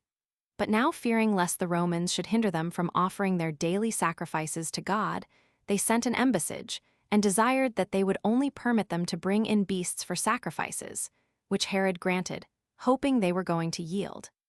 But when he saw that they did nothing of what he supposed, but bitterly opposed him, in order to preserve the kingdom to Antigonus, he made an assault upon the city, and took it by storm. And now all parts were full of those that were slain, by the rage of the Romans at the long duration of the siege, and by the zeal of the Jews that were on Herod's side, who were not willing to leave one of their adversaries alive. So they were murdered continually in the narrow streets and in the houses by crowds, and as they were flying to the temple for shelter, and there was no pity taken of either infants or the aged, nor did they spare so much as the weaker sex. Nay, although the king sent about and besought them to spare the people, yet nobody restrained their hand from slaughter, but, as if they were a company of madmen, they fell upon persons of all ages, without distinction. And then Antigonus, without regard to either his past or present circumstances, came down from the citadel and fell down at the feet of Sosius, who took no pity of him in the change of his fortune, but insulted him beyond measure, and called him Antigone, a woman and not a man. Yet did he not treat him as if he were a woman by letting him go at liberty, but put him into bonds and kept him in close custody. 3. And now Herod, having overcome his enemies, his care was to govern those foreigners who had been his assistants, for the crowd of strangers rushed to see the temple and the sacred things in the temple. But the king, thinking of victory to be a more severe affliction than a defeat, if any of those things which it was not lawful to see should be seen by them, used entreaties and threatenings, and even sometimes force itself to restrain them. He also prohibited the ravage that was made in the city, and many times asked Sosius whether the Romans would empty the city both of money and men, and leave him king of a desert, and told him that he esteemed the dominion over the whole habitable earth as by no means an equivalent satisfaction for such a murder of his citizens.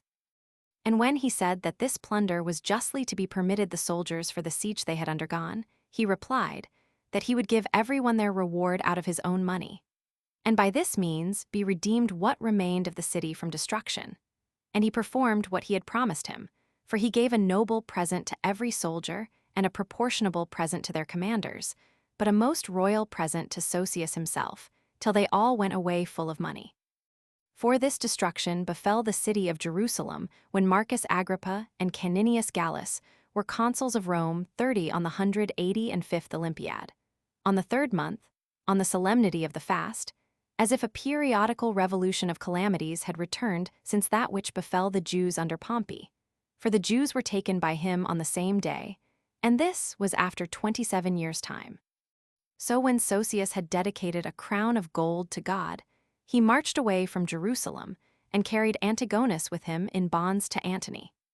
But Herod was afraid lest Antigonus should be kept in prison by Antony, and that when he was carried to Rome by him, he might get his cause to be heard by the Senate, and might demonstrate, as he was himself of the royal blood, and Herod but a private man, that therefore it belonged to his sons however to have the kingdom, on account of the family they were of, in case he had himself offended the Romans by what he had done. Out of Herod's fear of this it was that he, by giving Antony a great deal of money, endeavored to persuade him to have Antigonus slain, which if it were once done, he should be free from that fear. And thus did the government of the Asamoneans cease, 126 years after it was first set up. This family was a splendid and an illustrious one, both on account of the nobility of their stock and of the dignity of the high priesthood, as also for the glorious actions their ancestors had performed for our nation. But these men lost the government by their dissensions one with another, and it came to Herod, the son of Antipater, who was of no more than a vulgar family and of no eminent extraction, but one that was subject to other kings. And this is what history tells us was the end of the Asamonean family.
Chapter 1, Concerning Pollio and Samias. Herod slays the principal of Antigonus's friends and spoils the city of its wealth. Antony beheads Antigonus. 1. How Sosius and Herod took Jerusalem by force, and besides that, how they took Antigonus captive, has been related by us in the foregoing book. We will now proceed in the narration.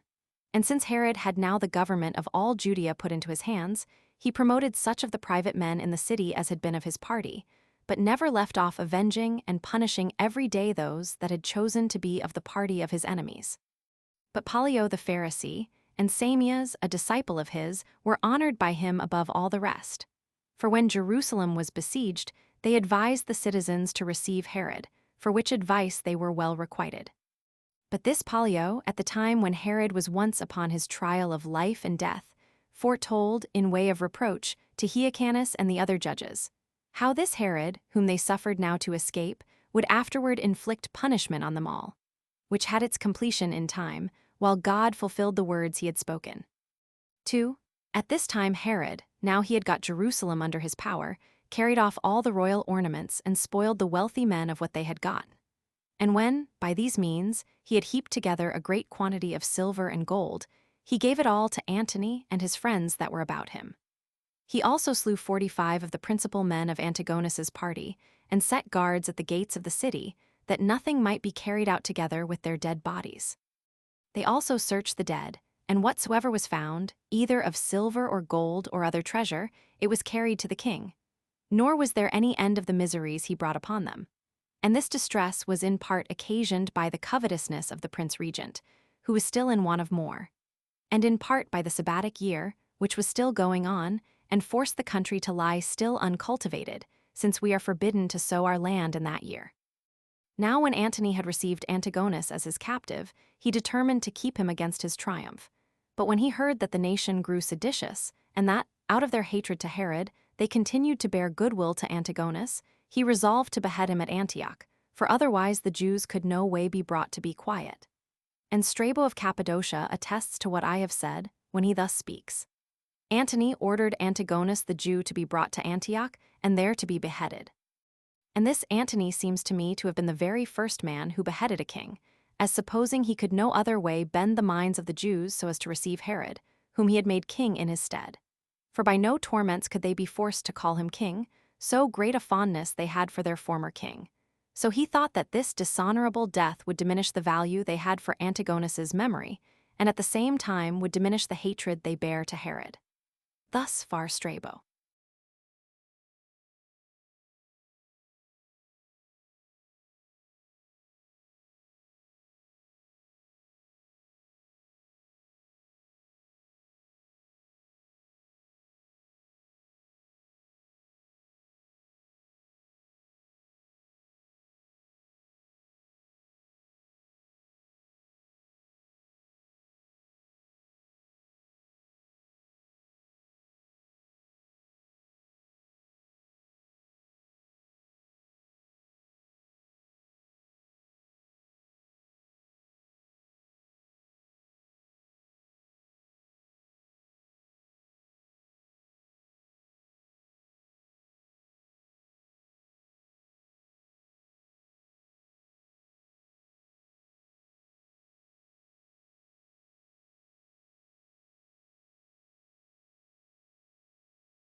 Chapter 2.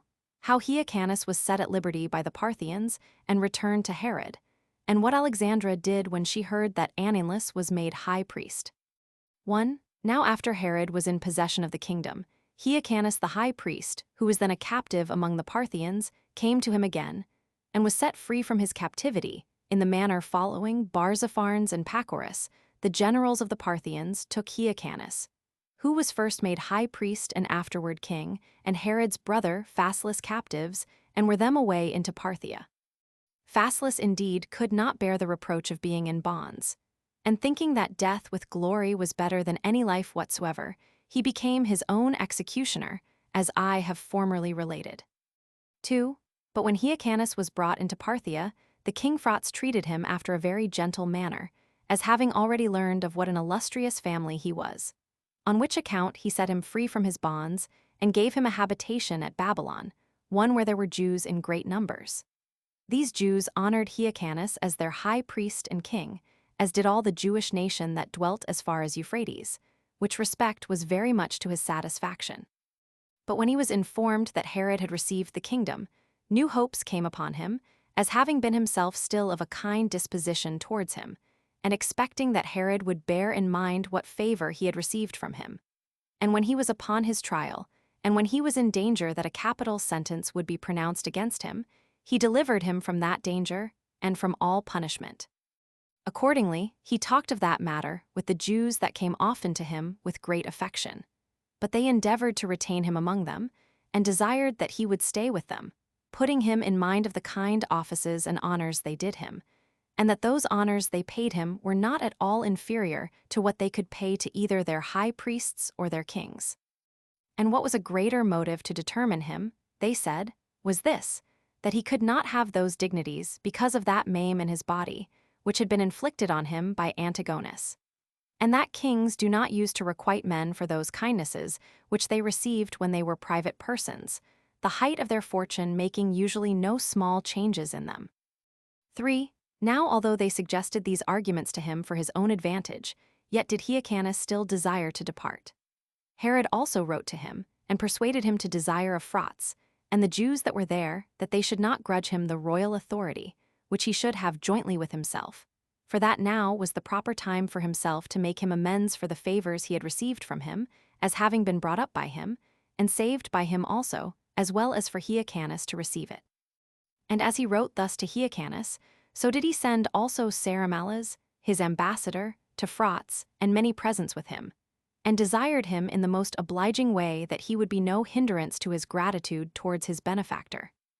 But this zeal of Herod's did not flow from that principle, but because he had been made governor of that country without having any just claim to it, he was afraid, and that upon reasons good enough, of a change in his condition, and so made what haste he could to get Hyrcanus into his power, or indeed to put him quite out of the way, which last thing he compassed afterward. 4. Accordingly, when Hyrcanus came, full of assurance by the permission of the king of Parthia, and at the expense of the Jews who supplied him with money, Herod received him with all possible respect, and gave him the upper place at public meetings, and set him above all the rest at feasts, and thereby deceived him. He called him his father, and endeavored, by all the ways possible, that he might have no suspicion of any treacherous design against him. He also did other things, in order to secure his government, which yet occasioned a sedition in his own family. For being cautious how he made any illustrious person the high priest of God. 2. He sent for an obscure priest out of Babylon, whose name was Ananus, and bestowed the high priesthood upon him. 5. However, Alexandra, the daughter of Hyrcanus and wife of Alexander, the son of Aristobulus the king, who had also brought Alexander children, could not bear this indignity. Now this son was one of the greatest comeliness, and was called Aristobulus, and the daughter Mariamne was married to Herod, and eminent for her beauty also. This Alexandra was much disturbed, and took this indignity offered to her son exceeding ill, that while he was alive, anyone else should be sent for to have the dignity of the high priesthood conferred upon him. Accordingly, she wrote to Cleopatra a musician, assisting her in taking care to have her letters carried, to desire her intercession with Antony, in order to gain the high priesthood for her son. 6. But as Antony was slow in granting this request, his friend Dellius III came into Judea upon some affairs, and when he saw Aristobulus, he stood in admiration at the tallness and handsomeness of the child, and no less at Mariamne, the king's wife, and was open in his commendations of Alexandra, as the mother of most beautiful children. And when she came to discourse with him, he persuaded her to get pictures drawn of them both, and to send them to Antony, for that when he saw them, he would deny her nothing that she should ask.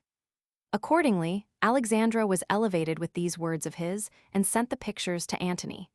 Dellius also talked extravagantly, and said that these children seemed not derived from men, but from some god or other. His design in doing so was to entice Antony into lewd pleasures with them, who was ashamed to send for the damsel, as being the wife of Herod, and avoided it, because of the reproaches he should have from Cleopatra on that account. But he sent, in the most decent manner he could, for the young man, but added this withal, unless he thought it hard upon him so to do.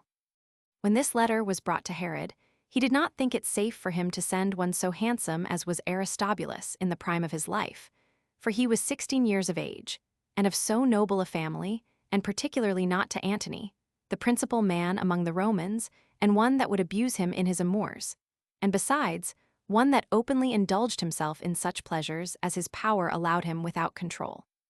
He therefore wrote back to him that if this boy should only go out of the country, all would be in a state of war and uproar, because the Jews were in hopes of a change in the government, and to have another king over them. 7. When Herod had thus excused himself to Antony, he resolved that he would not entirely permit the child or Alexandra to be treated dishonorably. But his wife Mariamne lay vehemently at him to restore the high priesthood to her brother. And he judged it was for his advantage so to do, because if he once had that dignity, he could not go out of the country. So he called his friends together, and told them that Alexandra privately conspired against his royal authority, and endeavored, by the means of Cleopatra, so to bring it about that he might be deprived of the government, and that by Antony's means this youth might have the management of public affairs in his stead. And that this procedure of hers was unjust, since she would at the same time deprive her daughter of the dignity she now had, and would bring disturbances upon the kingdom, for which he had taken a great deal of pains, and had gotten it with extraordinary hazards. That yet, while he well remembered her wicked practices, he would not leave off doing what was right himself, but would even now give the youth the high priesthood. And that he formerly set up Anninless, because Aristobulus was then so very young a child. Now when he had said this, not at random, but as he thought with the best discretion he had, in order to deceive the women and those friends whom he had taken to consult with Alexandra, out of the great joy she had at this unexpected promise, and out of fear from the suspicions she lay under, fell a-weeping, and made the following apology for herself, and said that as to the priesthood, she was very much concerned for the disgrace her son was under, and so did her utmost endeavors to procure it for him. But that as to the kingdom, she had made no attempts, and that if it were offered her, she would not accept it, and that now she would be satisfied with her son's dignity, while he himself held the civil government, and she had thereby the security that arose from his peculiar ability in governing to all the remainder of her family. That she was now overcome by his benefits, and thankfully accepted of this honor showed by him to her son, and that she would hereafter be entirely obedient. And she desired him to excuse her, if the nobility of her family and that freedom of acting which she thought that allowed her, had made her act too precipitately and imprudently in this matter. So when they had spoken thus to one another, they came to an agreement, and all suspicions, so far as appeared, were vanished away.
Chapter 3. How Herod, upon his making Aristobulus high priest, took care that he should be murdered in a little time, and what apology he made to Antony about Aristobulus, as also concerning Joseph and Mariamne. 1. So King Herod immediately took the high priesthood away from Anninless, who, as we said before, was not of this country, but one of those Jews that had been carried captive beyond Euphrates. For there were not a few 10,000s of this people that had been carried captives, and dwelt about Babylonia, whence Anninless came. He was one of the stock of the high priests four, and had been of old a particular friend of Herod. And when he was first made king, he conferred that dignity upon him, and now put him out of it again, in order to quiet the troubles in his family, though what he did was plainly unlawful, for at no other time was anyone that had once been in that dignity deprived of it. It was Antiochus Epiphanes who first brake that law, and deprived Jesus, and made his brother Onias high priest in his stead. Aristobulus was the second that did so, and took that dignity from his brother, and this Herod was the third, who took that high office away, and gave it to this young man, Aristobulus, in his stead. 2. And now Herod seemed to have healed the divisions in his family, yet was he not without suspicion, as is frequently the case, of people seeming to be reconciled to one another, but thought that, as Alexandra had already made attempts tending to innovations, so did he fear that she would go on therein if she found a fit opportunity for so doing. So he gave a command that she should dwell in the palace, and meddle with no public affairs. Her guards also were so careful, that nothing she did in private life every day was concealed. All these hardships put her out of patience, by little and little, and she began to hate Herod. For as she had the pride of a woman to the utmost degree, she had great indignation at this suspicious guard that was about her, as desirous rather to undergo anything that could befall her, than to be deprived of her liberty of speech, and, under the notion of an honorary guard, to live in a state of slavery and terror. She therefore sent to Cleopatra, and made a long complaint of the circumstances she was in, and entreated her to do her utmost for her assistance. Cleopatra hereupon advised her to take her son with her, and come away immediately to her into Egypt. This advice pleased her, and she had this contrivance for getting away. She got 2 coffins made, as if they were to carry away 2 dead bodies, and put herself into one, and her son into the other, and gave orders to such of her servants as knew of her intentions to carry them away in the night time.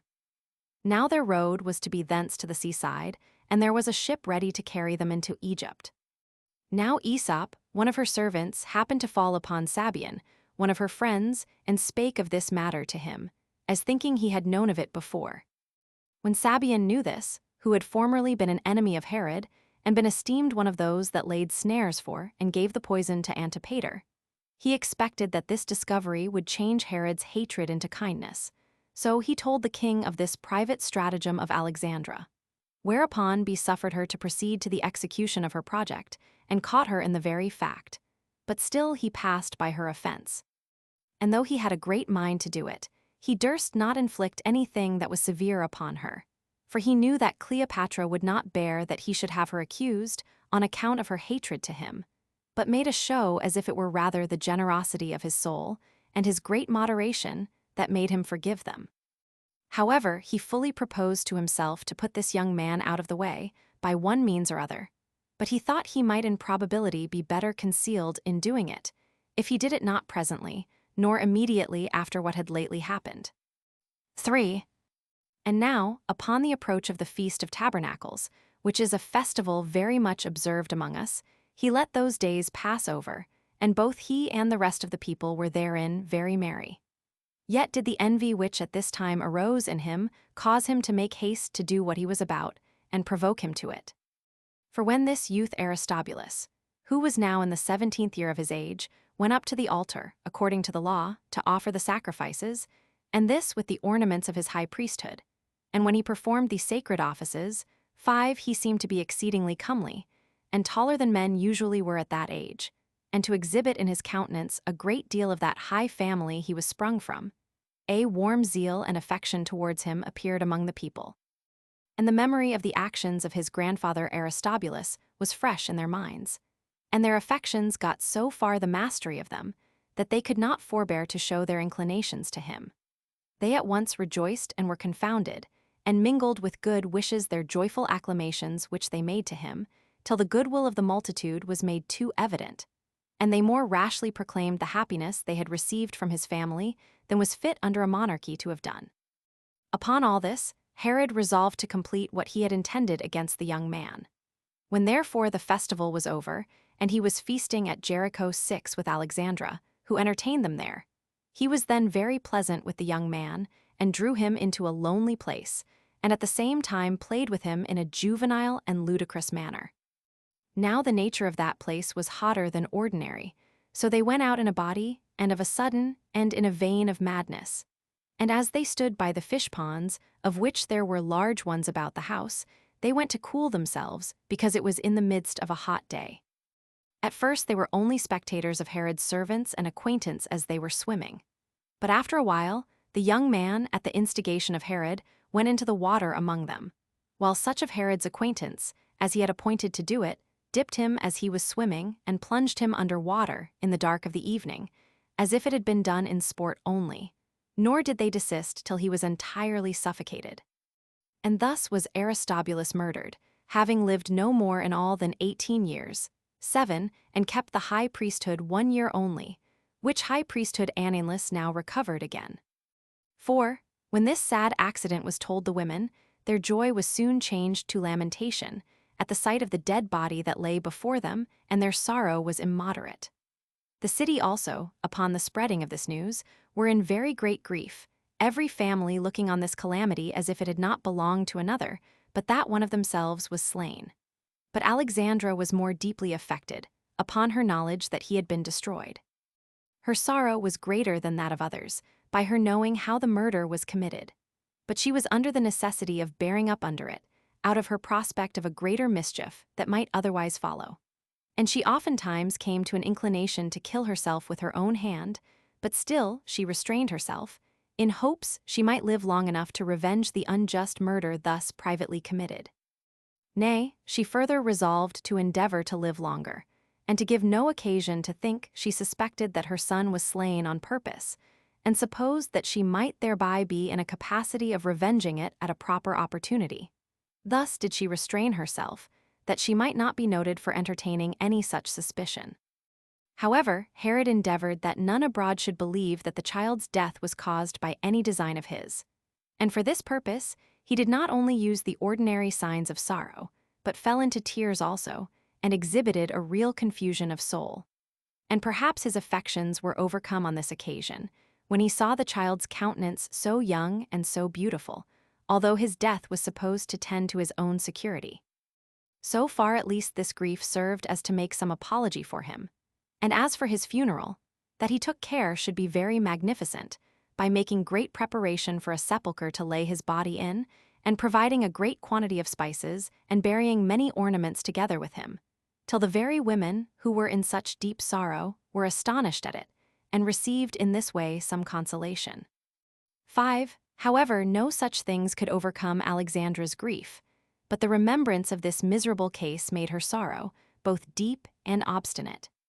Accordingly, she wrote an account of this treacherous scene to Cleopatra, and how her son was murdered.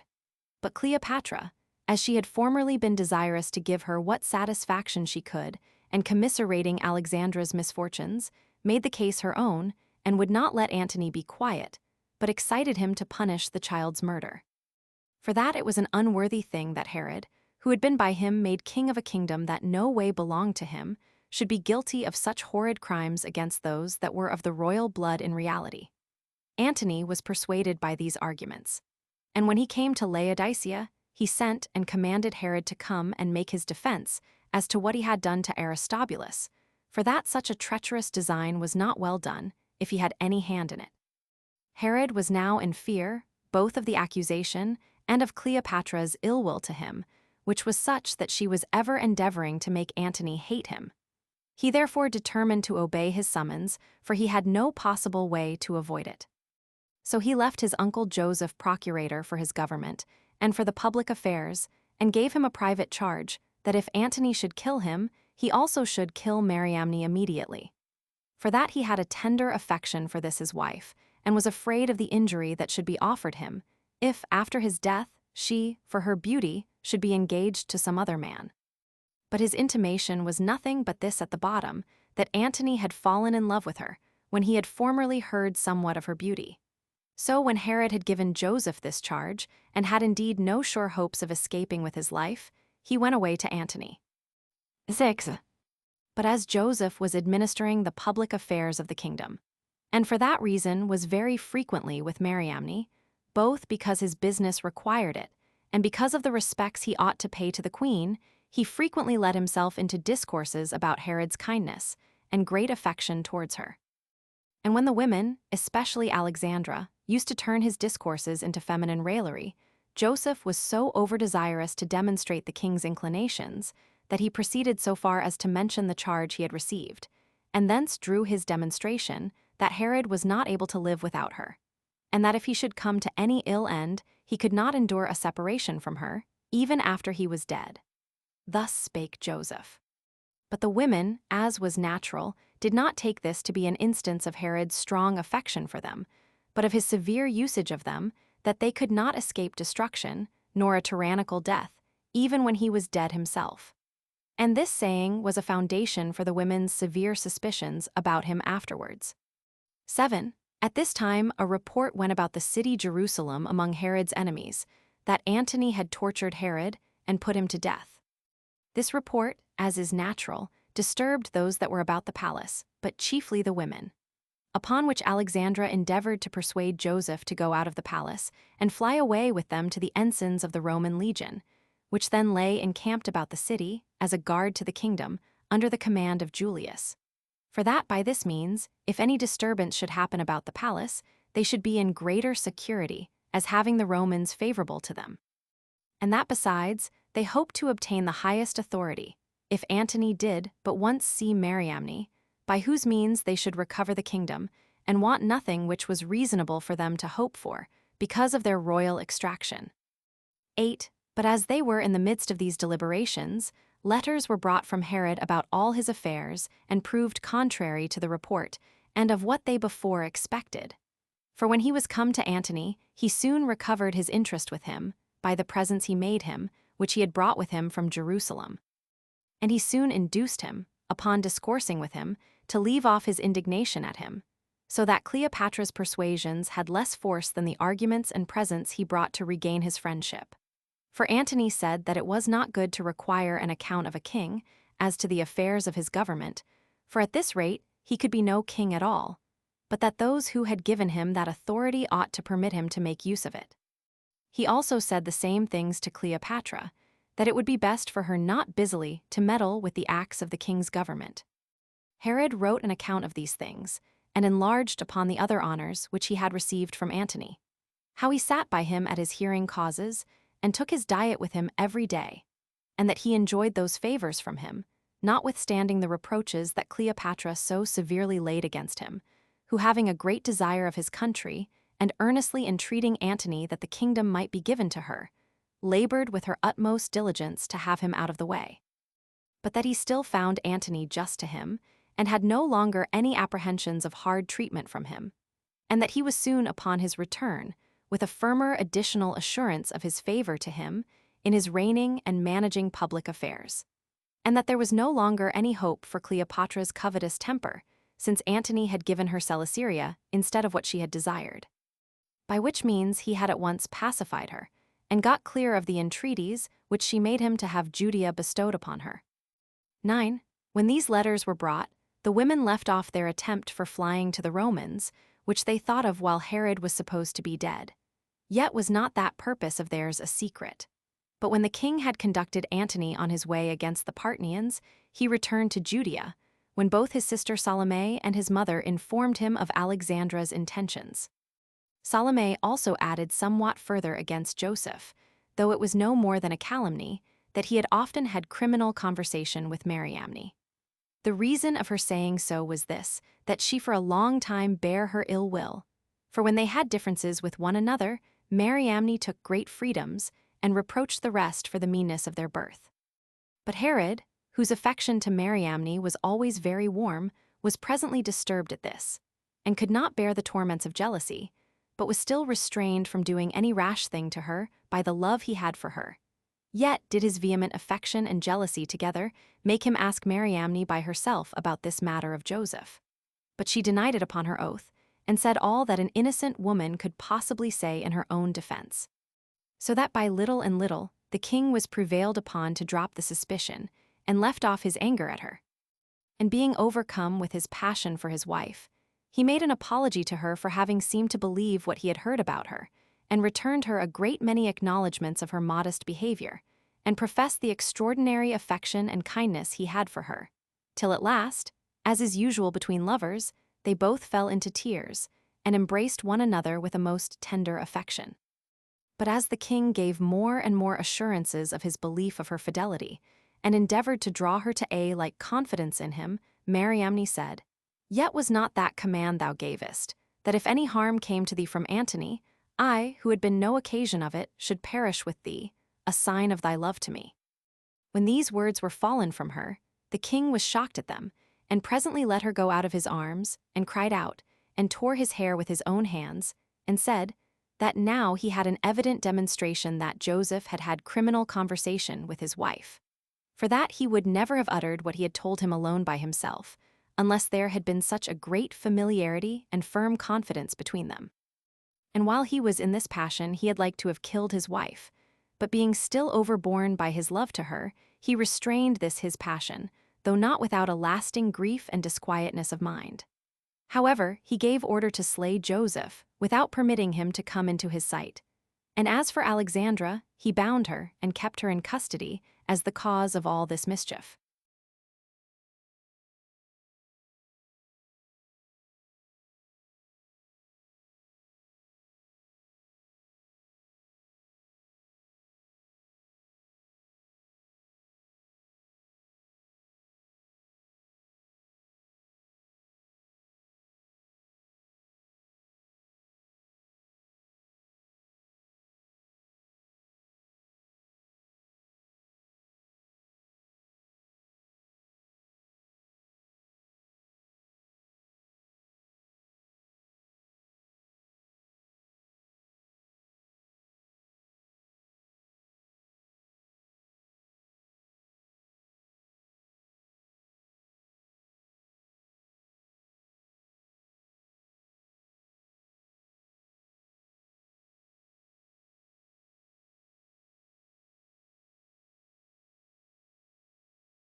Chapter 4. How Cleopatra, when she had gotten from Antony some parts of Judea and Arabia, came into Judea, and how Herod gave her many presents and conducted her on her way back to Egypt. 1. Now at this time, the affairs of Syria were in confusion by Cleopatra's constant persuasions to Antony to make an attempt upon everybody's dominions, for she persuaded him to take those dominions away from their several princes and bestow them upon her. And she had a mighty influence upon him, by reason of his being enslaved to her by his affections. She was also by nature very covetous, and stuck at no wickedness. She had already poisoned her brother, because she knew that he was to be king of Egypt, and this when he was but 15 years old, and she got her sister Arsinoe to be slain by the means of Antony, when she was a supplicant at Diana's temple at Ephesus. For if there were but any hopes of getting money, she would violate both temples and sepulchres. Nor was there any holy place that was esteemed the most inviolable, from which she would not fetch the ornaments it had in it, nor any place so profane, but was to suffer the most flagitious treatment possible from her, if it could but contribute somewhat to the covetous humor of this wicked creature. Yet did not all this suffice so extravagant a woman, who was a slave to her lusts, but she still imagined that she wanted everything she could think of, and did her utmost to gain it. For which reason she hurried Antony on perpetually to deprive others of their dominions, and give them to her. And as she went over Syria with him, she contrived to get it into her possession. So he slew Lysanias, the son of Ptolemy, accusing him of his bringing the Parthians upon those countries. She also petitioned Antony to give her Judea and Arabia, and, in order thereto, desired him to take these countries away from their present governors. As for Antony, he was so entirely overcome by this woman, that one would not think her conversation only could do it, but that he was some way or other bewitched to do whatsoever she would have him. Yet did the grossest parts of her injustice make him so ashamed, that he would not always hearken to her to do those flagrant enormities she would have persuaded him to. That therefore he might not totally deny her, nor, by doing everything which she enjoined him, appear openly to be an ill man, he took some parts of each of those countries away from their former governors, and gave them to her. Thus he gave her the cities that were within the river Eleutherus, as far as Egypt, excepting Tyre and Sidon, which he knew to have been free cities from their ancestors, although she pressed him very often to bestow those on her also. 2. When Cleopatra had obtained thus much, and had accompanied Antony in his expedition to Armenia as far as Euphrates, she returned back, and came to Apamia and Damascus, and passed on to Judea, where Herod met her, and farmed of her parts of Arabia, and those revenues that came to her from the region about Jericho. This country bears that balsam, which is the most precious drug that is there, and grows there alone. The place bears also palm trees, both many in number, and those excellent in their kind. When she was there, and was very often with Herod, she endeavored to have criminal conversation with the king, nor did she affect secrecy in the indulgence of such sort of pleasures, and perhaps she had in some measure a passion of love to him. Or rather, what is most probable, she laid a treacherous snare for him, by aiming to obtain such adulterous conversation from him. However, upon the whole, she seemed overcome with love to him. Now Herod had a great while borne no good will to Cleopatra, as knowing that she was a woman irksome to all, and at that time he thought her particularly worthy of his hatred, if this attempt proceeded out of lust. He had also thought of preventing her intrigues, by putting her to death, if such were her endeavors. However, he refused to comply with her proposals, and called a council of his friends to consult with them whether he should not kill her, now he had her in his power. For that he should thereby deliver all those from a multitude of evils to whom she was already become irksome, and was expected to be still so for the time to come. And that this very thing would be much for the advantage of Antony himself, since she would certainly not be faithful to him, in case any such season or necessity should come upon him, as that he should stand in need of her fidelity. But when he thought to follow this advice, his friends would not let him, and told him that, in the first place, it was not right to attempt so great a thing, and run himself thereby into the utmost danger. And they laid hard at him, and begged of him to undertake nothing rashly, for that Antony would never bear it, no, not though anyone should evidently lay before his eyes that it was for his own advantage. And that the appearance of depriving him of her conversation, by this violent and treacherous method, would probably set his affections more on a flame than before. Nor did it appear that he could offer anything of tolerable weight in his defense, this attempt being against such a woman as was of the highest dignity of any of her sex at that time in the world. And as to any advantage to be expected from such an undertaking, if any such could be supposed in this case, it would appear to deserve condemnation, on account of the insolence he must take upon him in doing it. Which considerations made it very plain that in so doing he would find his government filled with mischief, both great and lasting, both to himself and his posterity, whereas it was still in his power to reject that wickedness she would persuade him to, and to come off honorably at the same time. So by thus affrighting Herod, and representing to him the hazard he must, in all probability, run by this undertaking, they restrained him from it. So he treated Cleopatra kindly, and made her presents, and conducted her on her way to Egypt. 3. But Antony subdued Armenia, and sent Artabazus, the son of Tigranes, in bonds, with his children and procurators, to Egypt, and made a present of them, and of all the royal ornaments which he had taken out of that kingdom, to Cleopatra. And Artaxias, the eldest of his sons, who had escaped at that time, took the kingdom of Armenia, who yet was ejected by Archelaus and Nero Caesar when they restored Tigranes, his younger brother, to that kingdom. But this happened a good while afterward. 4. But then, as to the tributes which Herod was to pay Cleopatra for that country which Antony had given her, he acted fairly with her, as deeming it not safe for him to afford any cause for Cleopatra to hate him. As for the king of Arabia, whose tribute Herod had undertaken to pay her, for some time indeed he paid him as much as came to 200 talents. But he afterwards became very niggardly and slow in his payments, and could hardly be brought to pay some parts of it, and was not willing to pay even them without some deductions.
Chapter 5. How Herod made war with the king of Arabia, and after they had fought many battles, at length conquered him, and was chosen by the Arabs to be governor of that nation, as also concerning a great earthquake. 1. Hereupon Herod held himself ready to go against the king of Arabia, because of his ingratitude to him, and because, after all, he would do nothing that was just to him, although Herod made the Roman war an occasion of delaying his own. For the battle at Actium was now expected, which fell into the 187th Olympiad, where Caesar and Antony were to fight for the supreme power of the world. But Herod, having enjoyed a country that was very fruitful, and that now for a long time, and having received great taxes and raised great armies therewith, got together a body of men, and carefully furnished them with all necessaries, and designed them as auxiliaries for Antony. But Antony said he had no want of his assistance, but he commanded him to punish the king of Arabia, for he had heard both from him and from Cleopatra how perfidious he was. For this was what Cleopatra desired, who thought it for her own advantage that these two kings should do one another as great mischief as possible. Upon this message from Antony, Herod returned back, but kept his army with him, in order to invade Arabia immediately. So when his army of horsemen and footmen was ready, he marched to Diospolis, whither the Arabians came also to meet them, for they were not unapprised of this war that was coming upon them. And after a great battle had been fought, the Jews had the victory. But afterward there were gotten together another numerous army of the Arabians at Cana, which is a place of Celesyria. Herod was informed of this beforehand, so he came marching against them with the greatest part of the forces he had. And when he was come near to Cana, he resolved to encamp himself. And he cast up a bulwark, that he might take a proper season for attacking the enemy. But as he was giving those orders, the multitude of the Jews cried out that he should make no delay, but lead them against the Arabians. They went with great spirit, as believing they were in very good order. And those especially were so that had been in the former battle, and had been conquerors, and had not permitted their enemies so much as to come to a close fight with them. And when they were so tumultuous, and showed such great alacrity, the king resolved to make use of that zeal the multitude then exhibited. And when he had assured them he would not be behindhand with them in courage, he led them on, and stood before them all in his armor, all the regiments following him in their several ranks. Whereupon a consternation fell upon the Arabians. For when they perceived that the Jews were not to be conquered, and were full of spirit, the greater part of them ran away and avoided fighting, and they had been quite destroyed, had not Antony fallen upon the Jews and distressed them. For this man was Cleopatra's general over the soldiers she had there, and was at enmity with Herod, and very wistfully looked on to see what the event of the battle would be. He had also resolved that in case the Arabians did anything that was brave and successful, he would lie still. But in case they were beaten, as it really happened, he would attack the Jews with those forces he had of his own, and with those that the country had gotten together for him. So he fell upon the Jews unexpectedly, when they were fatigued, and thought they had already vanquished the enemy, and made a great slaughter of them. For as the Jews had spent their courage upon their known enemies, and were about to enjoy themselves in quietness after their victory, they were easily beaten by these that attacked them afresh, and in particular received a great loss in places where the horses could not be of service, and which were very stony, and where those that attacked them were better acquainted with the places than themselves. And when the Jews had suffered this loss, the Arabians raised their spirits after their defeat, and returning back again, slew those that were already put to flight. And indeed all sorts of slaughter were now frequent, and of those that escaped, a few only returned into the camp. So King Herod, when he despaired of the battle, rode up to them to bring them assistance. Yet did he not come time enough to do them any service, though he labored hard to do it. But the Jewish camp was taken, so that the Arabians had unexpectedly a most glorious success, having gained that victory which of themselves they were no way likely to have gained, and slaying a great part of the enemy's army. Whence afterward Herod could only act like a private robber, and make excursions upon many parts of Arabia, and distress them by sudden incursions, while he encamped among the mountains, and avoided by any means to come to a pitched battle. Yet did he greatly harass the enemy by his assiduity, and the hard labor he took in this matter. He also took great care of his own forces, and used all the means he could to restore his affairs to their old state. 2. At this time it was that the fight happened at Actium, between Octavius Caesar and Antony, in the 7th year of the reign of Herod VIII, and then it was also that there was an earthquake in Judea, such a one as had not happened at any other time, and which earthquake brought a great destruction upon the cattle in that country. About 10,000 men also perished by the fall of houses, but the army, which lodged in the field, received no damage by this sad accident. When the Arabians were informed of this, and when those that hated the Jews and pleased themselves with aggravating the reports told them of it, they raised their spirits, as if their enemy's country was quite overthrown, and the men were utterly destroyed, and thought there now remained nothing that could oppose them. Accordingly, they took the Jewish ambassadors, who came to them after all this had happened, to make peace with them, and slew them, and came with great alacrity against their army. But the Jews durst not withstand them, and were so cast down by the calamities they were under, that they took no care of their affairs, but gave up themselves to despair. For they had no hope that they should be upon a level again with them in battles, nor obtain any assistance elsewhere, while their affairs at home were in such great distress also. When matters were in this condition, the king persuaded the commanders by his words, and tried to raise their spirits, which were quite sunk. And first he endeavored to encourage and embolden some of the better sort beforehand, and then ventured to make a speech to the multitude, which he had before avoided to do, lest he should find them uneasy thereat, because of the misfortunes which had happened. So he made a consolatory speech to the multitude, in the manner following. 3. You are not unacquainted, my fellow soldiers, that we have had, not long since, many accidents that have put a stop to what we are about. And it is probable that even those that are most distinguished above others for their courage can hardly keep up their spirits in such circumstances. But since we cannot avoid fighting, and nothing that hath happened is of such a nature, but it may by ourselves be recovered into a good state, and this by one brave action only well performed, I have proposed to myself both to give you some encouragement, and at the same time some information, both which parts of my design will tend to this point, that you may still continue in your own proper fortitude.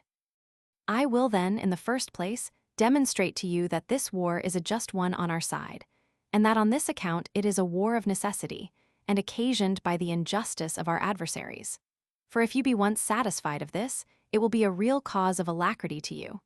After which I will further demonstrate that the misfortunes we are under are of no great consequence, and that we have the greatest reason to hope for victory.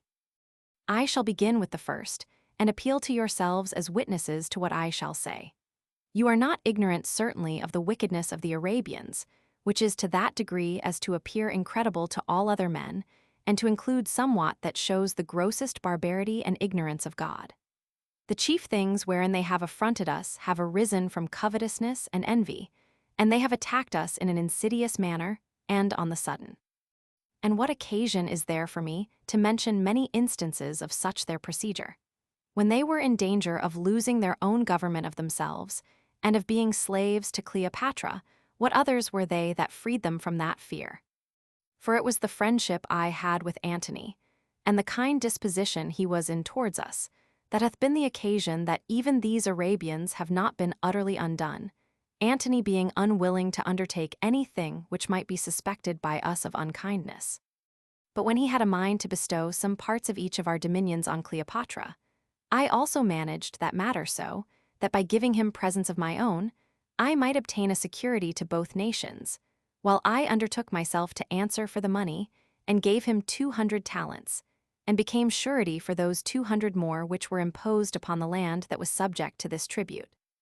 And this they have defrauded us of, although it was not reasonable that Jews should pay tribute to any man living, or allow part of their land to be taxable. But although that was to be, yet ought we not to pay tribute for these Arabians, whom we have ourselves preserved. Nor is it fit that they, who have professed that it is by our means that they keep their principality, should injure us and deprive us of what is our due, and this while we have been still not their enemies, but their friends. And whereas observation of covenants takes place among the bitterest enemies, but among friends is absolutely necessary, this is not observed among these men, who think gain to be the best of all things, let it be by any means whatsoever, and that injustice is no harm, if they may but get money by it. Is it therefore a question with you, whether the unjust are to be punished or not? When God himself hath declared his mind that so it ought to be, and hath commanded that we ever should hate injuries and injustice, which is not only just, but necessary, in wars between several nations. For these Arabians have done what both the Greeks and barbarians own to be an instance of the grossest wickedness, with regard to our ambassadors, which they have beheaded, while the Greeks declare that such ambassadors are sacred and inviolable. 9. And for ourselves, we have learned from God the most excellent of our doctrines, and the most holy part of our law by angels or ambassadors. For this name brings God to the knowledge of mankind, and is sufficient to reconcile enemies one to another. What wickedness then can be greater than the slaughter of ambassadors, who come to treat about doing what is right? And when such have been their actions, how is it possible they can either live securely in common life, or be successful in war? In my opinion, this is impossible. But perhaps some will say that what is holy and what is righteous is indeed on our side, but that the Arabians are either more courageous or more numerous than we are. Now, as to this, in the first place, it is not fit for us to say so, for with whom is what is righteous? With them is God himself. Now where God is, there is both multitude and courage. But to examine our own circumstances a little, we were conquerors in the first battle, and when we fought again, they were not able to oppose us, but ran away and could not endure our attacks or our courage. But when we had conquered them, then came Athenian and made war against us without declaring it. And pray, is this an instance of their manhood? Or is it not a second instance of their wickedness and treachery? Why are we therefore of less courage, on account of that which ought to inspire us with stronger hopes? And why are we terrified at these, who, when they fight upon the level, are continually beaten, and when they seem to be conquerors, they gain it by wickedness? And if we suppose that anyone should deem them to be men of real courage, will not he be excited by that very consideration to do his utmost against them? For true valor is not shown by fighting against weak persons, but in being able to overcome the most hardy. But then if the distresses we are ourselves under, and the miseries that have come by the earthquake, hath affrighted anyone, let him consider, in the first place, that this very thing will deceive the Arabians, by their supposal that what hath befallen us is greater than it really is. Moreover, it is not right that the same thing that emboldens them should discourage us. For these men, you see, do not derive their alacrity from any advantageous virtue of their own, but from their hope, as to us, that we are quite cast down by our misfortunes. But when we boldly march against them, we shall soon pull down their insolent conceit of themselves, and shall gain this by attacking them, that they will not be so insolent when we come to the battle. For our distresses are not so great, nor is what hath happened all indication of the anger of God against us, as some imagine. For such things are accidental, and adversities that come in the usual course of things. And if we allow that this was done by the will of God, we must allow that it is now over by his will also, and that he is satisfied with what hath already happened. For had he been willing to afflict us still more thereby, he had not changed his mind so soon. And as for the war we are engaged in, he hath himself demonstrated that he is willing it should go on, and that he knows it to be a just war. For while some of the people in the country have perished, all you who were in arms have suffered nothing, but are all preserved alive. Whereby God makes it plain to us, that if you had universally, with your children and wives, been in the army, it had come to pass that you had not undergone anything that would have much hurt you. Consider these things, and, what is more than all the rest, that you have God at all times for your protector. And prosecute these men with a just bravery, who, in point of friendship, are unjust, in their battles perfidious, towards ambassadors impious, and always inferior to you in valor. For, when the Jews heard this speech, they were much raised in their minds, and more disposed to fight than before. So Herod, when he had offered the sacrifices appointed by the law 10, made haste, and took them, and led them against the Arabians, and in order to that passed over Jordan, and pitched his camp near to that of the enemy. He also thought fit to seize upon a certain castle that lay in the midst of them, as hoping it would be for his advantage, and would the sooner produce a battle, and that if there were occasion for delay, he should by it have his camp fortified. And as the Arabians had the same intentions upon that place, a contest arose about it. At first they were but skirmishes, after which there came more soldiers, and it proved a sort of fight, and some fell on both sides, till those of the Arabian side were beaten and retreated. This was no small encouragement to the Jews immediately. And when Herod observed that the enemy's army was disposed to anything rather than to come to an engagement, he ventured boldly to attempt the bulwark itself, and to pull it to pieces, and so to get nearer to their camp, in order to fight them. For when they were forced out of their trenches, they went out in disorder, and had not the least alacrity or hope of victory. Yet did they fight hand to hand, because they were more in number than the Jews, and because they were in such a disposition of war that they were under a necessity of coming on boldly. So they came to a terrible battle, while not a few fell on each side. However, at length the Arabians fled, and so great a slaughter was made upon their being routed, that they were not only killed by their enemies, but became the authors of their own deaths also, and were trodden down by the multitude, and the great current of people in disorder, and were destroyed by their own armor. So 5,000 men lay dead upon the spot, while the rest of the multitude soon ran within the bulwark for safety, but had no firm hope of safety, by reason of their want of necessaries, and especially of water. The Jews pursued them, but could not get in with them, but sat round about the bulwark, and watched any assistance that would get into them, and prevented any there, that had a mind to it, from running away. 5. When the Arabians were in these circumstances, they sent ambassadors to Herod in the first place to propose terms of accommodation, and after that to offer him, so pressing was their thirst upon them, to undergo whatsoever he pleased if he would free them from their present distress. But he would admit of no ambassadors, of no price of redemption, nor of any other moderate terms whatever, being very desirous to revenge those unjust actions which they had been guilty of towards his nation. So they were necessitated by other motives, and particularly by their thirst, to come out and deliver themselves up to him, to be carried away captives. And in 5 days' time the number of 4,000 were taken prisoners, while all the rest resolved to make a sally upon their enemies, and to fight it out with them, choosing rather, if so it must be, to die therein, than to perish gradually and ingloriously. When they had taken this resolution, they came out of their trenches, but could no way sustain the fight, being too much disabled, both in mind and body, and having not room to exert themselves, and thought it an advantage to be killed, and a misery to survive. So at the first onset there fell about 7,000 of them, after which stroke they let all the courage they had put on before fall, and stood amazed at Herod's warlike spirit under his own calamities. So for the future they yielded, and made him ruler of their nation, whereupon he was greatly elevated at so seasonable a success, and returned home, taking great authority upon him, on account of so bold and glorious an expedition as he had made.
Chapter 6. How Herod slew Hyrcanus and then hasted away to Caesar, and obtained the kingdom from him also, and how a little time afterward he entertained Caesar in a most honorable manner. 1. Herod's other affairs were now very prosperous, and he was not to be easily assaulted on any side. Yet did there come upon him a danger that would hazard his entire dominions, after Antony had been beaten at the battle of Actium by Caesar. For at that time both Herod's enemies and friends despaired of his affairs, for it was not probable that he would remain without punishment, who had showed so much friendship for Antony. So it happened that his friends despaired, and had no hopes of his escape. But for his enemies, they all outwardly appeared to be troubled at his case, but were privately very glad of it, as hoping to obtain a change for the better. As for Herod himself, he saw that there was no one of royal dignity left but Hyrcanus, and therefore he thought it would be for his advantage not to suffer him to be an obstacle in his way any longer. For that in case he himself survived, and escaped the danger he was in, he thought it the safest way to put it out of the power of such a man to make any attempt against him, at such junctures of affairs, as was more worthy of the kingdom than himself. And in case he should be slain by Caesar, his envy prompted him to desire to slay him that would otherwise be king after him. 2. While Herod had these things in his mind, there was a certain occasion afforded him. For Hyrcanus was of so mild a temper, both then and at other times, that he desired not to meddle with public affairs, nor to concern himself with innovations, but left all to fortune, and contented himself with what that afforded him. But Alexandra his daughter was a lover of strife, and was exceeding desirous of a change of the government, and spake to her father not to bear for ever Herod's injurious treatment of their family, but to anticipate their future hopes, as he safely might. And desired him to write about these matters to Malchus, who was then governor of Arabia, to receive them, and to secure them, for that if they went away, and Herod's affairs proved to be as it was likely they would be, by reason of Caesar's enmity to him, they should then be the only persons that could take the government. And this, both on account of the royal family they were of, and on account of the good disposition of the multitude to them. While she used these persuasions, Hyrcanus put off her suit. But as she showed that she was a woman, and a contentious woman too, and would not desist either night or day, but would always be speaking to him about these matters, and about Herod's treacherous designs, she at last prevailed with him to entrust Dositheus, one of his friends, with a letter, wherein his resolution was declared. And he desired the Arabian governor to send to him some horsemen, who should receive him, and conduct him to the lake Asphaltites, which is from the bounds of Jerusalem 300 furlongs. And he did therefore trust Dositheus with this letter, because he was a careful attendant on him, and on Alexandra, and had no small occasions to bear ill will to Herod. For he was a kinsman of one Joseph, whom he had slain, and a brother of those that were formerly slain at Tyre by Antony. Yet could not these motives induce Dositheus to serve Hyrcanus in this affair. For, preferring the hopes he had from the present king to those he had from him, he gave Herod the letter. So he took his kindness in good part, and bid him besides do what he had already done, that is, go on in serving him, by rolling up the epistle and sealing it again, and delivering it to Malchus, and then to bring back his letter in answer to it. For it would be much better if he could know Malchus's intentions also. And when Dositheus was very ready to serve him in this point also, the Arabian governor returned back for answer, that he would receive Hyrcanus, and all that should come with him, and even all the Jews that were of his party. That he would, moreover, send forces sufficient to secure them in their journey, and that he should be in no want of anything he should desire. Now as soon as Herod had received this letter, he immediately sent for Hyrcanus, and questioned him about the league he had made with Malchus. And when he denied it, he showed his letter to the Sanhedrim, and put the man to death immediately. 3. And this account we give the reader, as it is contained in the commentaries of King Herod. But other historians do not agree with them, for they suppose that Herod did not find, but rather make, this an occasion for thus putting him to death, and that by treacherously laying a snare for him. For thus do they write: that Herod and he were once at a treat, and that Herod had given no occasion to suspect that he was displeased at him, but put this question to Hyrcanus, whether he had received any letters from Malchus.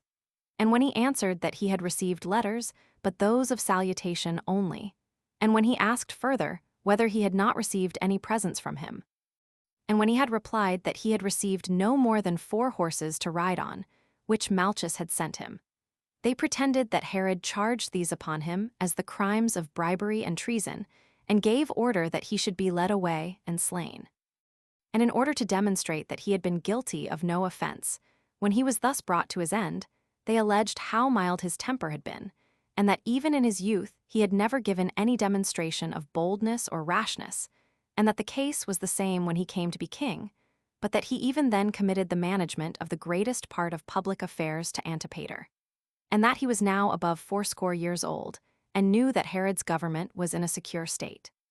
He also came over Euphrates, and left those who greatly honored him beyond that river, though he were to be entirely under Herod's government, and that it was a most incredible thing that he should enterprise anything by way of innovation, and not at all agreeable to his temper, but that this was a plot of Herod's contrivance.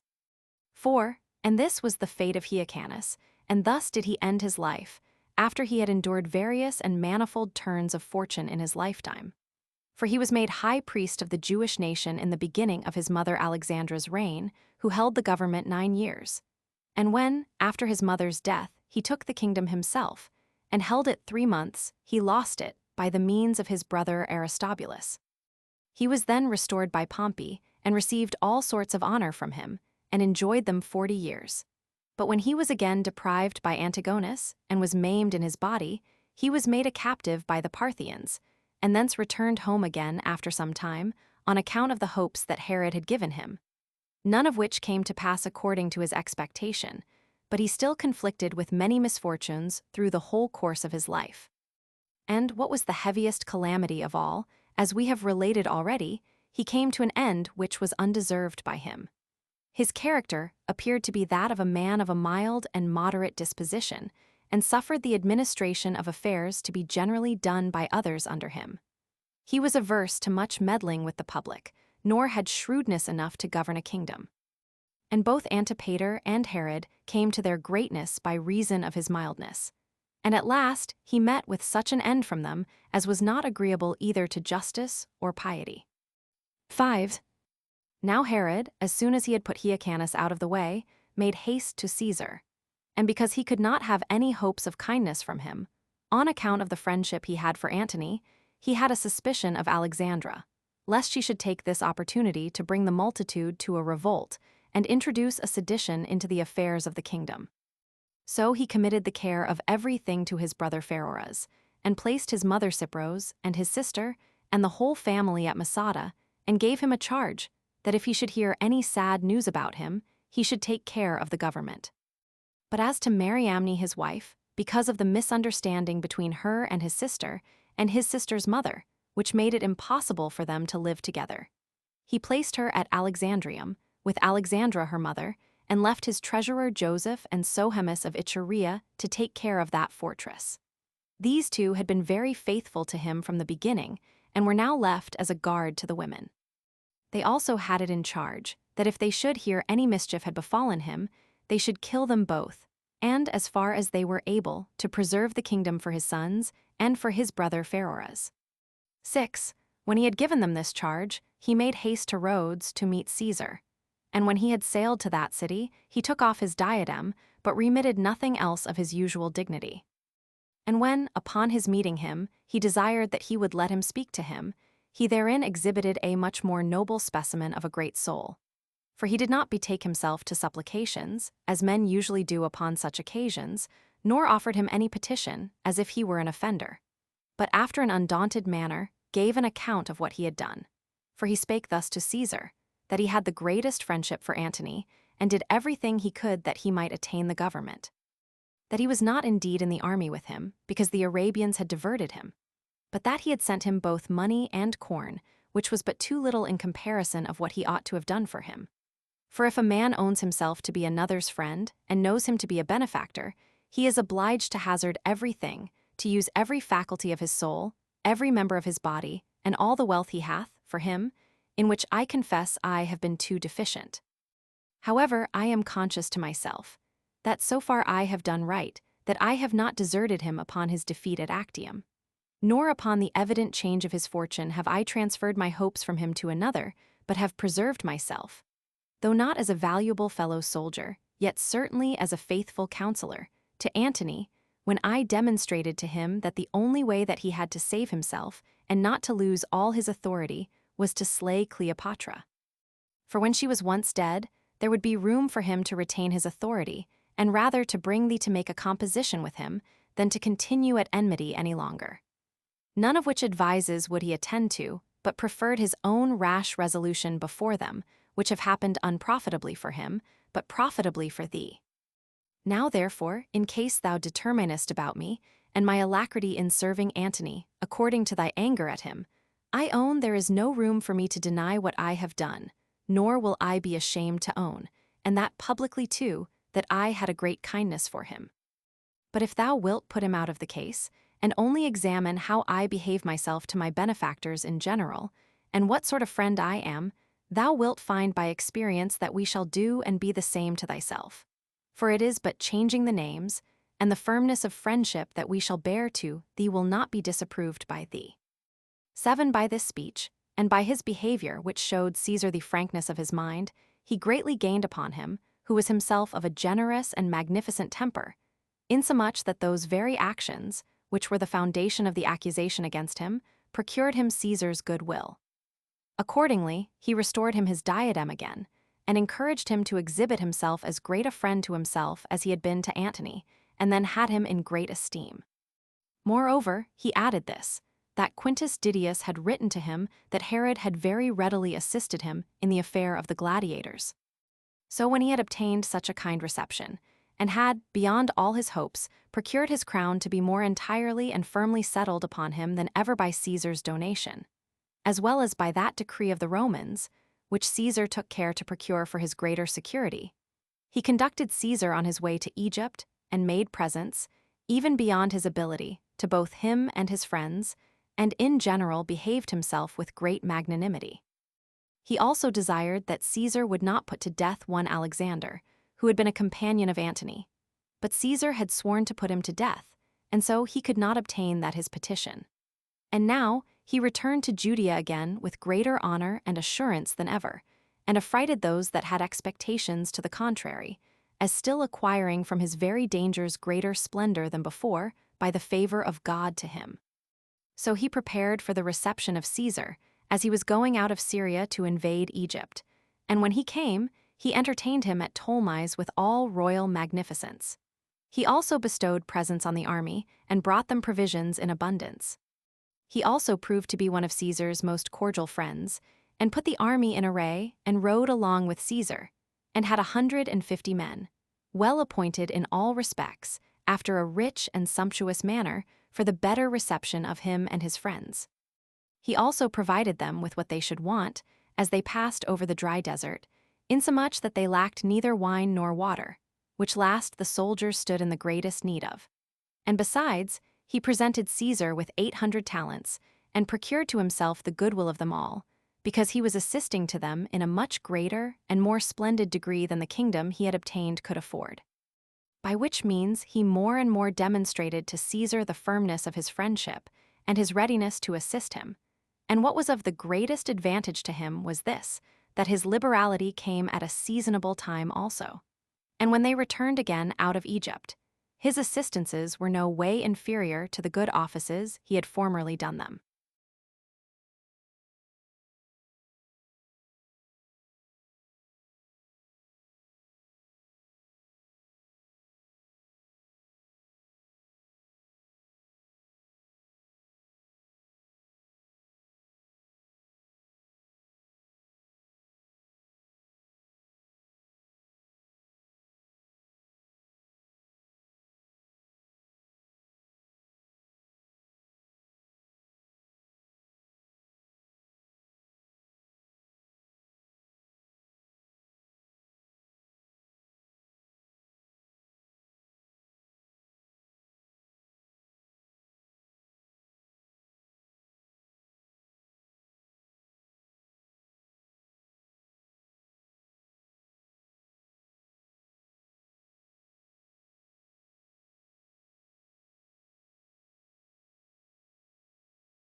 Chapter 7. How Herod slew Sohemus and Mariamne, and afterward Alexandra and Costobarus, and his most intimate friends, and at last the sons of Babas also. 1. However, when he came into his kingdom again, he found his house all in disorder, and his wife Mariamne and her mother Alexandra very uneasy. For as they supposed that they were not put into that fortress for the security of their persons, but as into a garrison for their imprisonment, and that they had no power over anything, either of others or of their own affairs, they were very uneasy. And Mariamne, supposing that the king's love to her was but hypocritical, and rather pretended than real, she looked upon it as fallacious. She also was grieved that he would not allow her any hopes of surviving him, if he should come to any harm himself. She also recollected what commands he had formerly given to Joseph, insomuch that she endeavored to please her keepers, and especially Sohemus, as well apprised how all was in his power. And at the first Sohemus was faithful to Herod, and neglected none of the things he had given him in charge.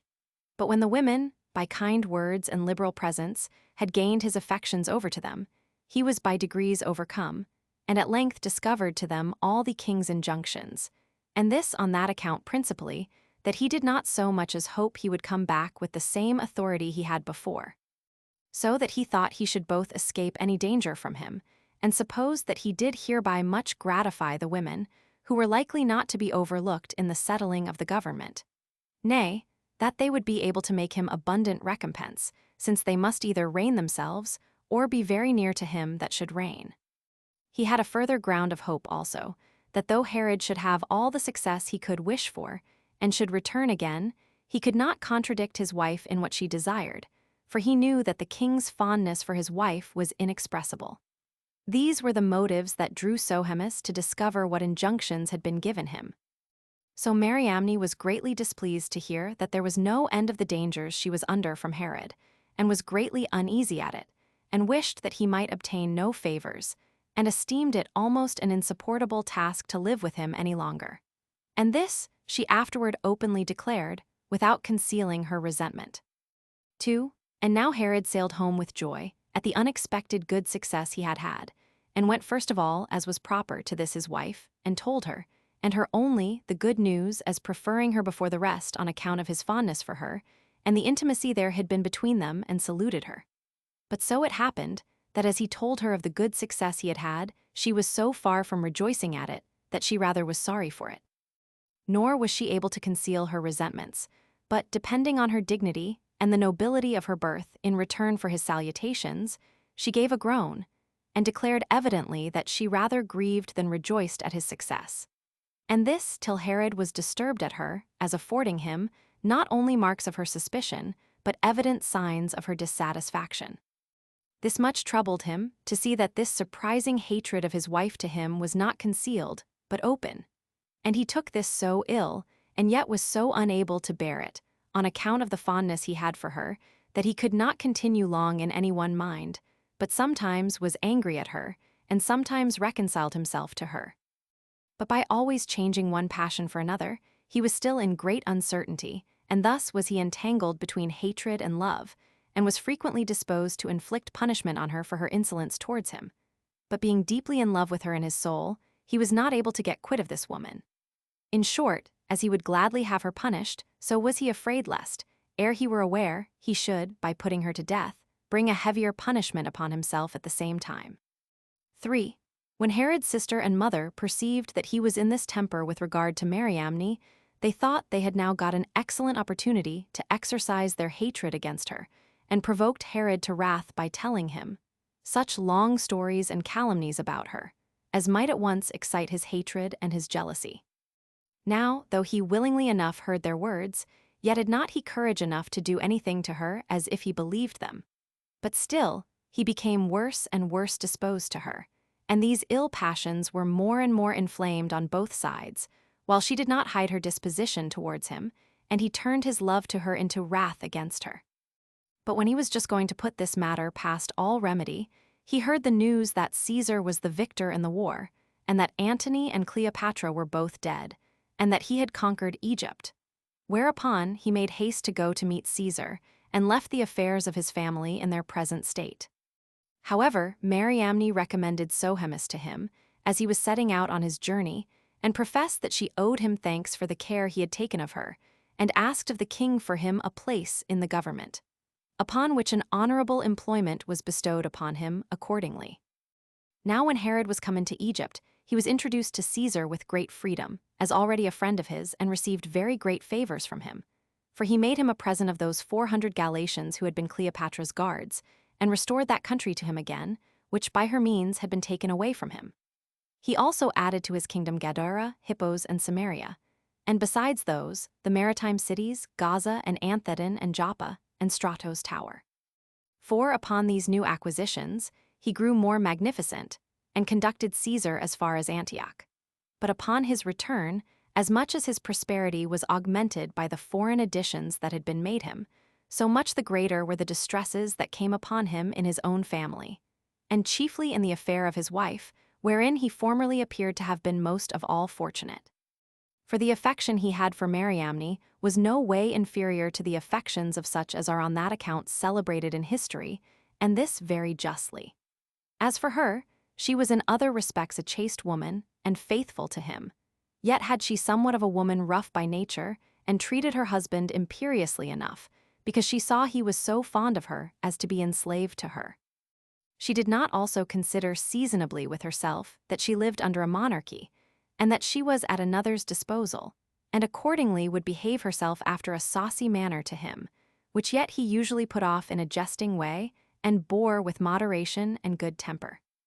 She would also expose his mother and his sister openly, on account of the meanness of their birth, and would speak unkindly of them, insomuch that there was before this a disagreement and unpardonable hatred among the women. And it was now come to greater reproaches of one another than formerly, which suspicions increased, and lasted a whole year after Herod returned from Caesar. However, these misfortunes, which had been kept under some decency for a great while, burst out all at once upon such an occasion as was now offered. For as the king was one day about noon lain down on his bed to rest him, he called for Mariamne, out of the great affection he had always for her. She came in accordingly, but would not lie down by him, and when he was very desirous of her company, she showed her contempt of him, and added, by way of reproach, that he had caused her father and her brother to be slain.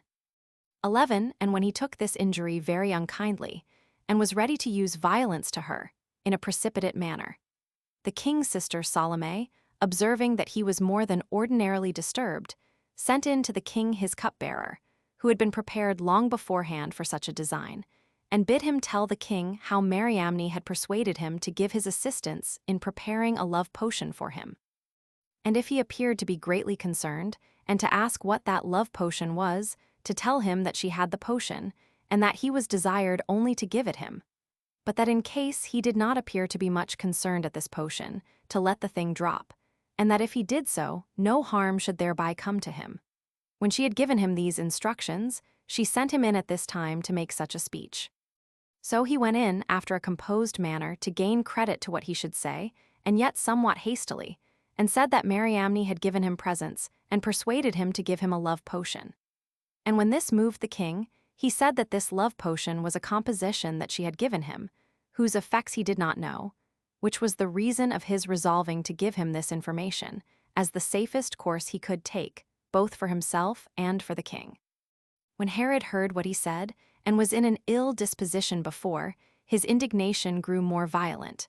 And he ordered that eunuch of Mariamne, who was most faithful to her, to be brought to torture about this potion, as well knowing it was not possible that anything small or great could be done without him. And when the man was under the utmost agonies, he could say nothing concerning the thing he was tortured about, but so far he knew that Mariamne's hatred against him was occasioned by somewhat that Sohemus had said to her. Now, as he was saying this, Herod cried out aloud, and said that Sohemus, who had been at all other times most faithful to him, and to his government, would not have betrayed what injunctions he had given him, unless he had had a nearer conversation than ordinary with Mariamne. So he gave order that Sohemus should be seized on and slain immediately, but he allowed his wife to take her trial, and got together those that were most faithful to him, and laid an elaborate accusation against her for this love potion and composition, which had been charged upon her by way of calumny only. However, he kept no temper in what he said, and was in too great a passion for judging well about this matter. Accordingly, when the court was at length satisfied that he was so resolved, they passed the sentence of death upon her. But when the sentence was passed upon her, this temper was suggested by himself, and by some others of the court, that she should not be thus hastily put to death, but be laid in prison in one of the fortresses belonging to the kingdom. But Salome and her party labored hard to have the woman put to death. And they prevailed with the king to do so, and advised this out of caution, lest the multitude should be tumultuous if she were suffered to live. And thus was Mariamne led to execution. 5. When Alexandra observed how things went, and that there were small hopes that she herself should escape the like treatment from Herod, she changed her behavior to quite the reverse of what might have been expected from her former boldness, and this after a very indecent manner.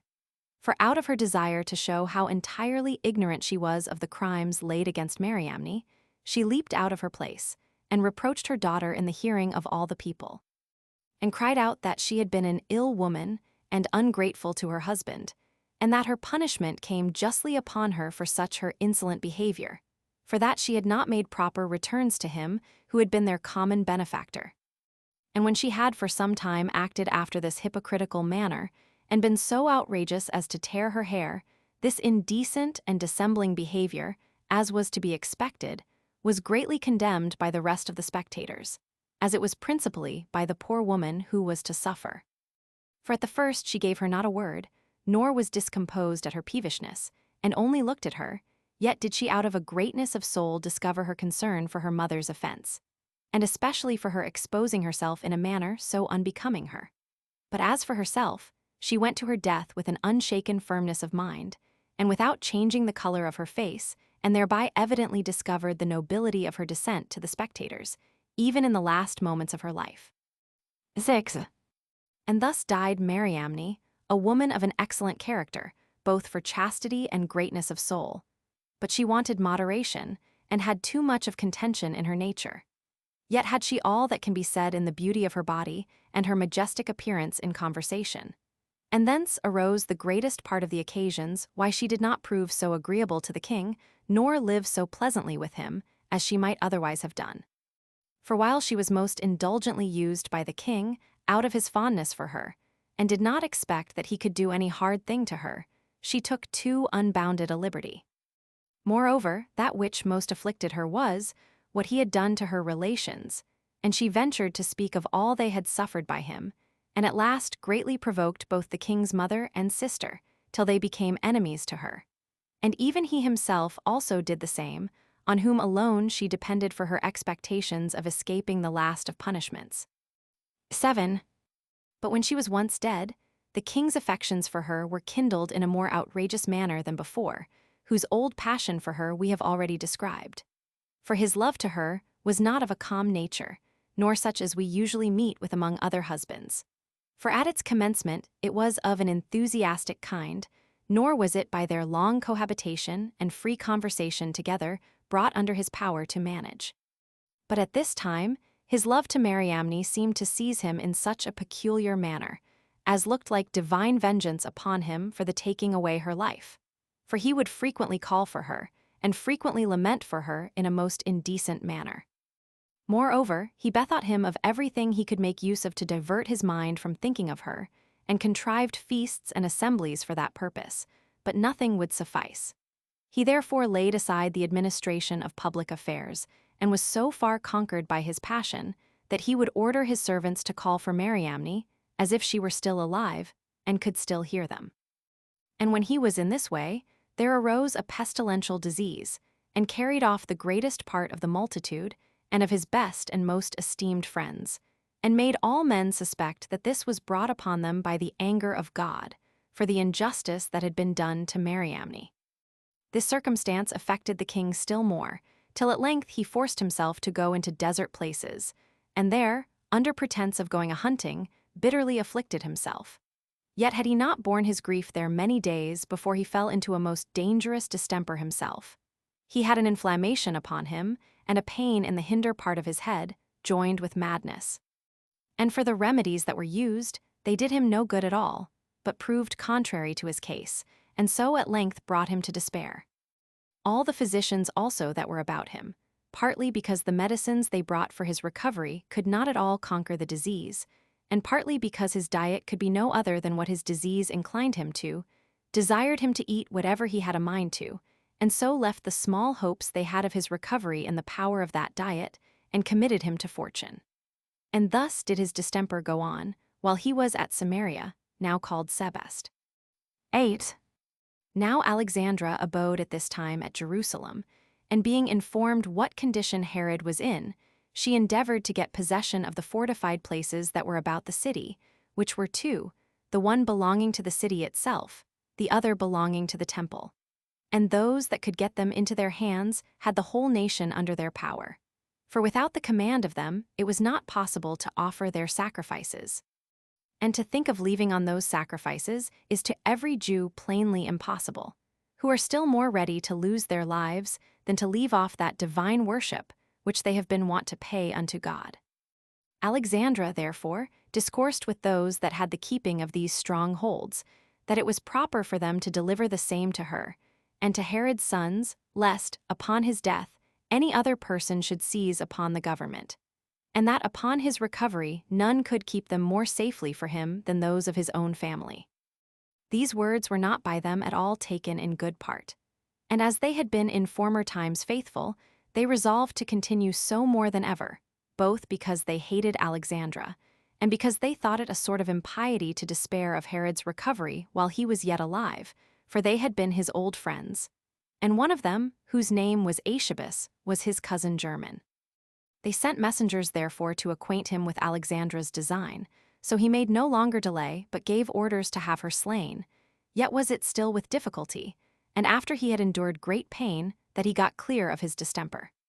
He was still sorely afflicted, both in mind and body, and made very uneasy, and readier than ever upon all occasions to inflict punishment upon those that fell under his hand.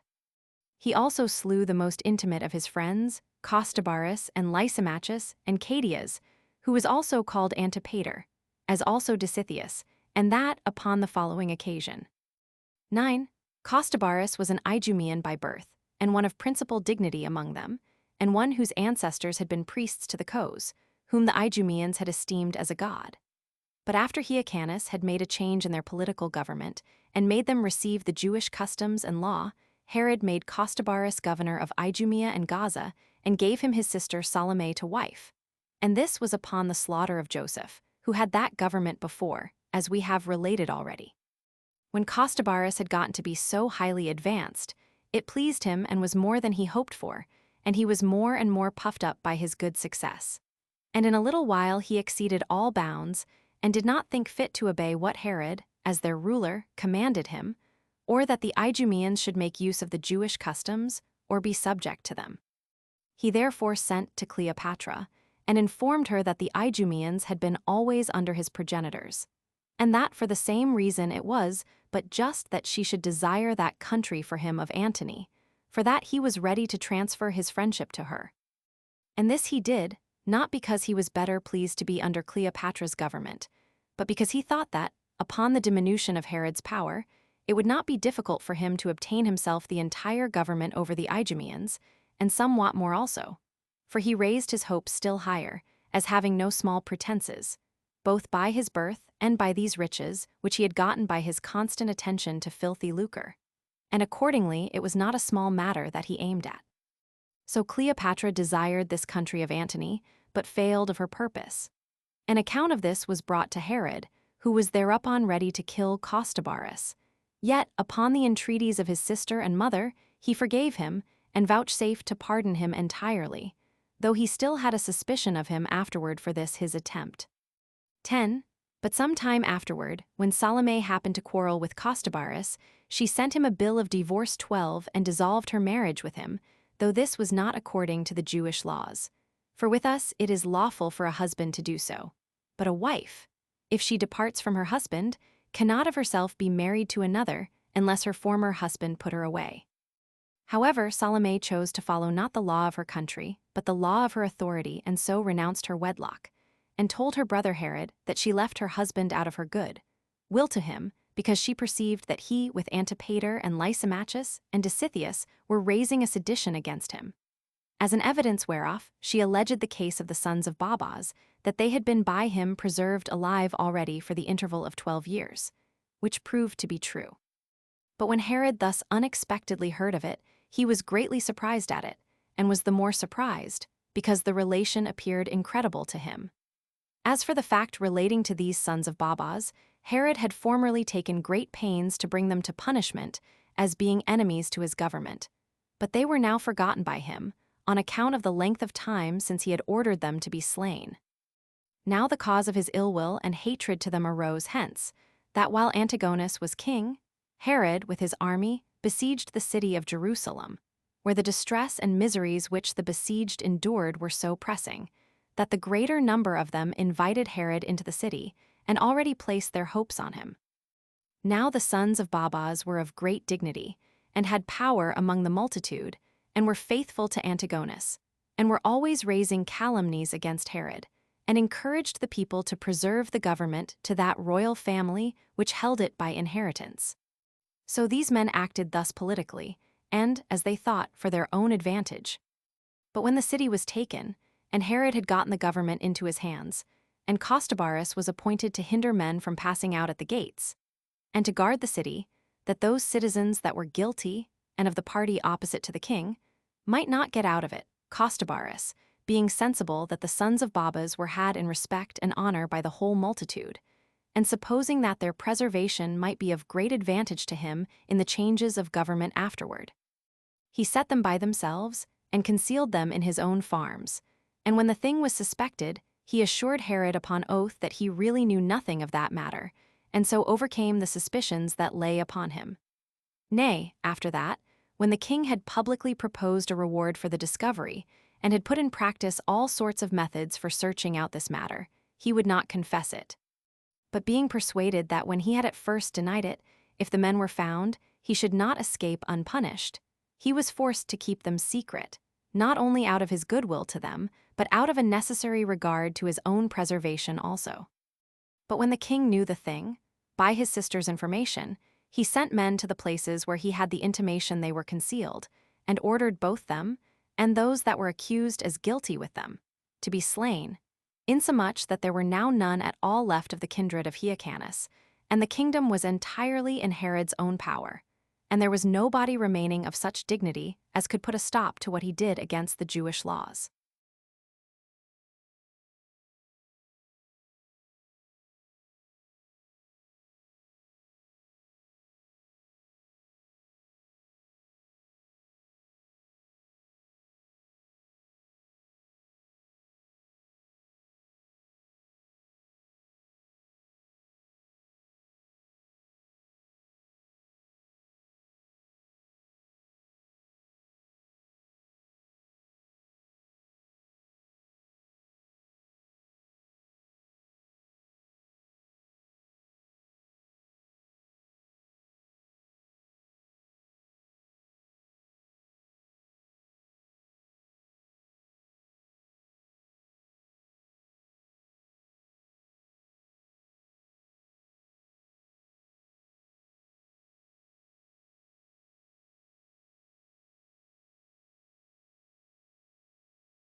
Chapter 8.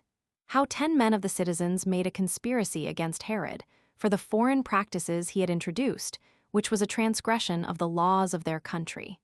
Concerning the building of Sebast and Caesarea and other edifices of Herod. 1. On this account, it was that Herod revolted from the laws of his country and corrupted their ancient constitution by the introduction of foreign practices, which constitution yet ought to have been preserved inviolable.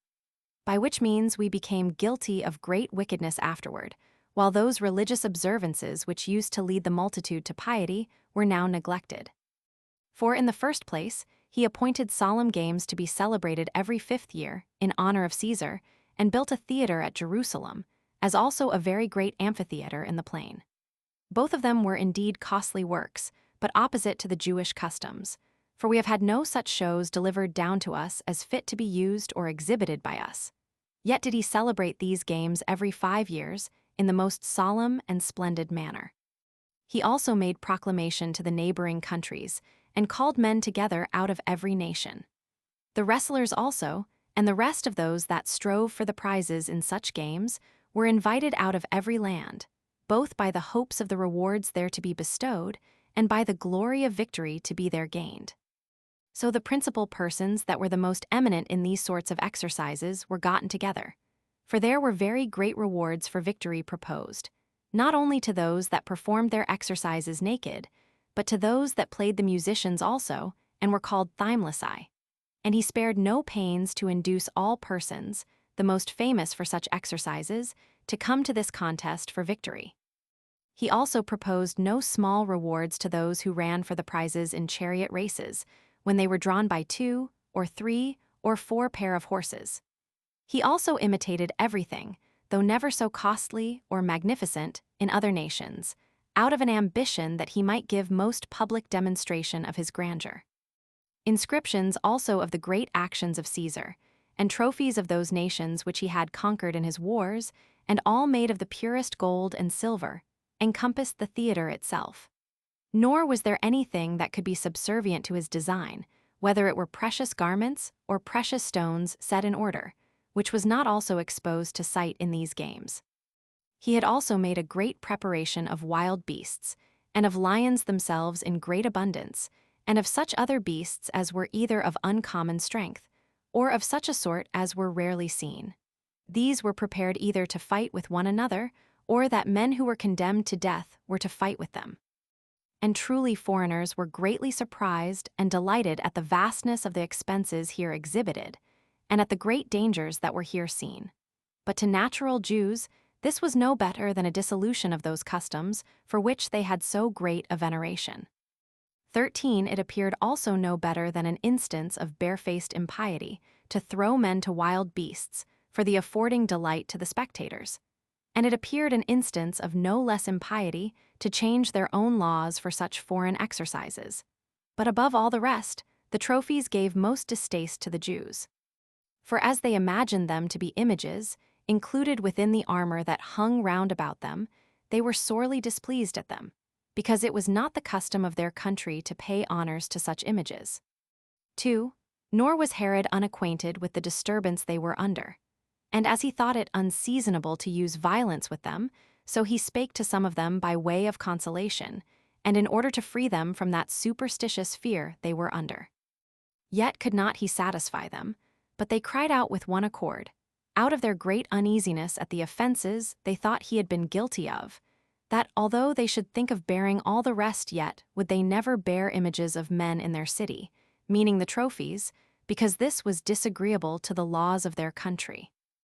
Now when Herod saw them in such a disorder, and that they would not easily change their resolution unless they received satisfaction in this point, he called to him the most eminent men among them, and brought them upon the theater, and showed them the trophies, and asked them what sort of things they took these trophies to be. And when they cried out that they were the images of men, he gave order that they should be stripped of these outward ornaments which were about them, and showed them the naked pieces of wood. Which pieces of wood, now without any ornament, became matter of great sport and laughter to them, because they had before always had the ornaments of images themselves in derision. 3. When therefore Herod had thus got clear of the multitude, and had dissipated the vehemency of passion under which they had been, the greatest part of the people were disposed to change their conduct, and not to be displeased at him any longer. But still some of them continued in their displeasure against him, for his introduction of new customs, and esteemed the violation of the laws of their country as likely to be the origin of very great mischiefs to them, so that they deemed it an instance of piety rather to hazard themselves, than to seem as if they took no notice of Herod, who, upon the change he had made in their government, introduced such customs, and that in a violent manner, which they had never been used to before. As indeed in pretense a king, but in reality one that showed himself an enemy to their whole nation. On which account 10 men that were citizens conspired together against him, and sware to one another to undergo any dangers in the attempt, and took daggers with them under their garments. Now there was a certain blind man among those conspirators who had thus sworn to one another, on account of the indignation he had against what he heard to have been done. He was not indeed able to afford the rest any assistance in the undertaking, but was ready to undergo any suffering with them, if so be they should come to any harm, insomuch that he became a very great encourager of the rest of the undertakers.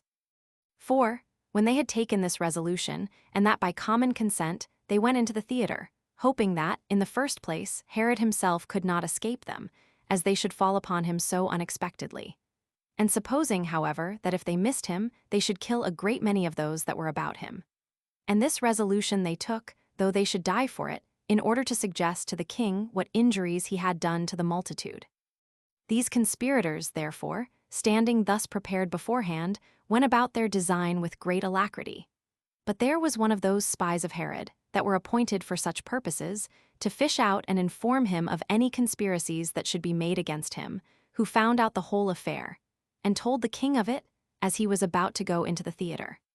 So when he reflected on the hatred which he knew the greatest part of the people bore him, and on the disturbances that arose upon every occasion, he thought this plot against him not to be improbable.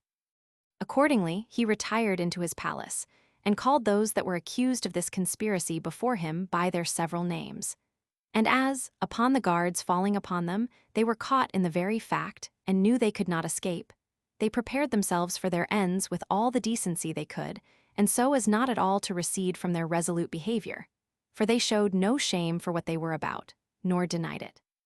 But when they were seized, they showed their daggers, and professed that the conspiracy they had sworn to was a holy and pious action, that what they intended to do was not for gain, or out of any indulgence to their passions, but principally for those common customs of their country, which all the Jews were obliged to observe, or to die for them. This was what these men said, out of their undaunted courage in this conspiracy. So they were led away to execution by the king's guards that stood about them, and patiently underwent all the torments inflicted on them till they died. Nor was it long before that spy who had discovered them was seized on by some of the people, out of the hatred they bore to him, and was not only slain by them, but pulled to pieces, limb from limb, and given to the dogs. This execution was seen by many of the citizens, yet would not one of them discover the doers of it, till upon Herod's making a strict scrutiny after them, by bitter and severe tortures, certain women that were tortured confessed what they had seen done. The authors of which fact were so terribly punished by the king that their entire families were destroyed for this their rash attempt. Yet did not the obstinacy of the people, and that undaunted constancy they showed in the defense of their laws, make Herod any easier to them, but he still strengthened himself after a more secure manner, and resolved to encompass the multitude every way, lest such innovations should end in an open rebellion. 5. Since, therefore, he had now the city fortified by the palace in which he lived, and by the temple which had a strong fortress by it, called Antonia, and was rebuilt by himself, he contrived to make Samaria a fortress for himself also against all the people, and called it Sebast, supposing that this place would be a strong hold against the country, not inferior to the former. So he fortified that place, which was a day's journey distant from Jerusalem, and which would be useful to him in common to keep both the country and the city in awe. He also built another fortress for the whole nation. It was of old called Strato's Tower, but was by him named Caesarea. Moreover, he chose out some select horsemen, and placed them in the great plain, and built for them a place in Galilee, called Gaba with Hesebonitis in Perea. And these were the places which he particularly built, while he always was inventing somewhat further for his own security, and encompassing the whole nation with guards, that they might by no means get from under his power, nor fall into tumults, which they did continually upon any small commotion. And that if they did make any commotions, he might know of it, while some of his spies might be upon them from the neighborhood, and might both be able to know what they were attempting, and to prevent it. And when he went about building the wall of Samaria, he contrived to bring thither many of those that had been assisting to him in his wars, and many of the people in that neighborhood also, whom he made fellow citizens with the rest. This he did out of an ambitious desire of building a temple, and out of a desire to make the city more eminent than it had been before, but principally because he contrived that it might at once be for his own security and a monument of his magnificence. He also changed its name and called it Sebast. Moreover, he parted the adjoining country, which was excellent in its kind, among the inhabitants of Samaria, that they might be in a happy condition upon their first coming to inhabit. Besides all which, he encompassed the city with a wall of great strength, and made use of the acclivity of the place for making its fortifications stronger. Nor was the compass of the place made now so small as it had been before, but was such as rendered it not inferior to the most famous cities, for it was 20 furlongs in circumference.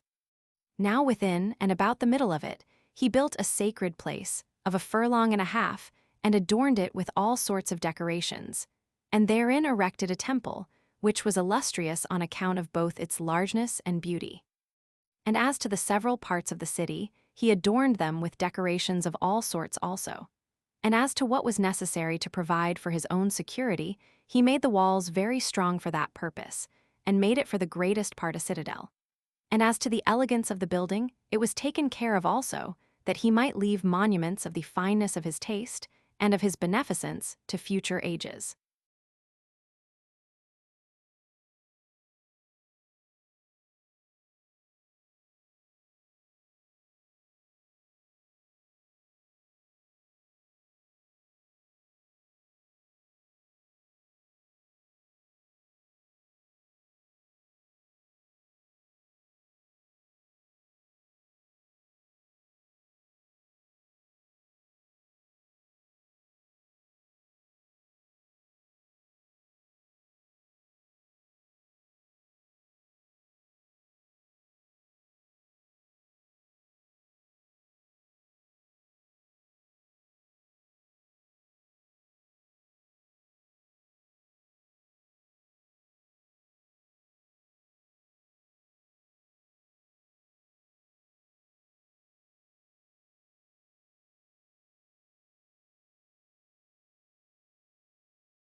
Chapter 9. Concerning the famine that happened in Judea and Syria, and how Herod, after he had married another wife, rebuilt Caesarea and other Grecian cities. 1. Now on this very year, which was the 13th year of the reign of Herod, very great calamities came upon the country. Whether they were derived from the anger of God, or whether this misery returns again naturally in certain periods of time. 14. For, in the first place, there were perpetual droughts, and for that reason the ground was barren, and did not bring forth the same quantity of fruits that it used to produce. And after this barrenness of the soil, that change of food which the want of corn occasioned produced distempers in the bodies of men, and a pestilential disease prevailed, one misery following upon the back of another.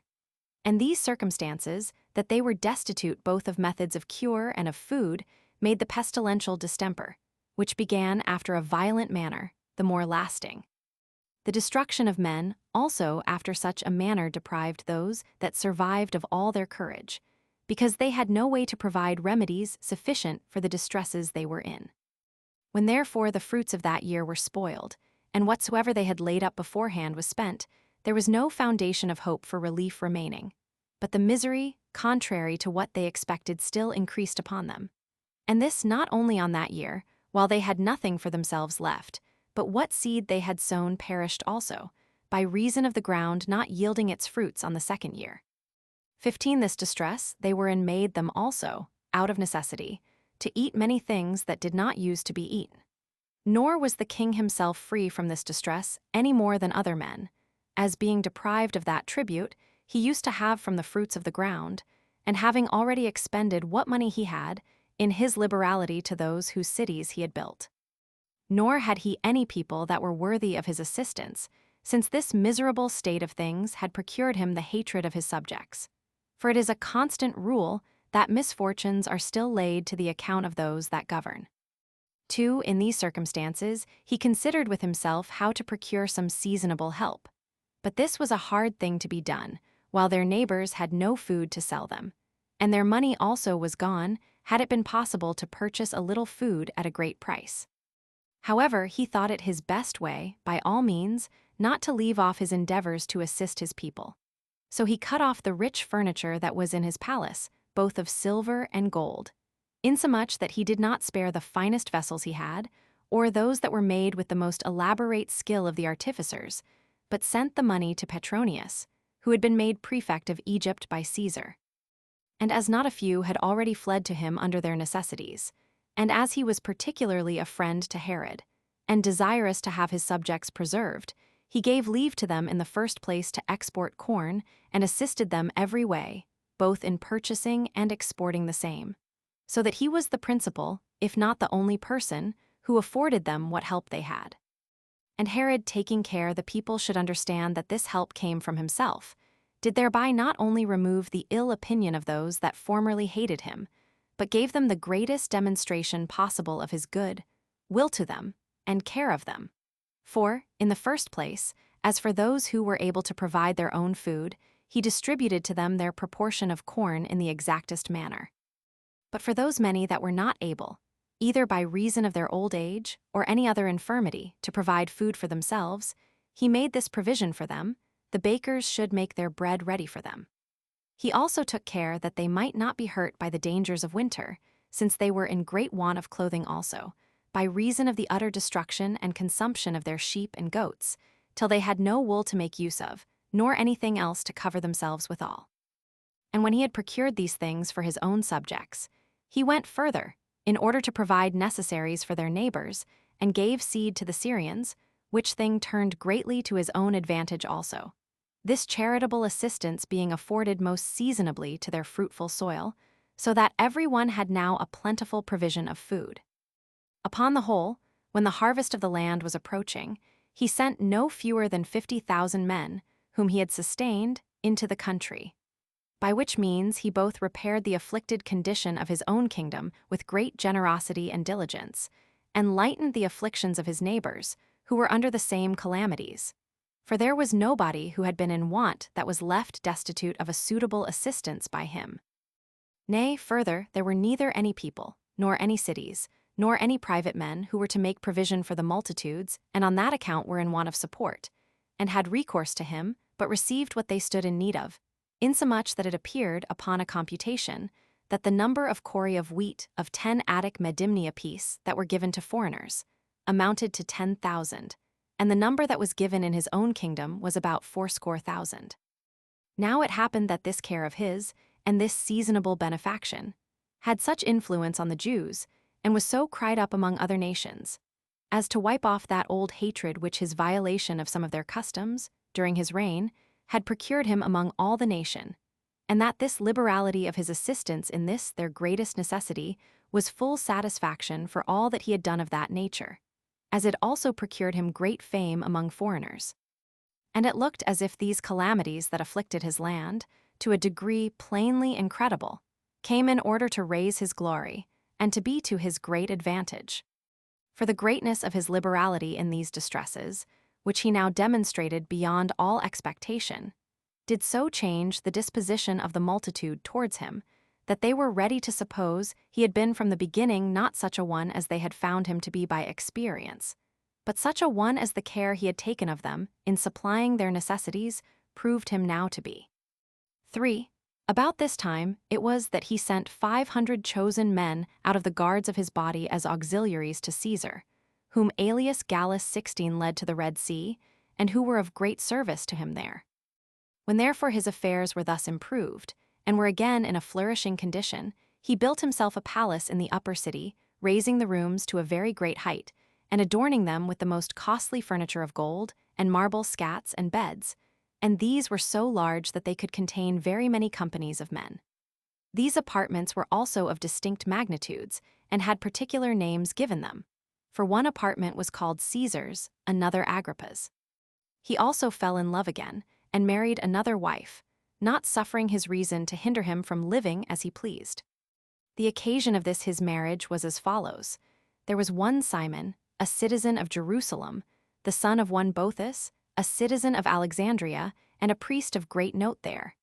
This man had a daughter, who was esteemed the most beautiful woman of that time. And when the people of Jerusalem began to speak much in her commendation, it happened that Herod was much affected with what was said of her.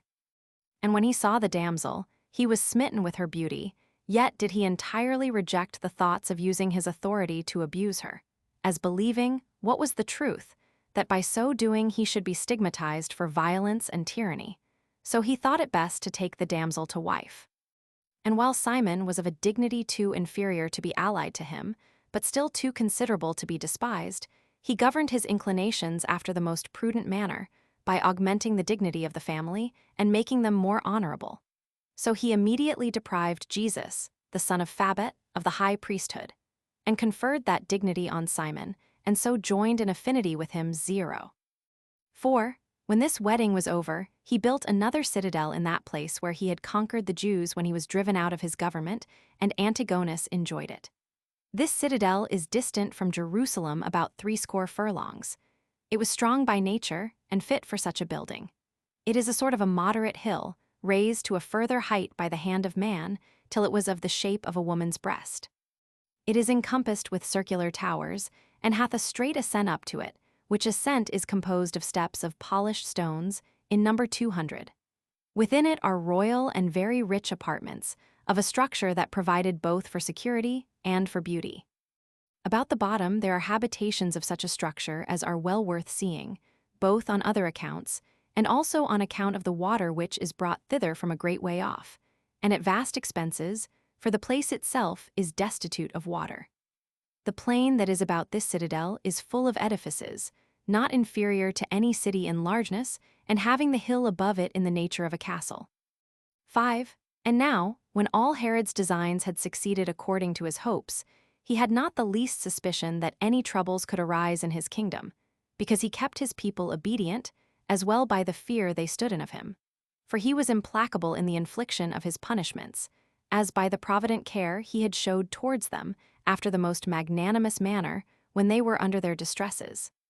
But still he took care to have external security for his government as a fortress against his subjects, for the orations he made to the cities were very fine and full of kindness. And he cultivated a seasonable good understanding with their governors, and bestowed presents on every one of them, inducing them thereby to be more friendly to him, and using his magnificent disposition so as his kingdom might be the better secured to him. And this, till all his affairs were every way more and more augmented. But then this magnificent temper of his, and that submissive behavior and liberality which he exercised towards Caesar and the most powerful men of Rome, obliged him to transgress the customs of his nation, and to set aside many of their laws, and by building cities after an extravagant manner, and erecting temples. Not in Judea indeed, for that would not have been borne, it being forbidden for us to pay any honor to images or representations of animals, after the manner of the Greeks. But still he did thus in the country out of our bounds, and in the cities thereof 17, the apology which he made to the Jews for these things was this: that all was done, not out of his own inclinations, but by the commands and injunctions of others, in order to please Caesar and the Romans, as though he had not the Jewish customs so much in his eye as he had the honor of those Romans, while yet he had himself entirely in view all the while, and indeed was very ambitious to leave great monuments of his government to posterity. Whence it was that he was so zealous in building such fine cities, and spent such vast sums of money upon them. 6. Now upon his observation of a place near the sea, which was very proper for containing a city, and was before called Strato's Tower, he set about getting a plan for a magnificent city there, and erected many edifices with great diligence all over it, and this of white stone. He also adorned it with most sumptuous palaces and large edifices for containing the people. And what was the greatest and most laborious work of all, he adorned it with a haven that was always free from the waves of the sea. Its largeness was not less than the Piemum, and had towards the city a double station for the ships. It was of excellent workmanship, and this was the more remarkable for its being built in a place that of itself was not suitable to such noble structures, but was to be brought to perfection by materials from other places, and at very great expenses. This city is situate in Phoenicia, in the passage by sea to Egypt, between Joppa and Dora, which are lesser maritime cities, and not fit for havens, on account of the impetuous south winds that beat upon them, which rolling the sands that come from the sea against the shores, do not admit of ships lying in their station. But the merchants are generally there forced to ride at their anchors in the sea itself. So Herod endeavored to rectify this inconvenience, and laid out such a compass towards the land as might be sufficient for a haven, wherein the great ships might lie in safety. And this he effected by letting down vast stones of above 50 feet in length, not less than 18 in breadth, and 9 in depth, into 20 fathom deep. And as some were lesser, so were others bigger than those dimensions. This mole which he built by the seaside was 200 feet wide, the half of which was opposed to the current of the waves, so as to keep off those waves which were to break upon them, and so was called Prosomatia, or the first breaker of the waves. But the other half had upon it a wall with several towers, the largest of which was named Drusus, and was a work of very great excellence, and had its name from Drusus, the son-in-law of Caesar, who died young. There were also a great number of arches, where the mariners dwelt. There was also before them a quay, or landing place, which ran round the entire haven, and was a most agreeable walk to such as had a mind to that exercise. But the entrance or mouth of the port was made on the north quarter, on which side was the stillest of the winds of all in this place. And the basis of the whole circuit on the left hand, as you enter the port, supported a round turret, which was made very strong, in order to resist the greatest waves. While on the right hand, as you enter, stood 2 vast stones, and those each of them larger than the turret, which were over against them. These stood upright and were joined together. Now there were edifices all along the circular haven, made of the politest stone, with a certain elevation, whereon was erected a temple, that was seen a great way off by those that were sailing for that haven, and had in it 2 statues, the one of Rome, the other of Caesar. The city itself was called Caesarea, which was also itself built of fine materials, and was of a fine structure. Nay, the very subterranean vaults and cellars had no less of architecture bestowed on them than had the buildings above ground.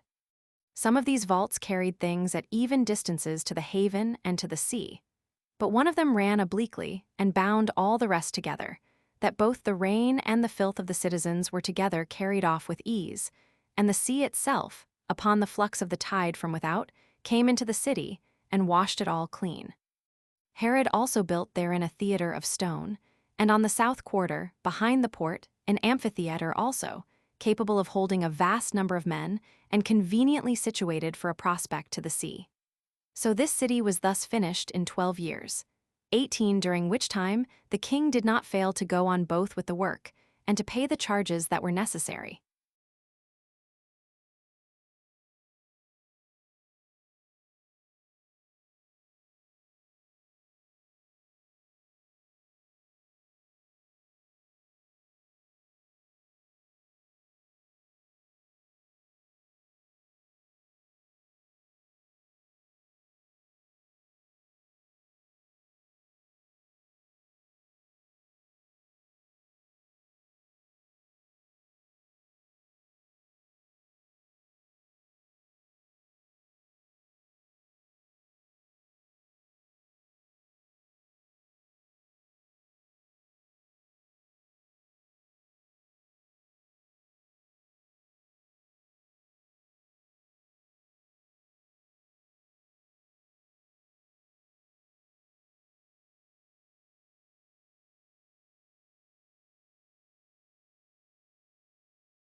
Chapter 10.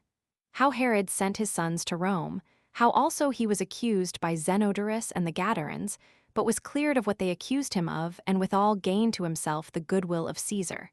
Concerning the Pharisees, the Essenes, and Manahem. 1.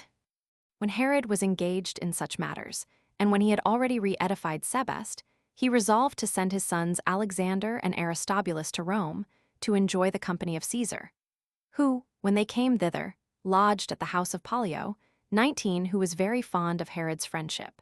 And they had leave to lodge in Caesar's own palace, for he received these sons of Herod with all humanity, and gave Herod leave to give his kingdom to which of his sons he pleased. And besides all this, he bestowed on him Trachon, and Battania, and Auranitis, which he gave him on the occasion following.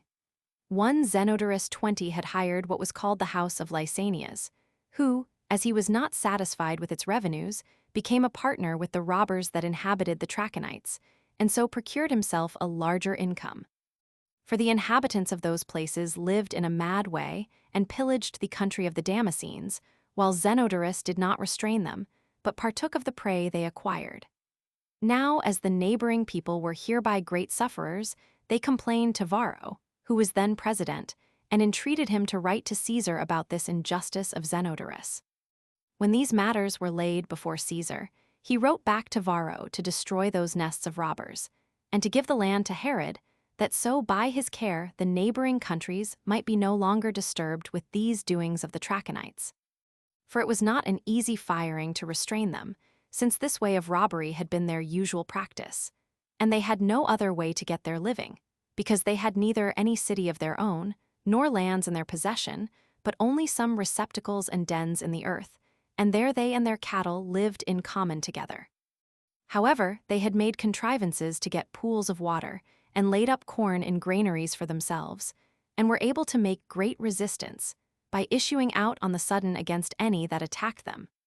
For the entrances of their caves were narrow, in which but one could come in at a time, and the places within incredibly large, and made very wide, but the ground over their habitations was not very high, but rather on a plain, while the rocks are altogether hard and difficult to be entered upon, unless anyone gets into the plain road by the guidance of another, for these roads are not straight, but have several revolutions. But when these men are hindered from their wicked preying upon their neighbors, their custom is to prey one upon another, insomuch that no sort of injustice comes amiss to them. But when Herod had received this grant from Caesar, and was come into this country, he procured skillful guides, and put a stop to their wicked robberies, and procured peace and quietness to the neighboring people. 2. Hereupon Zenodorus was grieved in the first place, because his principality was taken away from him, and still more so, because he envied Herod who had gotten it. So he went up to Rome to accuse him, but returned back again without success. Now Agrippa was about this time, sent to succeed Caesar in the government of the countries beyond the Ionian Sea, upon whom Herod lighted when he was wintering about Mytilene, for he had been his particular friend and companion, and then returned into Judea again. However, some of the Gadarenes came to Agrippa and accused Herod, whom he sent back bound to the king without giving them the hearing. But still the Arabians, who of old bare ill will to Herod's government, were nettled, and at that time attempted to raise a sedition in his dominions, and, as they thought, upon a more justifiable occasion.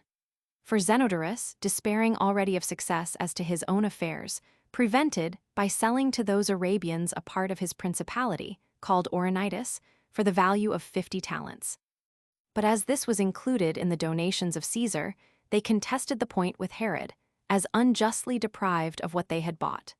Sometimes they did this by making incursions upon him, and sometimes by attempting force against him, and sometimes by going to law with him. Moreover, they persuaded the poorer soldiers to help them, and were troublesome to him, out of a constant hope that they should reduce the people to raise a sedition, in which designs those that are in the most miserable circumstances of life are still the most earnest. And although Herod had been a great while apprised of these attempts, yet did not he indulge any severity to them, but by rational methods aimed to mitigate things, as not willing to give any handle for tumults. 3. Now when Herod had already reigned 17 years, Caesar came into Syria, at which time the greatest part of the inhabitants of Gadara clamored against Herod, as one that was heavy in his injunctions and tyrannical.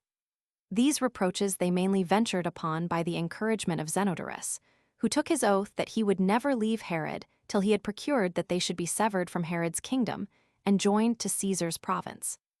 The Gadarenes were induced hereby, and made no small cry against him, and that the more boldly, because those that had been delivered up by Agrippa were not punished by Herod, who let them go, and did them no harm. For indeed he was the principal man in the world who appeared almost inexorable in punishing crimes in his own family, but very generous in remitting the offenses that were committed elsewhere.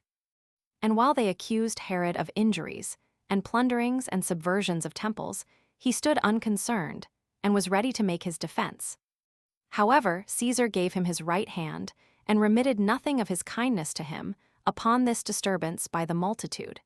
And indeed these things were alleged the first day, but the hearing proceeded no further.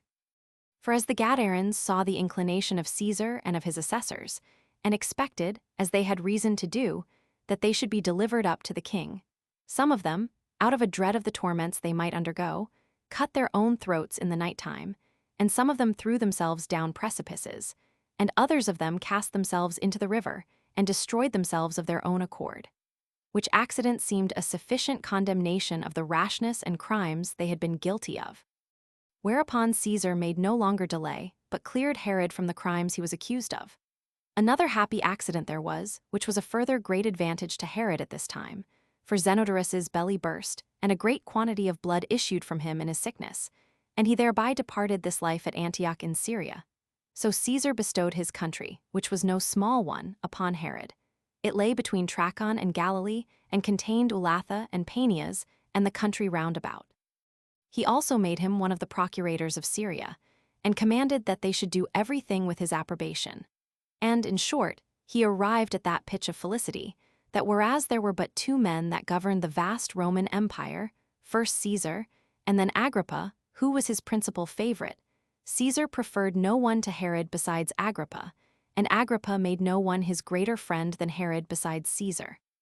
And when he had acquired such freedom, he begged of Caesar a tetrarchy 21 for his brother Pheroras, while he did himself bestow upon him a revenue of 100 talents out of his own kingdom, that in case he came to any harm himself, his brother might be in safety, and that his sons might not have dominion over him. So when he had conducted Caesar to the sea and was returned home, he built him a most beautiful temple, of the whitest stone, in Zenodorus's country, near the place called Panlar. This is a very fine cave in a mountain, under which there is a great cavity in the earth, and the cavern is abrupt and prodigiously deep and full of a still water. Over it hangs a vast mountain, and under the caverns arise the springs of the river Jordan. Herod adorned this place, which was already a very remarkable one, still further by the erection of this temple, which he dedicated to Caesar. For at which time Herod released to his subjects the third part of their taxes, under pretense indeed of relieving them, after the dearth they had had. But the main reason was to recover their goodwill, which he now wanted. For they were uneasy at him, because of the innovations he had introduced in their practices, of the dissolution of their religion, and of the disuse of their own customs. And the people everywhere talked against him, like those that were still more provoked and disturbed at his procedure. Against which discontents he greatly guarded himself, and took away the opportunities they might have to disturb him, and enjoined them to be always at work. Nor did he permit the citizens either to meet together, or to walk or eat together, but watched everything they did, and when any were caught, they were severely punished. And many there were who were brought to the citadel Hyrcania, both openly and secretly, and were there put to death. And there were spies set everywhere, both in the city and in the roads, who watched those that met together. Nay, it is reported that he did not himself neglect this part of caution, but that he would oftentimes himself take the habit of a private man, and mix among the multitude, in the night time, and make trial what opinion they had of his government. And as for those that could no way be reduced to acquiesce under his scheme of government, he prosecuted them all manner of ways. But for the rest of the multitude, he required that they should be obliged to take an oath of fidelity to him, and at the same time compelled them to swear that they would bear him good will, and continue certainly so to do, in his management of the government. And indeed a great part of them, either to please him or out of fear of him, yielded to what he required of them. But for such as were of a more open and generous disposition, and had indignation at the force he used to them, he by one means or other made away with them. He endeavored also to persuade Pollio the Pharisee and Satnias and the greatest part of their scholars to take the oath, but these would neither submit so to do, nor were they punished together with the rest, out of the reverence he bore to Pollio. The Essens also, as we call a sect of ours, were excused from this imposition. These men live the same kind of life as do those whom the Greeks call Pythagoreans, concerning whom I shall discourse more fully elsewhere. However, it is but fit to set down here the reasons wherefore Herod had these Essens in such honor, and thought higher of them than their mortal nature required. Nor will this account be unsuitable to the nature of this history, as it will show the opinion men had of these Essens. 5. Now there was one of these Essens, whose name was Manahem, who had this testimony, that he not only conducted his life after an excellent manner, but had the foreknowledge of future events given him by God also. This man once saw Herod when he was a child and going to school, and saluted him as king of the Jews. But he, thinking that either he did not know him, or that he was in jest, put him in mind that he was but a private man. But Manahem smiled to himself, and clapped him on his backside with his hand, and said, However that be, thou wilt be king, and wilt begin thy reign happily, for God finds thee worthy of it. And do thou remember the blows that Manahem hath given thee, as being a signal of the change of thy fortune. And truly this will be the best reasoning for thee, that thou love justice and piety towards God, and clemency towards thy citizens. Yet do I know how thy whole conduct will be, that thou wilt not be such a one, for thou wilt excel all men in happiness, and obtain an everlasting reputation, but wilt forget piety and righteousness. And these crimes will not be concealed from God at the conclusion of thy life, when thou wilt find that he will be mindful of them, and punish them for them. Now at that time Herod did not at all attend to what Manahem said, as having no hopes of such advancement. But a little afterward, when he was so fortunate as to be advanced to the dignity of king, and was in the height of his dominion, he sent for Manahem, and asked him how long he should reign. Manahem did not tell him the full length of his reign, wherefore, upon that silence of his, he asked him further, whether he should reign 10 years or not. He replied, Yes, 20, nay, 30 years, but did not assign the just determinate limit of his reign. Herod was satisfied with these replies, and gave Manahem his hand, and dismissed him, and from that time he continued to honor all the Essens. We have thought it proper to relate these facts to our readers, how strange soever they be, and to declare what hath happened among us, because many of these Essens have, by their excellent virtue, been thought worthy of this knowledge of divine revelations.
Chapter 11.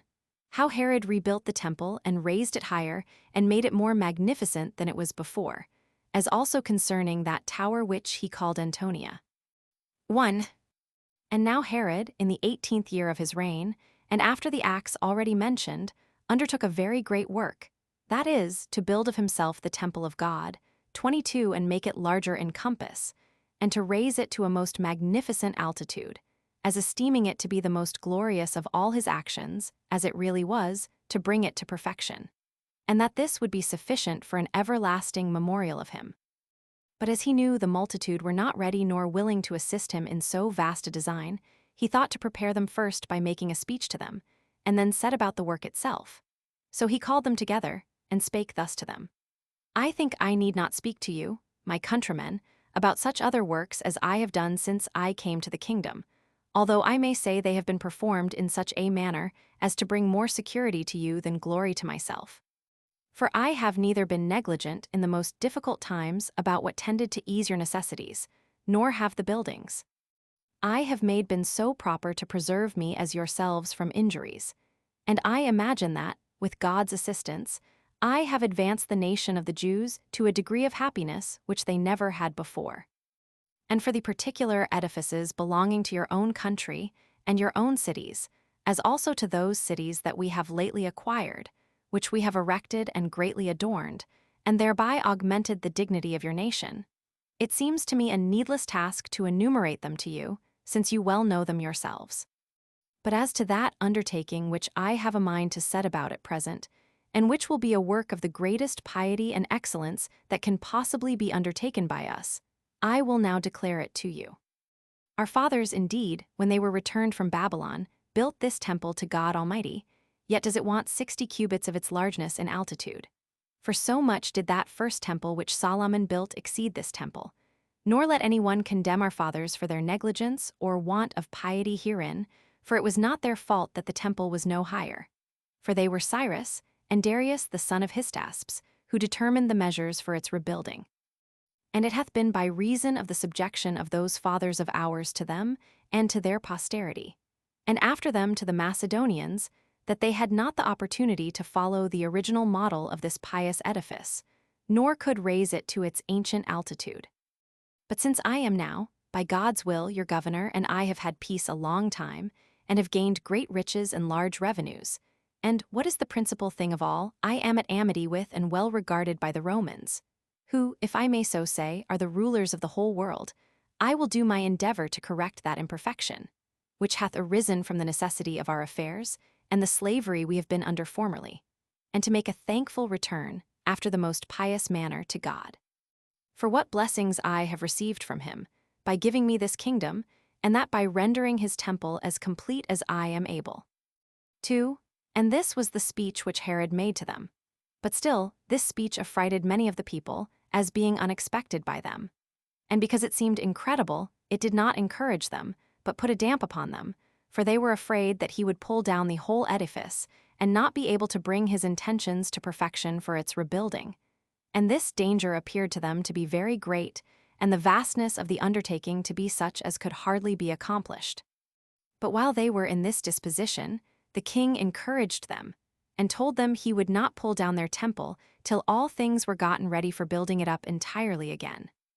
And as he promised them this beforehand, so he did not break his word with them, but got ready 1,000 wagons that were to bring stones for the building, and chose out 10,000 of the most skillful workmen, and bought 1,000 sacerdotal garments for as many of the priests, and had some of them taught the arts of stonecutters, and others of carpenters, and then began to build.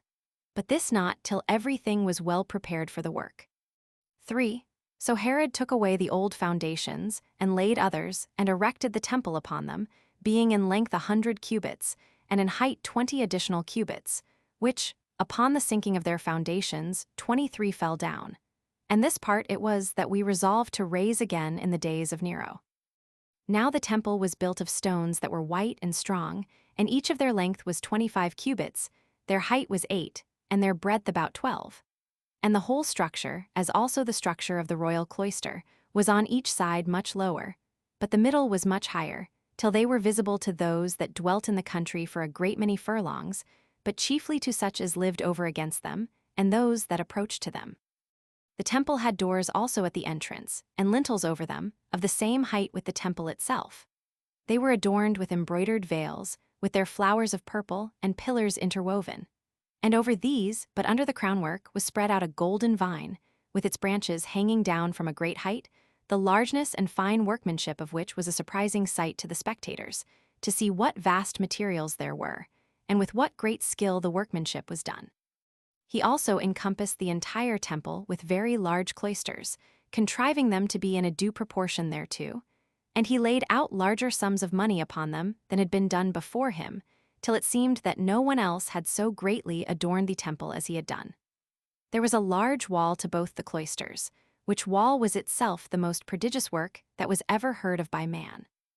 The hill was a rocky ascent that declined by degrees towards the east parts of the city, till it came to an elevated level. This hill it was which Solomon, who was the first of our kings, by divine revelation encompassed with a wall. It was of excellent workmanship upwards, and round the top of it. He also built a wall below, beginning at the bottom, which was encompassed by a deep valley. And at the south side he laid rocks together, and bound them one to another with lead, and included some of the inner parts, till it proceeded to a great height, until both the largeness of the square edifice and its altitude were immense, until the vastness of the stones in the front were plainly visible on the outside, yet so that the inward parts were fastened together with iron, and preserved the joints immovable for all future times. When this work was done in this manner, and joined together as part of the hill itself to the very top of it, he wrought it all into one outward surface, and filled up the hollow places which were about the wall, and made it a level on the external upper surface, and a smooth level also. This hill was walled all round, and encompassed 4 furlongs, each angle containing in length a furlong. But within this wall, and on the very top of all, there ran another wall of stone also, having on the east quarter a double cloister of the same length with the wall, in the midst of which was the temple itself. This cloister looked to the gates of the temple, and it had been adorned by many kings in former times, and round about the entire temple were fixed the spoils taken from barbarous nations. All these had been dedicated to the temple by Herod, with the addition of those he had taken from the Arabians. 4. Now on the north side was built a citadel, whose walls were square and strong and of extraordinary firmness. This citadel was built by the kings of the Asamonean race, who were also high priests before Herod, and they called it the Tower, in which were reposited the vestments of the high priest, which the high priest only put on at the time when he was to offer sacrifice. These vestments King Herod kept in that place, and after his death they were under the power of the Romans until the time of Tiberius Caesar, under whose reign Vitellius, the president of Syria, when he once came to Jerusalem and had been most magnificently received by the multitude, he had a mind to make them some requital for the kindness they had shewn him. So, upon their petition to have those holy vestments in their own power, he wrote about them to Tiberius Caesar, who granted his request. And this, their power over the sacerdotal vestments continued with the Jews till the death of King Agrippa. But after that, Cassius Longinus, who was president of Syria, and Cuspius Fadus, who was procurator of Judea, enjoined the Jews to reposit those vestments in the Tower of Antonia, for that they ought to have them in their power, as they formerly had. However, the Jews sent ambassadors to Claudius Caesar to intercede with him for them, upon whose coming King Agrippa, Jr., being then at Rome, asked for and obtained the power over them from the emperor, who gave command to Vitellius, who was then commander in Syria, to give it them accordingly.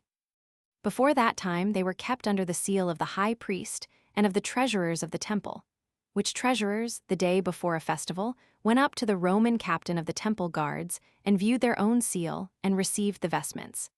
And again, when the festival was over, they brought it to the same place, and showed the captain of the temple guards their seal, which corresponded with his seal, and reposited them there.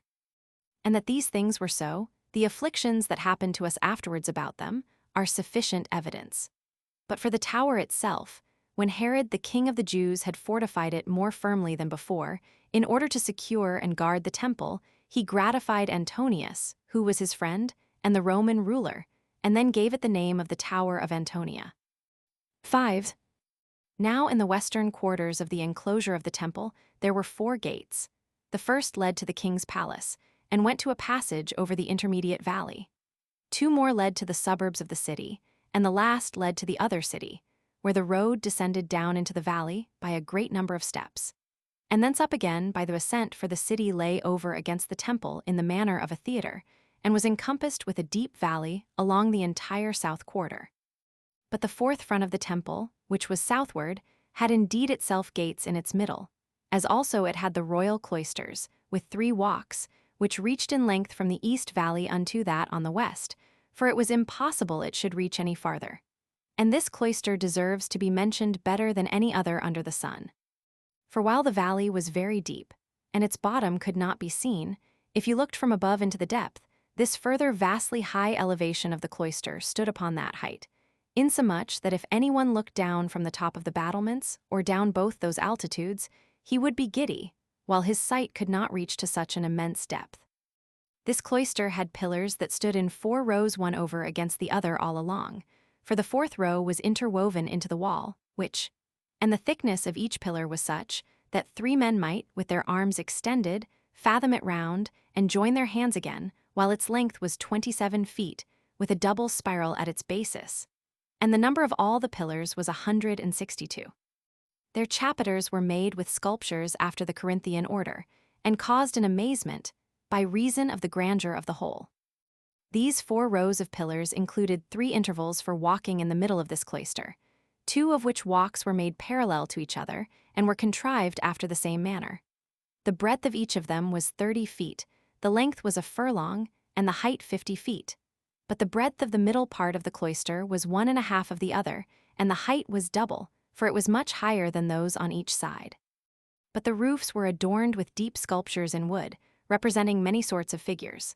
The middle was much higher than the rest, and the wall of the front was adorned with beams, resting upon pillars that were interwoven into it, and that front was all of polished stone, insomuch that its fineness, to such as had not seen it, was incredible, and to such as had seen it was greatly amazing.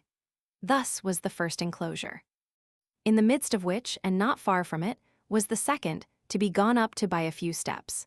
This was encompassed by a stone wall for a partition, with an inscription which forbade any foreigner to go in under pain of death. Now this inner enclosure had on its southern and northern quarters 3 gates distant one from another. But on the east quarter, towards the sun rising, there was 1 large gate, through which such as were pure came in, together with their wives. But the temple further inward in that gate was not allowed to the women. But still more inward was there a 3rd temple, whereinto it was not lawful for any but the priests alone to enter. The temple itself was within this, and before that temple was the altar, upon which we offer our sacrifices and burnt offerings to God. Into none of these 3 did King Herod enter, 24, for he was forbidden, because he was not a priest. However, he took care of the cloisters and the outer enclosures, and these he built in 8 years. 6. But the temple itself was built by the priests in a year and 6 months, upon which all the people were full of joy, and presently they returned thanks in the first place to God, and in the next place for the alacrity the king had showed. They feasted and celebrated this rebuilding of the temple. And for the king, he sacrificed 300 oxen to God, as did the rest every one according to his ability. The number of which sacrifices is not possible to set down, for it cannot be that we should truly relate it. For at the same time with this celebration, for the work about the temple fell also the day of the king's inauguration, which he kept of an old custom as a festival, and it now coincided with the other, which coincidence of them both made the festival most illustrious. 7. There was also an occult passage built for the king. It led from Antonia to the inner temple at its eastern gate, over which he also erected for himself a tower, that he might have the opportunity of a subterraneous ascent to the temple, in order to guard against any sedition which might be made by the people against their kings. It is also reported, 25, that during the time that the temple was building, it did not rain in the daytime, but that the showers fell in the nights, so that the work was not hindered. And this our fathers have delivered to us, nor is it incredible, if anyone have regard to the manifestations of God. And thus was performed the work of the rebuilding of the temple.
Chapter 1. A Law of Herod's about thieves. Salome and Pharoras calumniate Alexander and Aristobulus upon their return from Rome, for whom yet Herod provides wives. 1. As King Herod was very zealous in the administration of his entire government, and desirous to put a stop to particular acts of injustice which were done by criminals about the city and country, he made a law no way like our original laws, and which he enacted of himself, to expose housebreakers to be ejected out of his kingdom, which punishment was not only grievous to be borne by the offenders, but contained in it a dissolution of the customs of our forefathers. For this slavery to foreigners, and such as did not live after the manner of Jews, and this necessity that they were under to do whatsoever such men should command, was an offense against our religious settlement, rather than a punishment to such as were found to have offended, such a punishment being avoided in our original laws. For those laws ordain that the thief shall restore fourfold, and that if he have not so much, he shall be sold indeed, but not to foreigners, nor so that he be under perpetual slavery, for he must have been released after 6 years. But this law, thus enacted in order to introduce a severe and illegal punishment, seemed to be a piece of insolence of Herod, when he did not act as a king, but as a tyrant, and thus contemptuously, and without any regard to his subjects, did he venture to introduce such a punishment.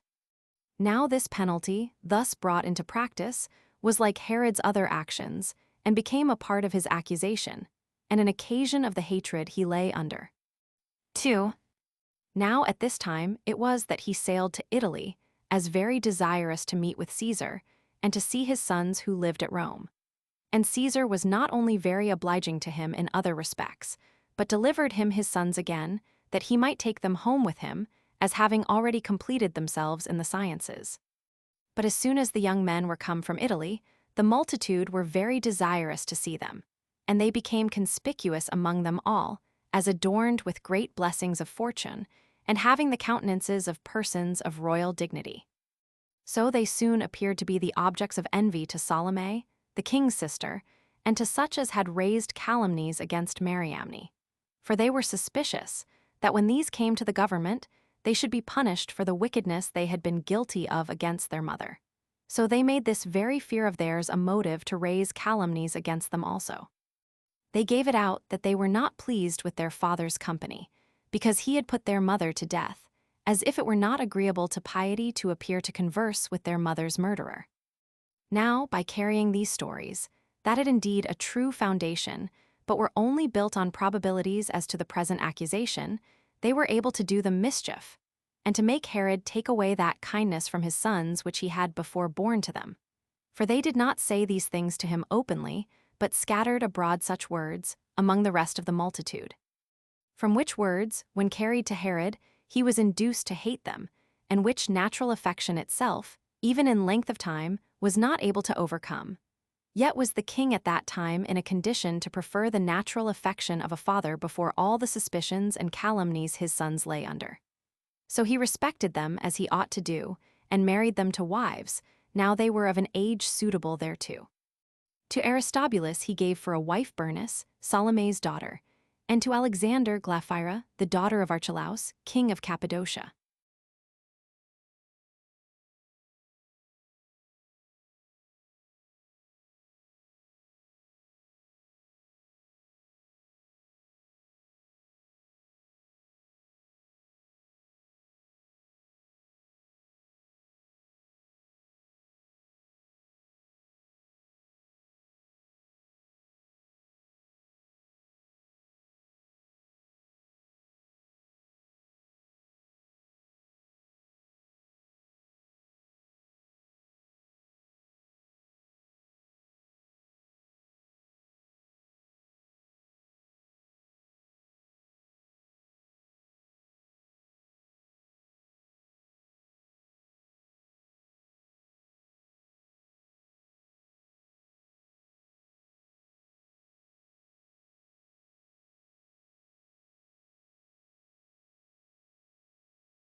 Chapter 2. How Herod twice sailed to Agrippa, and how upon the complaint in Ionia against the Greeks Agrippa confirmed the laws to them. 1. When Herod had dispatched these affairs, and he understood that Marcus Agrippa had sailed again out of Italy into Asia, he made haste to him, and besought him to come to him into his kingdom, and to partake of what he might justly expect from one that had been his guest, and was his friend. This request he greatly pressed, and to it Agrippa agreed, and came into Judea, whereupon Herod omitted nothing that might please him. He entertained him in his new-built cities, and showed him the edifices he had built, and provided all sorts of the best and most costly dainties for him and his friends, and that at Sebast and Caesarea, about that port that he had built, and at the fortresses which he had erected at great expenses, Alexandrium and Herodium and Hyrcania. He also conducted him to the city Jerusalem, where all the people met him in their festival garments, and received him with acclamations. Agrippa also offered a hecatomb of sacrifices to God, and feasted the people, without omitting any of the greatest dainties that could be gotten. He also took so much pleasure there, that he abode many days with them, and would willingly have stayed longer, but that the season of the year made him make haste away. For as winter was coming on, he thought it not safe to go to sea later, and yet he was of necessity to return again to Ionia. 2. So Agrippa went away, when Herod had bestowed on him, and on the principal of those that were with him, many presents. But King Herod, when he had passed the winter in his own dominions, made haste to get to him again in the spring, when he knew he designed to go to a campaign at the Bosphorus.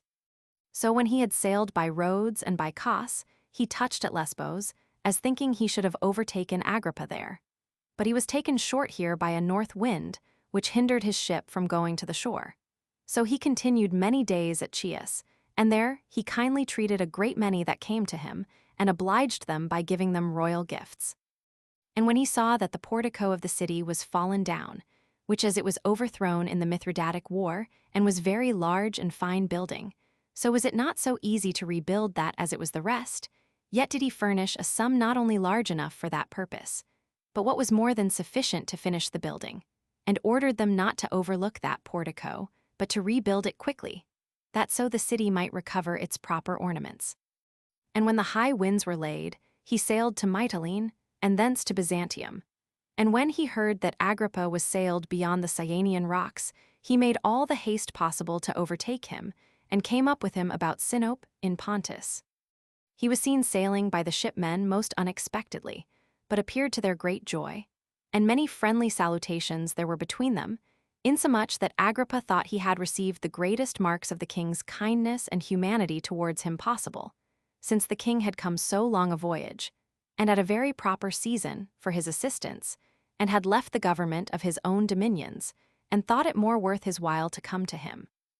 Accordingly, Herod was all in all to Agrippa, in the management of the war, and a great assistant in civil affairs, and in giving him counsel as to particular matters. He was also a pleasant companion for him when he relaxed himself, and a joint partaker with him in all things, ill troubles because of his kindness, and in prosperity because of the respect Agrippa had for him. Now as soon as those affairs of Pontus were finished, for whose sake Agrippa was sent thither, they did not think fit to return by sea, but passed through Paphlagonia and Cappadocia. They then traveled thence over Great Phrygia, and came to Ephesus, and then they sailed from Ephesus to Samos. And indeed the king bestowed a great many benefits on every city that he came to, according as they stood in need of them. For as for those that wanted either money or kind treatment, he was not wanting to them, but he supplied the former himself out of his own expenses. He also became an intercessor with Agrippa for all such as sought after his favor. And he brought things so about, that the petitioners failed in none of their suits to him, Agrippa being himself of a good disposition and of great generosity, and ready to grant all such requests as might be advantageous to the petitioners, provided they were not to the detriment of others. The inclination of the king was of great weight also, and still excited Agrippa, who was himself ready to do good.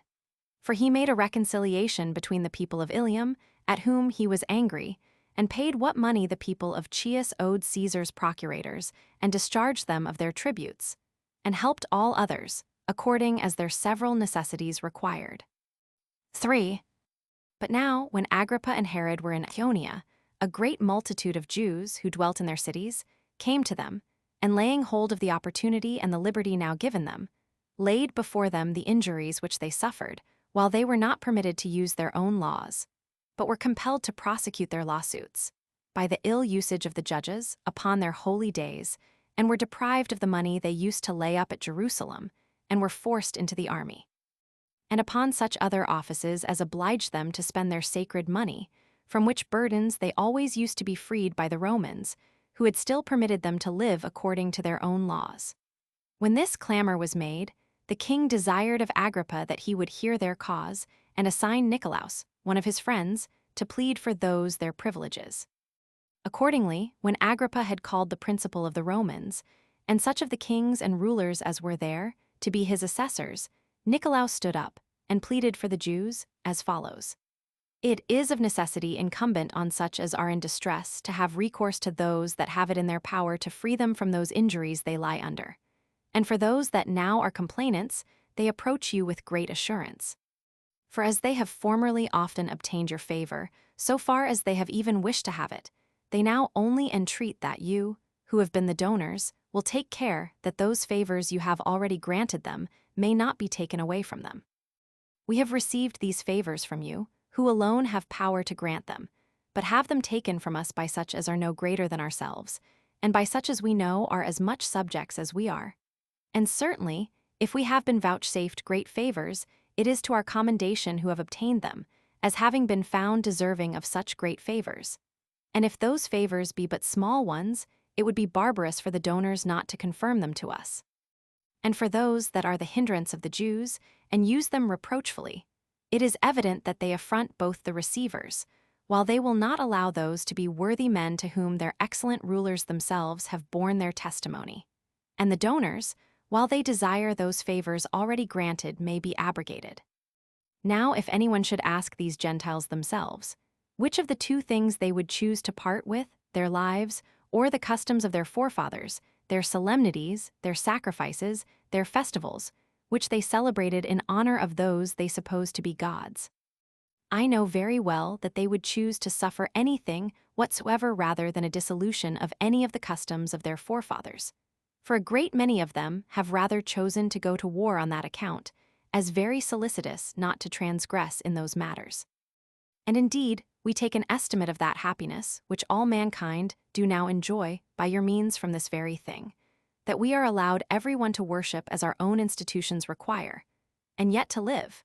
And although they would not be thus treated themselves, yet do they endeavor to compel others to comply with them, as if it were not as great an instance of impiety profanely to dissolve the religious solemnities of any others, as to be negligent in the observation of their own towards their gods. And let us now consider the one of these practices. Is there any people, or city, or community of men, to whom your government and the Roman power does not appear to be the greatest blessing? Is there any one that can desire to make void the favors they have granted? No one is certainly so mad. For there are no men but such as have been partakers of their favors, both public and private. And indeed those that take away what you have granted can have no assurance but every one of their own grants made them by you may be taken from them also, which grants of yours can yet never be sufficiently valued. For if they consider the old governments under kings, together with your present government, besides the great number of benefits which this government hath bestowed on them, in order to their happiness, this is instead of all the rest, that they appear to be no longer in a state of slavery, but of freedom.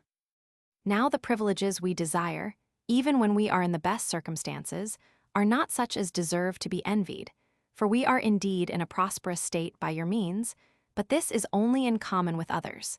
And it is no more than this which we desire, to preserve our religion without any prohibition, which as it appears not in itself a privilege to be envied us, so it is for the advantage of those that grant it to us. For if the divinity delights in being honored, it must delight in those that permit them to be honored. And there are none of our customs which are inhuman, but all tending to piety, and devoted to the preservation of justice.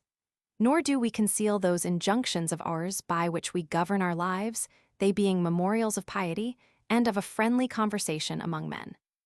And the seventh day we set apart from labor. It is dedicated to the learning of our customs and laws, one we thinking it proper to reflect on them, as well as on anything else, in order to our avoiding of sin. If anyone therefore examine into our observances, he will find they are good in themselves, and that they are ancient also, though some think otherwise, insomuch that those who have received them cannot easily be brought to depart from them. Out of that honor they pay to the length of time they have religiously enjoyed them and observed them. Now our adversaries take these our privileges away in the way of injustice. They violently seize upon that money of ours which is owed to God, and called sacred money, and this openly, after a sacrilegious manner.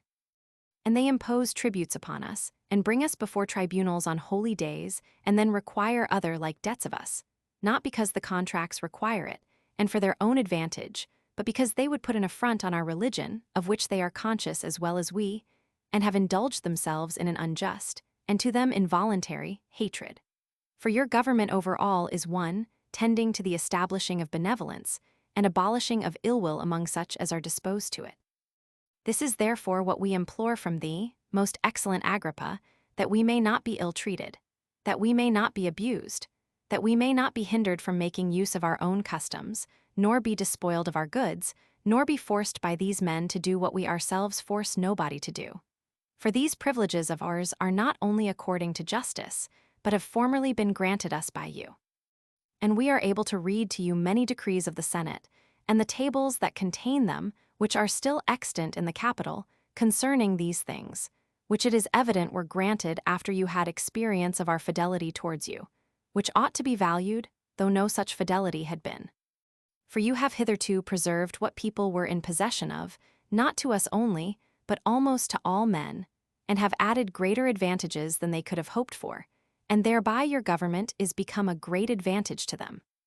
And if anyone were able to enumerate the prosperity you have conferred on every nation, which they possess by your means, he could never put an end to his discourse. But that we may demonstrate that we are not unworthy of all those advantages we have obtained, it will be sufficient for us to say nothing of other things, but to speak freely of this king who now governs us, and is now one of thy assessors. And indeed, in what instance of goodwill, as to your house, hath he been deficient? What mark of fidelity to it hath he omitted? What token of honor hath he not devised? What occasion for his assistance of you hath he not regarded at the very first? What hindereth, therefore, but that your kindnesses may be as numerous as his so great benefits to you have been? It may also perhaps be fit not here to pass over in silence the valor of his father Antipater, who, when Caesar made an expedition into Egypt, assisted him with 2,000 armed men, and proved inferior to none, neither in the battles on land, nor in the management of the navy. And what need I say anything of how great weight those soldiers were at that juncture? Or how many and how great presents they were vouchsafed by Caesar? And truly I ought before now to have mentioned the epistles which Caesar wrote to the Senate, and how Antipater had honors, and the freedom of the city of Rome, bestowed upon him. For these are demonstrations both that we have received these favors by our own deserts, and do on that account petition thee for thy confirmation of them, from whom we had reason to hope for them, though they had not been given us before, both out of regard to our king's disposition towards you, and your disposition towards him. And further, we have been informed by those Jews that were there with what kindness thou camest into our country, and how thou offeredst the most perfect sacrifices to God, and honoredst him with remarkable vows, and how thou gavest the people a feast, and acceptedst of their own hospitable presents to thee. We ought to esteem all these kind entertainments made both by our nation and to our city, to a man who is the ruler and manager of so much of the public affairs, as indications of that friendship which thou hast returned to the Jewish nation, and which hath been procured them by the family of Herod.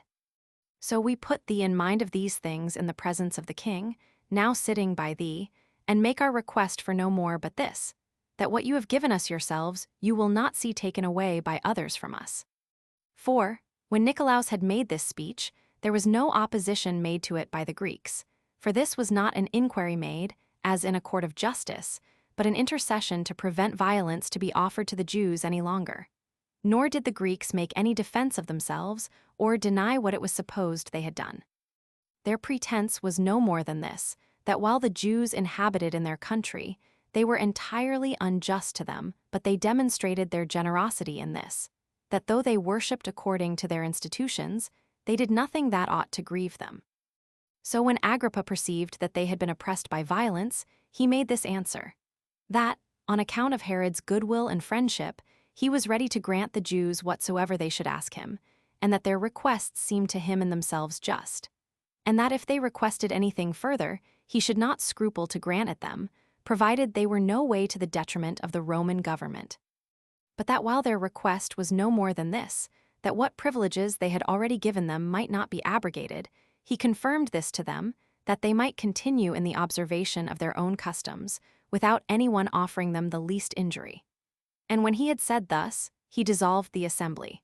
Upon which Herod stood up and saluted him, and gave him thanks for the kind disposition he showed to them. Agrippa also took this in a very obliging manner, and saluted him again, and embraced him in his arms. After which he went away from Lesbos. But the king determined to sail from Samos to his own country. And when he had taken his leave of Agrippa, he pursued his voyage, and landed at Caesarea in a few days' time, as having favorable winds. From whence he went to Jerusalem, and there gathered all the people together to an assembly, not a few being there out of the country also. So he came to them, and gave them a particular account of all his journey, and of the affairs of all the Jews in Asia, how by his means they would live without injurious treatment for the time to come. He also told them of the entire good fortune he had met with, and how he had administered the government, and had not neglected anything which was for their advantage. And as he was very joyful, he now remitted to them the fourth part of their taxes for the last year. Accordingly, they were so pleased with his favor and speech to them, that they went their ways with great gladness, and wished the king all manner of happiness.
Chapter 3. How great disturbances arose in Herod's family on his preferring Antipater, his eldest son, before the rest, till Alexander took that injury very heinously. 1. But now the affairs in Herod's family were in more and more disorder, and became more severe upon him, by the hatred of Salome to the young men, which descended as it were by inheritance. And as she had fully succeeded against their mother, so she proceeded to that degree of madness and insolence, as to endeavor that none of her posterity might be left alive, who might have it in their power to revenge her death. The young men had also somewhat of a bold and uneasy disposition towards their father, occasioned by the remembrance of what their mother had unjustly suffered, and by their own affectation of dominion.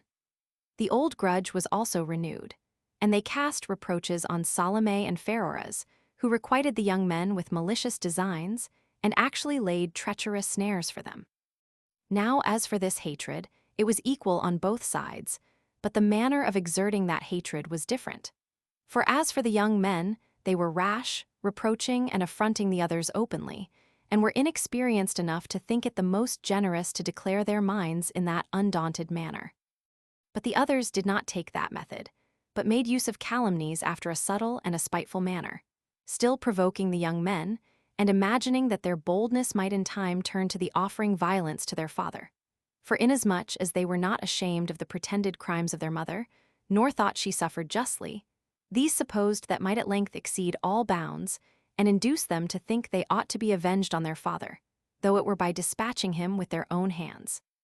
At length it came to this, that the whole city was full of their discourses, and, as is usual in such contests, the unskillfulness of the young men was pitied. But the contrivance of Salome was too hard for them, and what imputations she laid upon them came to be believed, by means of their own conduct. For they who were so deeply affected with the death of their mother, that while they said both she and themselves were in a miserable case, they vehemently complained of her pitiable end, which indeed was truly such, and said that they were themselves in a pitiable case also, because they were forced to live with those that had been her murderers, and to be partakers with them. 2. These disorders increased greatly, and the king's absence abroad had afforded a fit opportunity for that increase.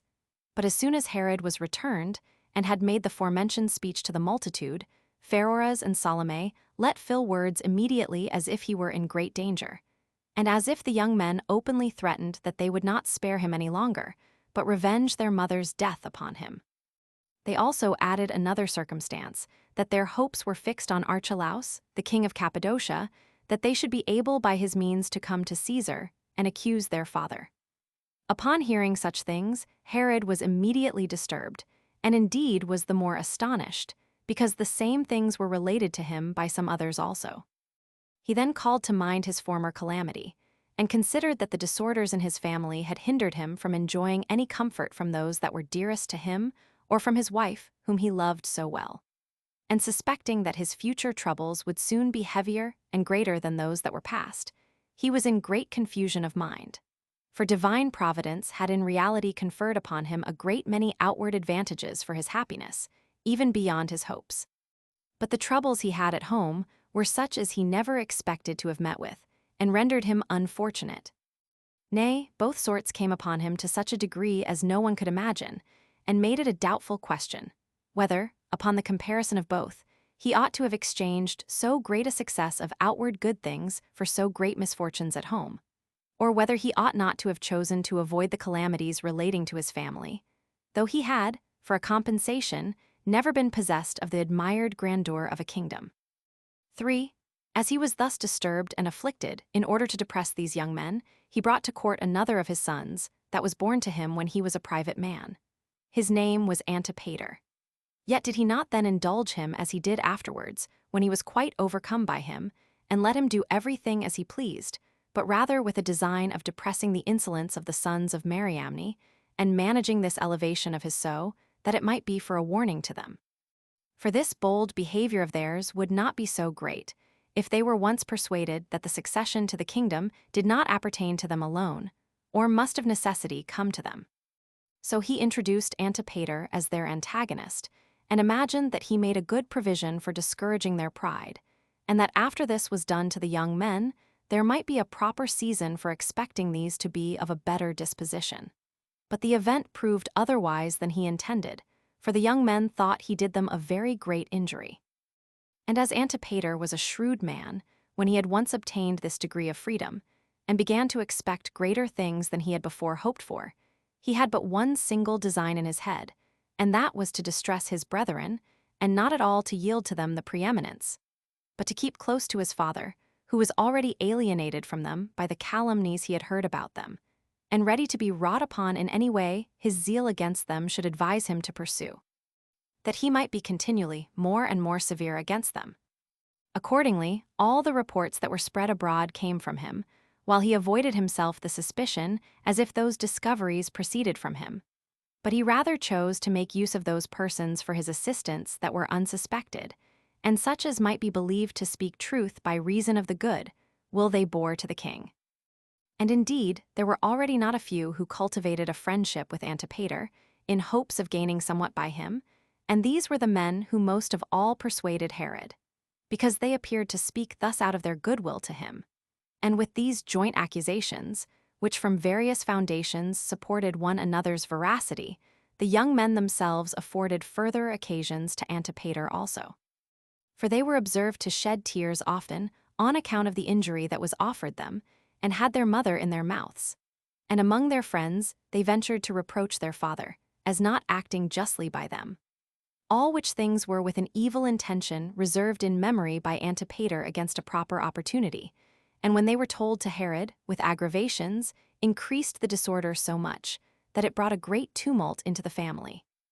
For while the king was very angry at imputations that were laid upon the sons of Mariamne, and was desirous to humble them, he still increased the honor that he had bestowed on Antipater, and was at last so overcome by his persuasions that he brought his mother to court also.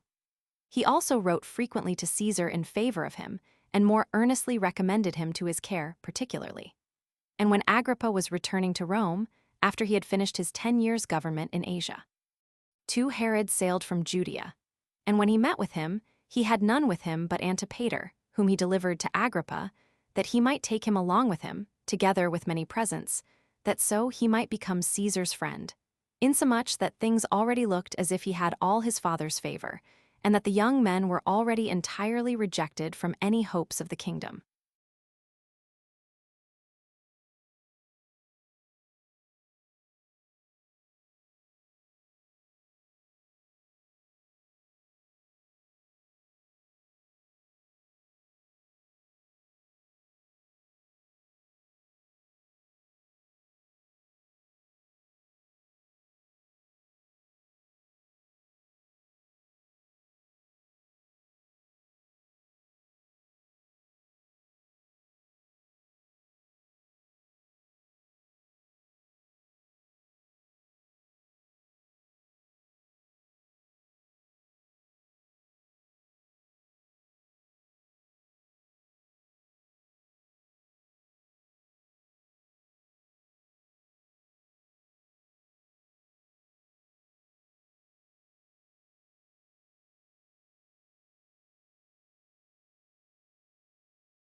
Chapter 4.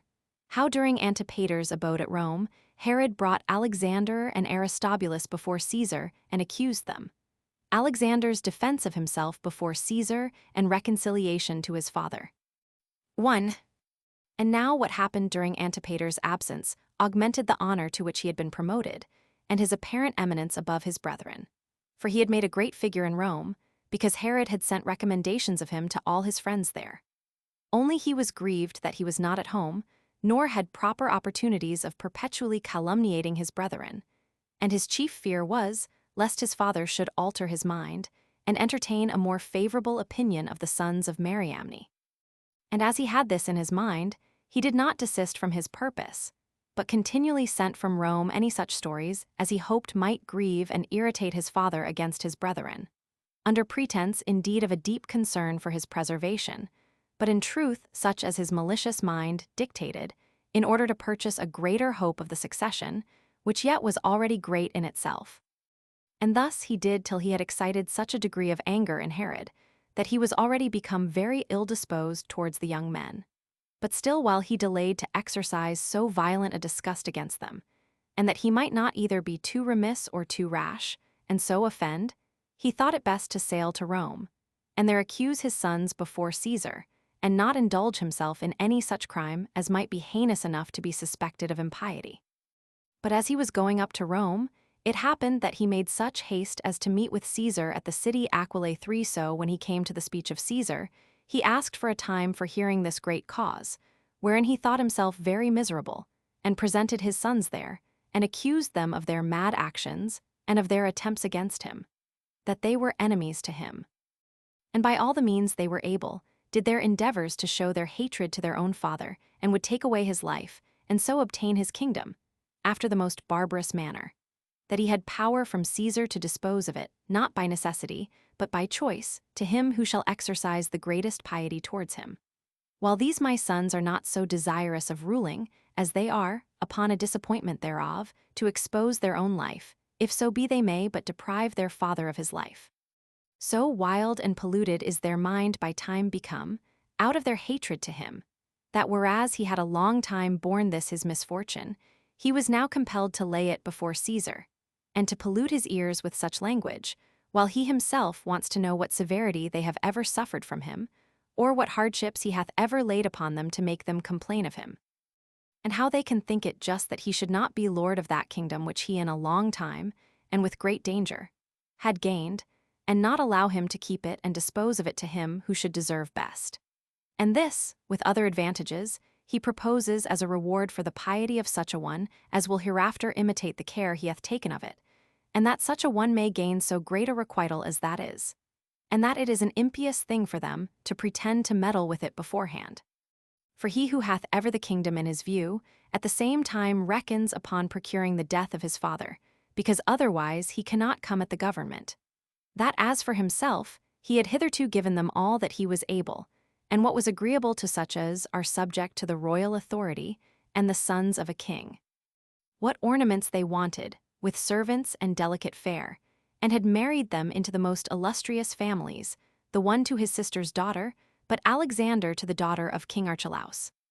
And what was the greatest favor of all, when their crimes were so very bad, and he had authority to punish them, yet had he not made use of it against them, but had brought them before Caesar, their common benefactor, and had not used the severity which, either as a father who had been impiously abused, or as a king who had been assaulted treacherously, he might have done, but made them stand upon a level with him in judgment.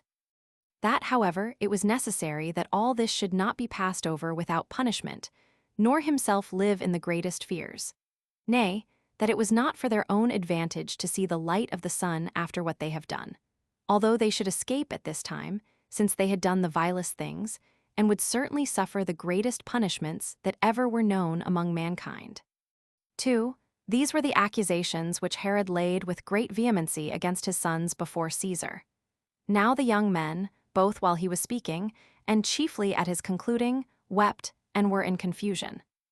Now as to themselves, they knew in their own conscience they were innocent.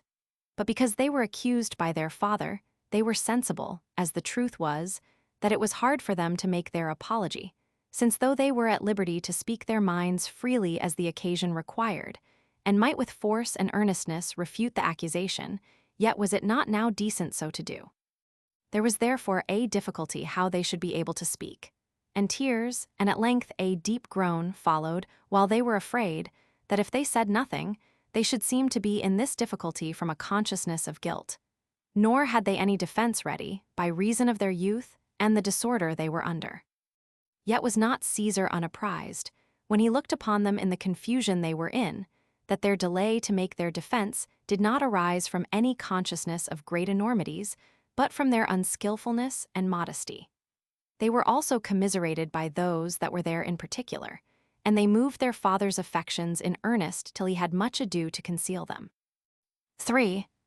But when they saw there was a kind disposition arisen both in him and in Caesar, and that every one of the rest did either shed tears, or at least did all grieve with them, the one of them, whose name was Alexander, called to his father, and attempted to answer his accusation, and said, O father, the benevolence thou hast showed to us is evident, even in this very judicial procedure, for hadst thou had any pernicious intentions about us, thou hadst not produced us here before the common Saviour of all, for it was in thy power, both as a king and as a father, to punish the guilty. But by thus bringing us to Rome, and making Caesar himself a witness to what is done, thou intimatest that thou intendest to save us. For no one that hath a design to slay a man will bring him to the temples and to the altars. Yet are our circumstances still worse, for we cannot endure to live ourselves any longer, if it be believed that we have injured such a father. Nay, perhaps it would be worse for us to live with this suspicion upon us, that we have injured him, than to die without such guilt. And if our open defense may be taken to be true, we shall be happy, both in pacifying thee and in escaping the danger we are in. But if this calumny so prevails, it is more than enough for us that we have seen the sun this day, which why should we see, if this suspicion be fixed upon us? Now it is easy to say of young men that they desire to reign, and to say further that this evil proceeds from the case of our unhappy mother. This is abundantly sufficient to produce our present misfortune out of the former. But consider well, whether such an accusation does not suit all such young men, and may not be said of them all promiscuously. For nothing can hinder him that reigns, if he have children, and their mother be dead. but the father may have a suspicion upon all his sons as intending some treachery to him, but a suspicion is not sufficient to prove such an impious practice. Now let any man say, whether we have actually and insolently attempted any such thing, whereby actions otherwise incredible used to be made credible. Can any body prove that poison hath been prepared, or prove a conspiracy of our equals, or the corruption of servants, or letters written against thee? Though indeed there are none of those things but have sometimes been pretended by way of calumny, when they were never done. For a royal family that is at variance with itself is a terrible thing, and that which thou callest a reward of piety often becomes, among very wicked men, such a foundation of hope, as makes them leave no sort of mischief untried. Nor does any one lay any wicked practices to our charge, but as to calumnies by hearsay, how can he put an end to them, who will not hear what we have to say? Have we talked with too great freedom? Yes, but not against thee, for that would be unjust, but against those that never conceal anything that is spoken to them. Hath either of us lamented our mother? Yes, but not because she is dead, but because she was evil spoken of by those that had no reason so to do. Are we desirous of that dominion which we know our father is possessed of? For what reason can we do so? If we already have royal honors as we have, should not we labor in vain? And if we have them not, yet are not we in hopes of them? Or supposing that we had killed thee, could we expect to obtain thy kingdom? While neither the earth would let us tread upon it, nor the sea let us sail upon it, after such an action as that? Nay, the religion of all your subjects, and the piety of the whole nation, would have prohibited parricides from assuming the government, and from entering into that most holy temple which was built by the four. But suppose we had made light of other dangers. Can any murderer go off unpunished while Caesar is alive? We are thy sons, and not so impious or so thoughtless as that comes to, though perhaps more unfortunate than is convenient for thee. But in case thou neither findest any causes of complaint, nor any treacherous designs, what sufficient evidence hast thou to make such a wickedness of ours credible? Our mother is dead indeed, but then what befell her might be an instruction to us to caution, and not an incitement to wickedness. We are willing to make a larger apology for ourselves, but actions never done do not admit of discourse. Nay, we will make this agreement with thee, and that before Caesar, the Lord of all, who is now a mediator between us, if thou, O Father, canst bring thyself, by the evidence of truth, to have a mind free from suspicion concerning us, let us live. Though even then we shall live in an unhappy way, for to be accused of great acts of wickedness, though falsely, is a terrible thing. But if thou hast any fear remaining, continue thou on in thy pious life. We will give this reason for our own conduct. Our life is not so desirable to us as to desire to have it, if it tend to the harm of our Father who gave it us. 4. When Alexander had thus spoken, Caesar, who did not before believe so gross a calumny, was still more moved by it, and looked intently upon Herod, and perceived he was a little confounded.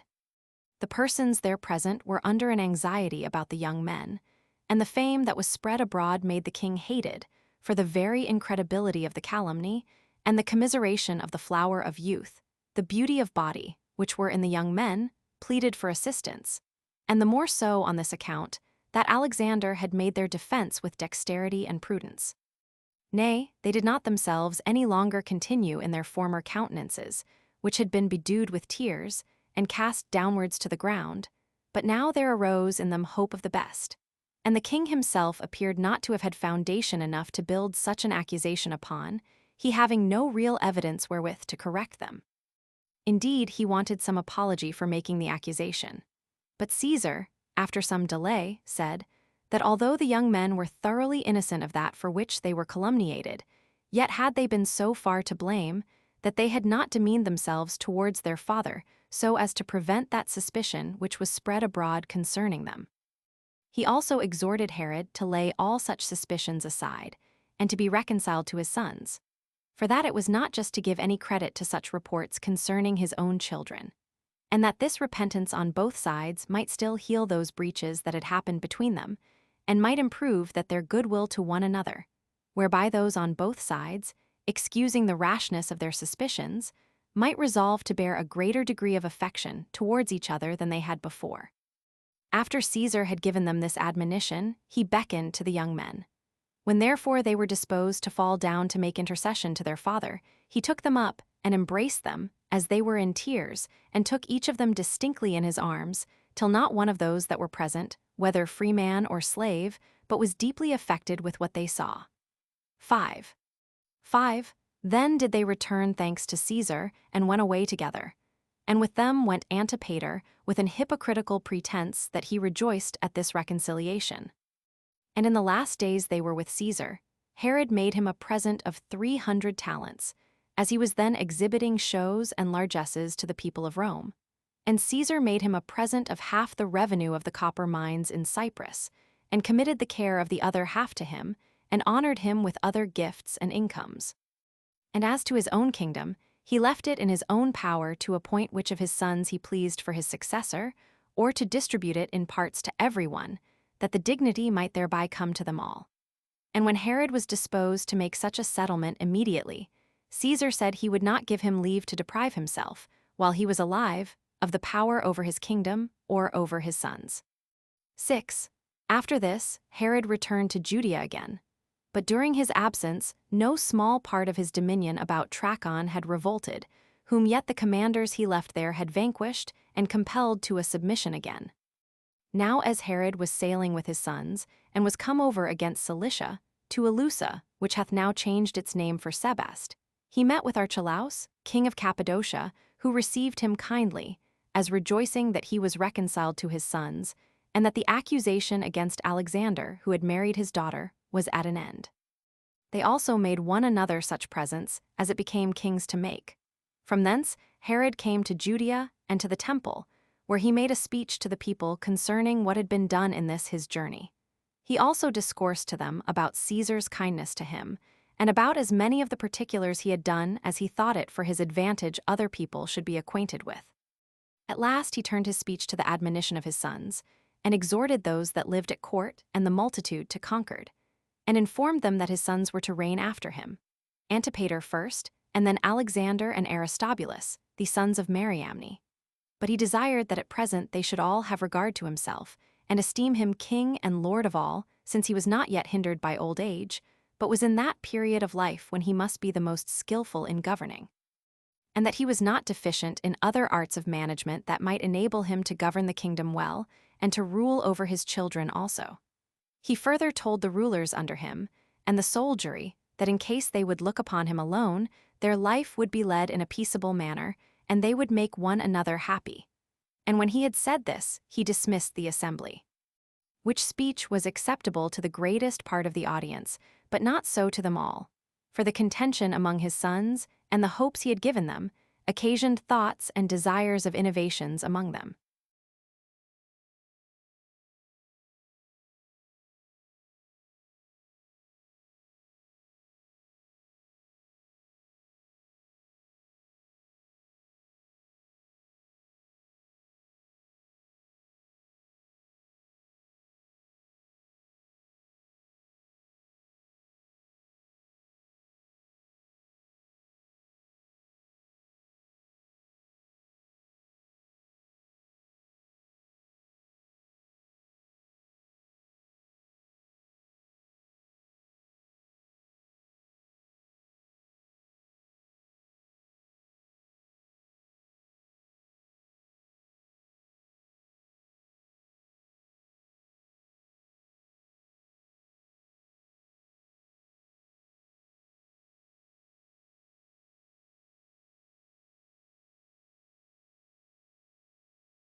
Chapter 5. How Herod celebrated the games that were to return every 5th year upon the building of Caesarea, and how he built and adorned many other places after a magnificent manner, and did many other actions gloriously. 1. About this time it was that Caesarea Sebast, which he had built, was finished, the entire building being accomplished. In the 10th year, the solemnity of it fell into the 28th year of Herod's reign, and into the 192nd Olympiad. There was accordingly a great festival and most sumptuous preparations made presently, in order to its dedication, for he had appointed a contention in music and games to be performed naked. He had also gotten ready a great number of those that fight single combats, and of beasts for the like purpose, horse races also, and the most chargeable of such sports and shows as used to be exhibited at Rome and in other places. He consecrated this combat to Caesar, and ordered it to be celebrated every 5th year. He also sent all sorts of ornaments for it out of his own furniture, that it might want nothing to make it decent. Nay, Julia, Caesar's wife, sent a great part of her most valuable furniture, insomuch that he had no want of anything. The sum of them all was estimated at 500 talents. Now when a great multitude was come to that city to see the shows, as well as the ambassadors whom other people sent, on account of the benefits they had received from Herod, he entertained them all in the public inns, and at public tables, and with perpetual feasts. This solemnity, having in the daytime the diversions of the fights, and in the night time such merry meetings as cost vast sums of money, and publicly demonstrated the generosity of his soul. For in all his undertakings he was ambitious to exhibit what exceeded whatsoever had been done before of the same kind. And it is related that Caesar and Agrippa often said that the dominions of Herod were too little for the greatness of his soul. For that he deserved to have both all the kingdom of Syria and that of Egypt also. 2. After this solemnity and these festivals were over, Herod erected another city in the plain called Capharsaba, where he chose out a fit place, both for plenty of water and goodness of soil, and proper for the production of what was there planted, where a river encompassed the city itself, and a grove of the best trees for magnitude was round about it. This he named Antipatris, from his father Antipater. He also built upon another spot of ground above Jericho, of the same name with his mother, a place of great security and very pleasant for habitation, and called it Cypros. He also dedicated the finest monuments to his brother Facilis, on account of the great natural affection there had been between them, by erecting a tower in the city itself, not less than the Tower of Pharos, which he named Facilis, which was at once a part of the strong defenses of the city and a memorial for him that was deceased, because it bare his name. He also built a city of the same name in the valley of Jericho, as you go from it northward, whereby he rendered the neighboring country more fruitful by the cultivation its inhabitants introduced. And this also he called Facilis. 3. But as for his other benefits, it is impossible to reckon them up, those which he bestowed on cities, both in Syria and in Greece, and in all the places he came to in his voyages. For he seems to have conferred, and that after a most plentiful manner, what would minister to many necessities, and the building of public works, and gave them the money that was necessary to such works as wanted it, to support them upon the failure of their other revenues. But what was the greatest and most illustrious of all his works, he erected Apollo's temple at Rhodes, at his own expenses, and gave them a great number of talents of silver for the repair of their fleet. He also built the greatest part of the public edifices for the inhabitants of Nicopolis, at Actium. 6. And for the Antiochus, the inhabitants of the principal city of Syria, where a broad street cuts through the place lengthways, he built cloisters along it on both sides, and laid the open road with polished stone, and was a very great advantage to the inhabitants. And as to the Olympic games, which were in a very low condition, by reason of the failure of their revenues, he recovered their reputation, and appointed revenues for their maintenance, and made that solemn meeting more venerable, as to the sacrifices and other ornaments. And by reason of this vast liberality, he was generally declared in their inscriptions to be one of the perpetual managers of those games. 4. Now some there are who stand amazed at the diversity of Herod's nature and purposes. For when we have respect to his magnificence, and the benefits which he bestowed on all mankind, there is no possibility for even those that had the least respect for him to deny, or not openly to confess, that he had a nature vastly beneficent. But when anyone looks upon the punishments he inflicted, and the injuries he did, not only to his subjects, but to his nearest relations, and takes notice of his severe and unrelenting disposition there, he will be forced to allow that he was brutish, and a stranger to all humanity, insomuch that these men suppose his nature to be different, and sometimes at contradiction with itself. But I am myself of another opinion, and imagine that the occasion of both these sort of actions was one and the same. For being a man ambitious of honor and quite overcome by that passion, he was induced to be magnificent, wherever there appeared any hopes of a future memorial or of reputation at present. And as his expenses were beyond his abilities, he was necessitated to be harsh to his subjects. For the persons on whom he expended his money were so many that they made him a very bad procurer of it. And because he was conscious that he was hated by those under him, for the injuries he did them, he thought it not an easy thing to amend his offenses, for that it was inconvenient for his revenue. He therefore strove on the other side to make their ill will an occasion of his gains.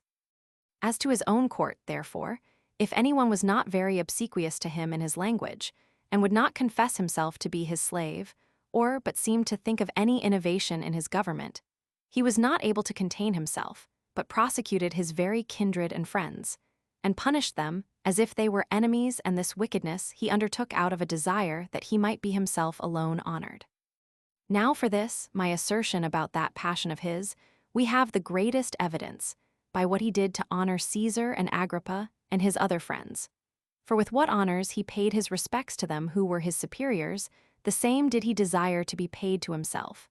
And what he thought the most excellent present he could make another, he discovered an inclination to have the like presented to himself. But now the Jewish nation is by their law a stranger to all such things, and accustomed to prefer righteousness to glory. For which reason that nation was not agreeable to him, because it was out of their power to flatter the king's ambition with statues or temples, or any other such performances. And this seems to me to have been at once the occasion of Herod's crimes as to his own courtiers and counselors, and of his benefactions as to foreigners and those that had no relation to him.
Chapter 6.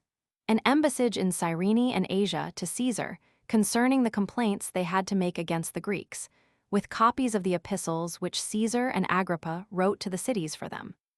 1. Now the cities ill-treated the Jews in Asia, and all those also of the same nation which lived in Libya, which joins to Cyrene, while the former kings had given them equal privileges with the other citizens. But the Greeks affronted them at this time, and that so far as to take away their sacred money, and to do them mischief on other particular occasions. When therefore they were thus afflicted, and found no end of their barbarous treatment they met with among the Greeks, they sent ambassadors to Caesar on those accounts, who gave them the same privileges as they had before, and sent letters to the same purpose to the governors of the provinces, copies of which I subjoin here, as testimonials of the ancient favorable disposition the Roman emperors had towards us. 2. Caesar Augustus, high priest and tribune of the people, ordains thus. Since the nation of the Jews hath been found grateful to the Roman people, not only at this time, but in time past also, and chiefly Hyrcanus the high priest, under my father Seven Caesar the emperor, it seemed good to me and my counselors, according to the sentence and oath of the people of Rome, that the Jews have liberty to make use of their own customs, according to the law of their forefathers, as they made use of them under Hyrcanus the high priest of the Almighty God. And that their sacred money be not touched, but be sent to Jerusalem, and that it be committed to the care of the receivers at Jerusalem, and that they be not obliged to go before any judge on the Sabbath day, nor on the day of the preparation to it, after the 9th hour. 8. But if anyone be caught stealing their holy books, or their sacred money, whether it be out of the synagogue or public school, he shall be deemed a sacrilegious person, and his goods shall be brought into the public treasury of the Romans. And I give order that the testimonial which they have given me, on account of my regard to that piety which I exercise toward all mankind, and out of regard to Caius Marcus Censorinus, together with the present decree, be proposed in that most eminent place which hath been consecrated to me by the community of Asia at Ancyra. And if any one transgress any part of what is above decreed, he shall be severely punished. This was inscribed upon a pillar in the temple of Caesar. 3. Caesar to Norbanus Flaccus sendeth greeting. Let those Jews, how many soever they be, who have been used, according to their ancient custom, to send their sacred money to Jerusalem, do the same freely. These were the decrees of Caesar. 4. Agrippa also did himself right after the manner following on behalf of the Jews. Agrippa, to the magistrates, senate, and people of the Ephesians, sendeth greeting. I will that the care and custody of the sacred money that is carried to the temple at Jerusalem be left to the Jews of Asia, to do with it according to their ancient custom, and that such as steal that sacred money of the Jews, and fly to a sanctuary, shall be taken thence and delivered to the Jews, by the same law that sacrilegious persons are taken thence. I have also written to Silvanus the praetor, that no one compel the Jews to come before a judge on the Sabbath day. 5. Marcus Agrippa to the magistrates, senate, and people of Cyrene, sendeth greeting. The Jews of Cyrene have interceded with me for the performance of what Augustus sent orders about to Flavius, the then praetor of Libya, and to the other procurators of that province, that the sacred money may be sent to Jerusalem freely, as hath been their custom from their forefathers, they complaining that they are abused by certain informers, and under pretense of taxes which were not due, are hindered from sending them, which I command to be restored without any diminution or disturbance given to them. And if any of that sacred money in the cities be taken from their proper receivers, I further enjoin that the same be exactly returned to the Jews in that place. 6. Caius Norbanus Flaccus, proconsul, to the magistrates of the Sardians, sendeth greeting. Caesar hath written to me, and commanded me not to forbid the Jews, how many soever they be, from assembling together according to the custom of their forefathers, nor from sending their money to Jerusalem. I have therefore written to you, that you may know that both Caesar and I would have you act accordingly. 7. Nor did Julius Antonius, the proconsul, write otherwise. To the magistrates, senate, and people of the Ephesians, sendeth greeting. As I was dispensing justice at Ephesus, on the Ides of February, the Jews that dwell in Asia demonstrated to me that Augustus and Agrippa had permitted them to use their own laws and customs, and to offer those their first fruits, which every one of them freely offers to the deity on account of piety, and to carry them in a company together to Jerusalem without disturbance.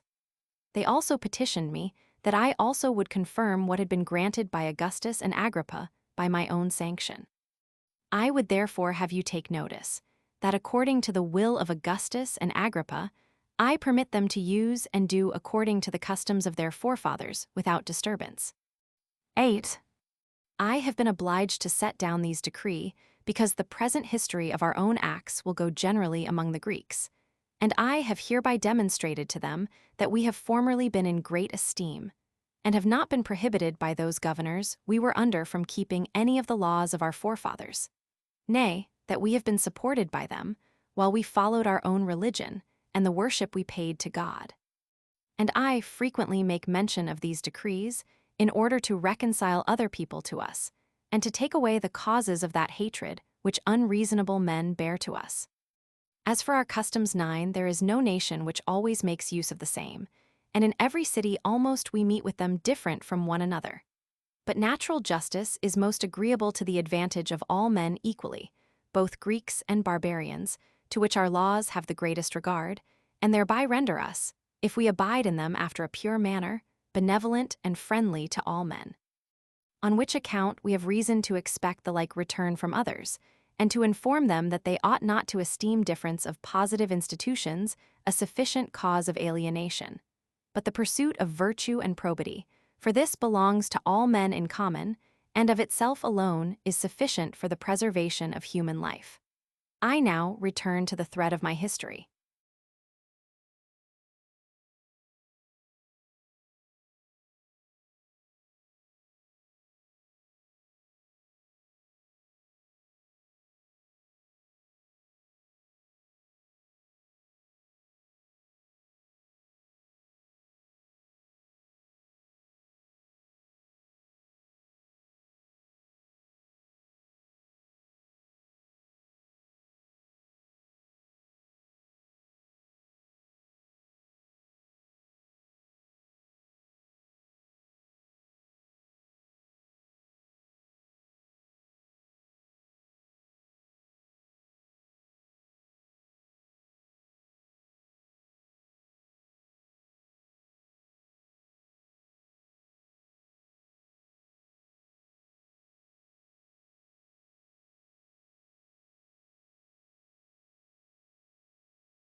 Chapter 7.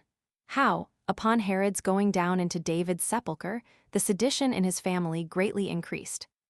1. As for Herod, he had spent vast sums about the cities, both without and within his own kingdom. And as he had before heard that Hyrcanus, who had been king before him, had opened David's sepulchre and taken out of it 3,000 talents of silver, and that there was a much greater number left behind, and indeed enough to suffice all his wants, he had a great while an intention to make the attempt. And at this time he opened that sepulchre by night, and went into it, and endeavored that it should not be at all known in the city, but took only his most faithful friends with him. As for any money, he found none, as Hyrcanus had done, but that furniture of gold and those precious goods that were laid up there, all which he took away. However, he had a great desire to make a more diligent search, and to go farther in, even as far as the very bodies of David and Solomon, where 2 of his guards were slain, by a flame that burst out upon those that went in, as the report was. So he was terribly affrighted, and went out, and built a propitiatory monument of that fright he had been in, and this of white stone, at the mouth of the sepulchre, and that at great expense also. And even Nicolaus 10, his historiographer, makes mention of this monument built by Herod, though he does not mention his going down into the sepulchre, as knowing that action to be of ill repute, and many other things he treats of in the same manner in his book. For he wrote in Herod's lifetime, and under his reign, and so as to please him, and as a servant to him, touching upon nothing but what tended to his glory, and openly excusing many of his notorious crimes, and very diligently concealing them. And as he was desirous to put handsome colors on the death of Mariamne and her sons, which were barbarous actions in the king, he tells falsehoods about the incontinence of Mariamne, and the treacherous designs of his sons upon him. And thus he proceeded in his whole work, making a pompous encomium upon what just actions he had done, but earnestly apologizing for his unjust ones. Indeed, a man, as I said, may have a great deal to say by way of excuse for Nicolaus, for he did not so properly write this as a history for others, as somewhat that might be subservient to the king himself. As for ourselves, who come of a family nearly allied to the Asamonean kings, and on that account have an honorable place, which is the priesthood, we think it indecent to say anything that is false about them, and accordingly we have described their actions after an unblemished and upright manner. And although we reverence many of Herod's posterity, who still reign, yet do we pay a greater regard to truth than to them, and this though it sometimes happens that we incur their displeasure by so doing. 2. And indeed Herod's troubles in his family seem to be augmented by reason of this attempt he made upon David's sepulchre. Whether divine vengeance increased the calamities he lay under, in order to render them incurable, or whether fortune made an assault upon him, in those cases wherein the seasonableness of the cause made it strongly believed that the calamities came upon him for his impiety. For the tumult was like a civil war in his palace, and their hatred towards one another was like that where each one strove to exceed another in calumnies. However, Antipater used stratagems perpetually against his brethren, and that very cunningly. While abroad he loaded them with accusations, but still took upon him frequently to apologize for them, that this apparent benevolence to them might make him be believed, and forward his attempts against them. By which means he, after various manners, circumvented his father, who believed all that he did was for his preservation. Herod also recommended Ptolemy, who was a great director of the affairs of his kingdom, to Antipater, and consulted with his mother about the public affairs also. And indeed these were all in all, and did what they pleased, and made the king angry against any other persons, as they thought it might be to their own advantage. But still, the sons of Mariamne were in a worse and worse condition perpetually. And while they were thrust out, and set in a more dishonorable rank, who yet by birth were the most noble, they could not bear the dishonor. And for the women, Glaphyra, Alexander's wife, the daughter of Archelaus, hated Salome, both because of her love to her husband, and because Glaphyra seemed to behave herself somewhat insolently towards Salome's daughter, who was the wife of Aristobulus, which equality of hers to herself Glaphyra took very impatiently. 3. Now, besides this second contention that had fallen among them, neither did the king's brother Pheroras keep himself out of trouble, but had a particular foundation for suspicion and hatred. For he was overcome with the charms of his wife to such a degree of madness that he despised the king's daughter, to whom he had been betrothed, and wholly bent his mind to the other, who had been but a servant. Herod also was grieved by the dishonor that was done him, because he had bestowed many favors upon him, and had advanced him to that height of power that he was almost a partner with him in the kingdom, and saw that he had not made him a due return for his labors, and esteemed himself unhappy on that account. So upon Pheroras's unworthy refusal, he gave the damsel to Phasaelus's son.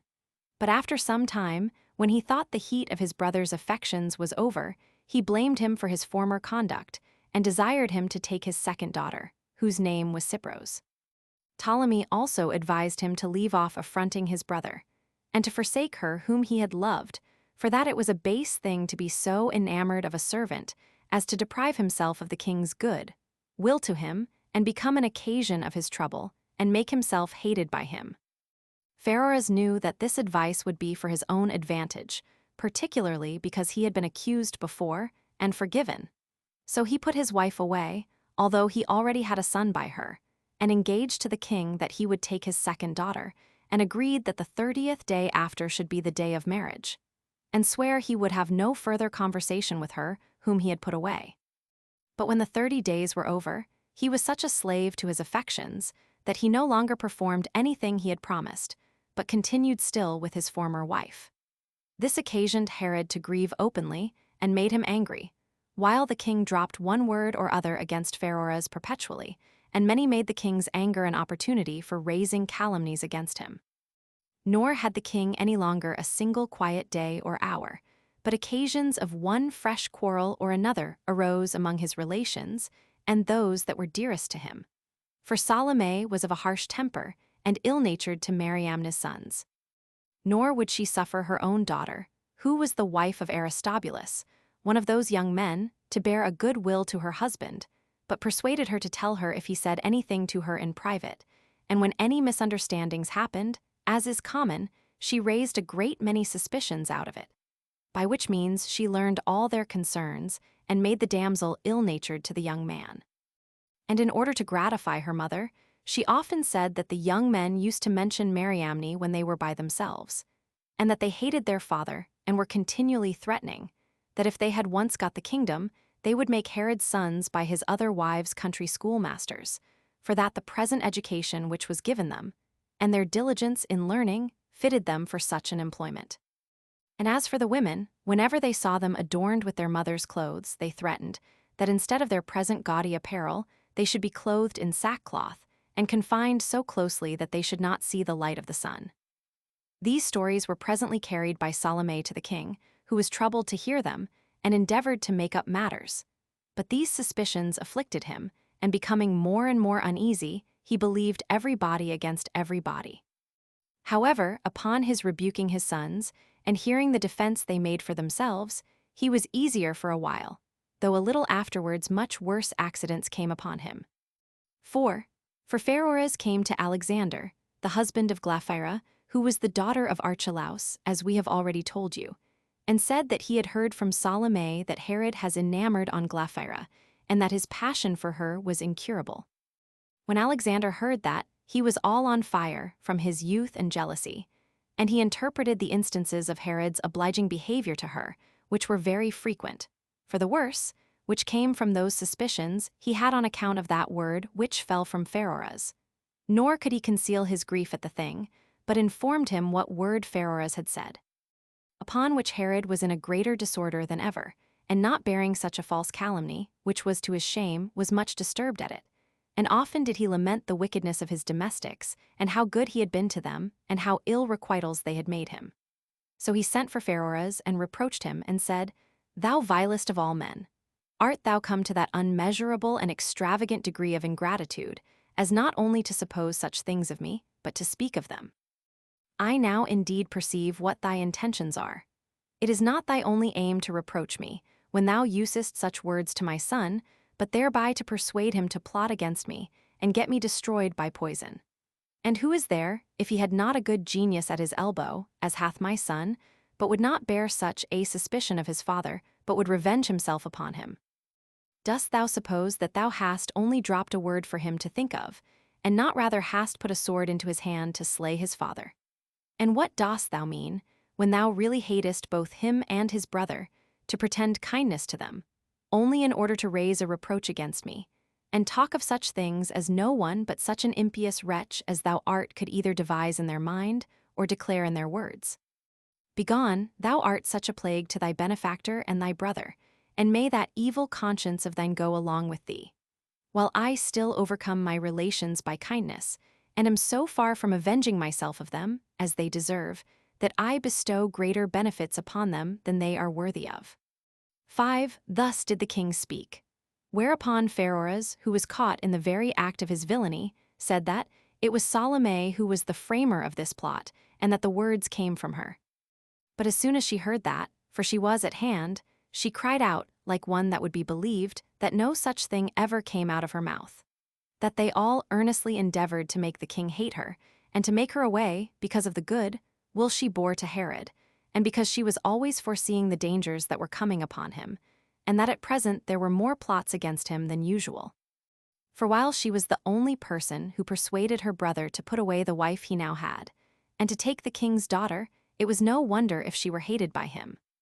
As she said this, and often tore her hair, and often beat her breast, her countenance made her denial to be believed, but the perverseness of her manners declared at the same time her dissimulation in these proceedings. But Pheroras was caught between them, and had nothing plausible to offer in his own defense, while he confessed that he had said what was charged upon him, but was not believed when he said he had heard it from Salome. So the confusion among them was increased, and their quarrelsome words one to another. At last the king, out of his hatred to his brother and sister, sent them both away, and when he had commended the moderation of his son, and that he had himself told him of the report, he went in the evening to refresh himself. After such a contest as this had fallen out among them, Salome's reputation suffered greatly, since she was supposed to have first raised the calumny. And the king's wives were grieved at her, as knowing she was a very ill-natured woman, and would sometimes be a friend, and sometimes an enemy, at different seasons. So they perpetually said one thing or another against her, and somewhat that now fell out made them the bolder in speaking against her. 6. There was one Obodas, king of Arabia, and an active and slothful man in his nature, but Silius managed most of his affairs for him. He was a shrewd man, although he was but young, and was handsome withal. This Silius, upon some occasion coming to Herod, and supping with him, saw Salome and set his heart upon her, and understanding that she was a widow, he discoursed with her. Now because Salome was at this time less in favor with her brother, she looked upon Silius with some passion, and was very earnest to be married to him. And on the days following there appeared many, and those very great, indications of their agreement together. Now the women carried this news to the king, and laughed at the indecency of it. Whereupon Herod inquired about it further of Pheroras, and desired him to observe them at supper, how their behavior was one toward another. Who told him that by the signals which came from their heads and their eyes, They both were evidently in love. After this, Silius the Arabian, being suspected, went away, but came again in 2 or 3 months afterwards, as it were on that very design, and spake to Herod about it, and desired that Salome might be given him to wife, for that his affinity might not be disadvantageous to his affairs, by a union with Arabia, the government of which country was already in effect under his power, and more evidently would be his hereafter. Accordingly, when Herod discoursed with his sister about it, and asked her whether she were disposed to this match, she immediately agreed to it.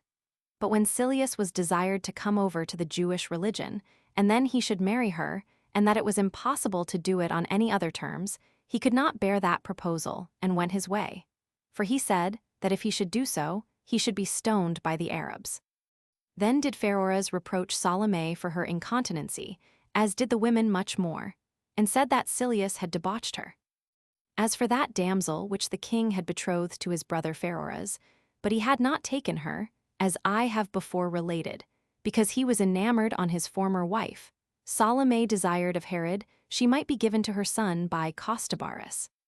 Which match he was very willing to, but was dissuaded from it by Pheroras, who pleaded that this young man would not be kind to her, since his father had been slain by him, and that it was more just that his son, who was to be his successor in the tetrarchy, should have her. So he begged his pardon and persuaded him to do so.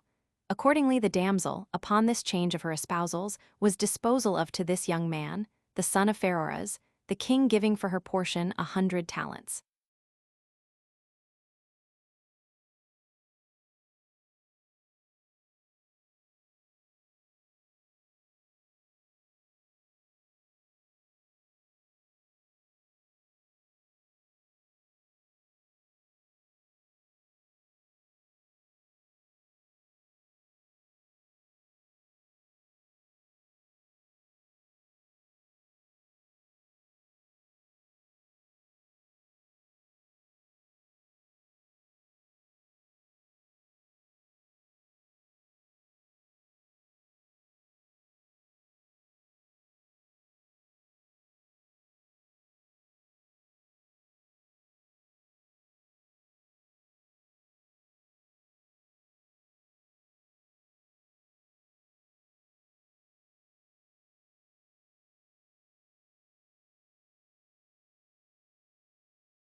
Chapter 8.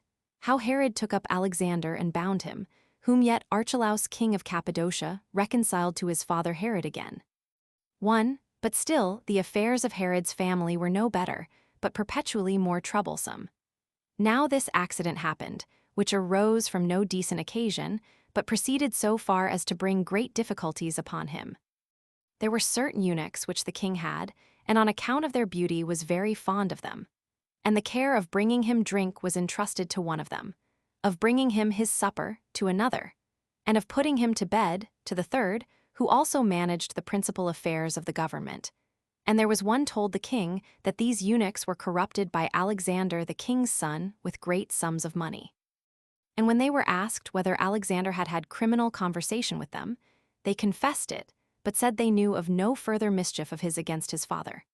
But when they were more severely tortured, and were in the utmost extremity, and the tormentors, out of compliance with Antipater, stretched the rack to the very utmost, they said that Alexander bare great ill will and innate hatred to his father, and that he told them that Herod despaired to live much longer, and that, in order to cover his great age, he colored his hair black, and endeavored to conceal what would discover how old he was. But that if he would apply himself to him, when he should attain the kingdom, which in spite of his father could come to no one else, he should quickly have the first place in that kingdom under him. For that he was now ready to take the kingdom, not only as his birthright, but by the preparations he had made for obtaining it, because a great many of the rulers and a great many of his friends were of his side, and those no ill men neither, ready both to do and to suffer whatsoever should come on that account. 2. When Herod heard this confession, he was all over anger and fear, some parts seeming to him reproachful, and some made him suspicious of dangers that attended him, insomuch that on both accounts he was provoked, and bitterly afraid lest some more heavy plot was laid against him than he should be then able to escape from. Whereupon he did not now make an open search, but sent about spies to watch such as he suspected, for he was now overrun with suspicion and hatred against all about him. And indulging abundance of those suspicions, in order to his preservation, he continued to suspect those that were guiltless. Nor did he set any bounds to himself, but supposing that those who stayed with him had the most power to hurt him, they were to him very frightful. And for those that did not use to come to him, it seemed enough to name them, and he thought himself safer when they were destroyed. And at last his domestics were come to that pass, that being no way secure of escaping themselves, they fell to accusing one another, and imagining that he who first accused another was most likely to save himself. Yet when any had overthrown others, they were hated, and they were thought to suffer justly who unjustly accused others, and they only thereby prevented their own accusation. Nay, they now executed their own private enmities by this means, and when they were caught, they were punished in the same way. Thus these men contrived to make use of this opportunity as an instrument and a snare against their enemies. Yet when they tried it, were themselves caught also in the same snare which they laid for others. And the king soon repented of what he had done, because he had no clear evidence of the guilt of those whom he had slain. And yet what was still more severe in him, he did not make use of his repentance, in order to leave off doing the like again, but in order to inflict the same punishment upon their accusers. 3. And in this state of disorder were the affairs of the palace, and he had already told many of his friends directly that they ought not to appear before him, nor come into the palace. And the reason of this injunction was, that he had less freedom of acting, or a greater restraint on himself on their account. For at this time it was that he expelled Andromachus and Gamalius, men who had of old been his friends, and been very useful to him in the affairs of his kingdom, and been of advantage to his family, by their embassages and counsels, and had been tutors to his sons, and had in a manner the first degree of freedom with him. He expelled Andromachus, because his son Demetrius was a companion to Alexander, and Gamalius, because he knew that he wished him well, which arose from his having been with him in his youth, when he was at school and absent at Rome. These he expelled out of his palace, and was willing enough to have done worse by them, but that he might not seem to take such liberty against men of so great reputation, he contented himself with depriving them of their dignity, and of their power to hinder his wicked proceedings. 4. Now it was Antipater who was the cause of all this, who when he knew what a mad and licentious way of acting his father was in, and had been great while one of his counselors, he hurried him on, and then thought he should bring him to do somewhat to purpose, when every one that could oppose him was taken away. When therefore Andromachus and his friends were driven away, and had no discourse nor freedom with the king any longer, the king, in the first place, examined by torture all whom he thought to be faithful to Alexander, whether they knew of any of his attempts against him. But these died without having anything to say to that matter, which made the king more zealous, when he could not find out what evil proceedings he suspected them of. As for Antipater, he was very sagacious to raise a calumny against those that were really innocent, as if their denial was only their constancy and fidelity, and thereupon provoked Herod to discover, by the torture of great numbers, what attempts were still concealed. Now there was a certain person among the many that were tortured, who said that he knew that the young man had often said, that when he was commended as a tall man in his body, and a skillful marksman, and that in his other commendable exercises he exceeded all men, these qualifications given him by nature, though good in themselves, were not advantageous to him, because his father was grieved at them, and envied him for them. And that when he walked along with his father, he endeavored to depress and shorten himself, that he might not appear too tall. And that when he shot at anything as he was hunting, when his father was by, he missed his mark on purpose, for he knew how ambitious his father was of being superior in such exercises. So when the man was tormented about this saying, and had ease given his body after it, he added that he had his brother Aristobulus for his assistance, and contrived to lie in wait for their father, as they were hunting, and kill him, and when they had done so to fly to Rome, and desire to have the kingdom given them. There were also letters of the young man found, written to his brother, wherein he complained that his father did not act justly in giving Antipater a country, whose revenues amounted to 200 talents. Upon these confessions, Herod presently thought he had somewhat to depend on in his own opinion as to his suspicion about his sons. So he took up Alexander and bound him. Yet did he still continue to be uneasy, and was not quite satisfied of the truth of what he had heard. And when he came to recollect himself, he found that they had only made juvenile complaints and contentions, and that it was an incredible thing that when his son should have slain him, he should openly go to Rome to beg the kingdom. So he was desirous to have some surer mark of his son's wickedness, and was very solicitous about it, that he might not appear to have condemned him to be put in prison too rashly. So he tortured the principal of Alexander's friends, and put not a few of them to death, without getting any of the things out of them which he suspected.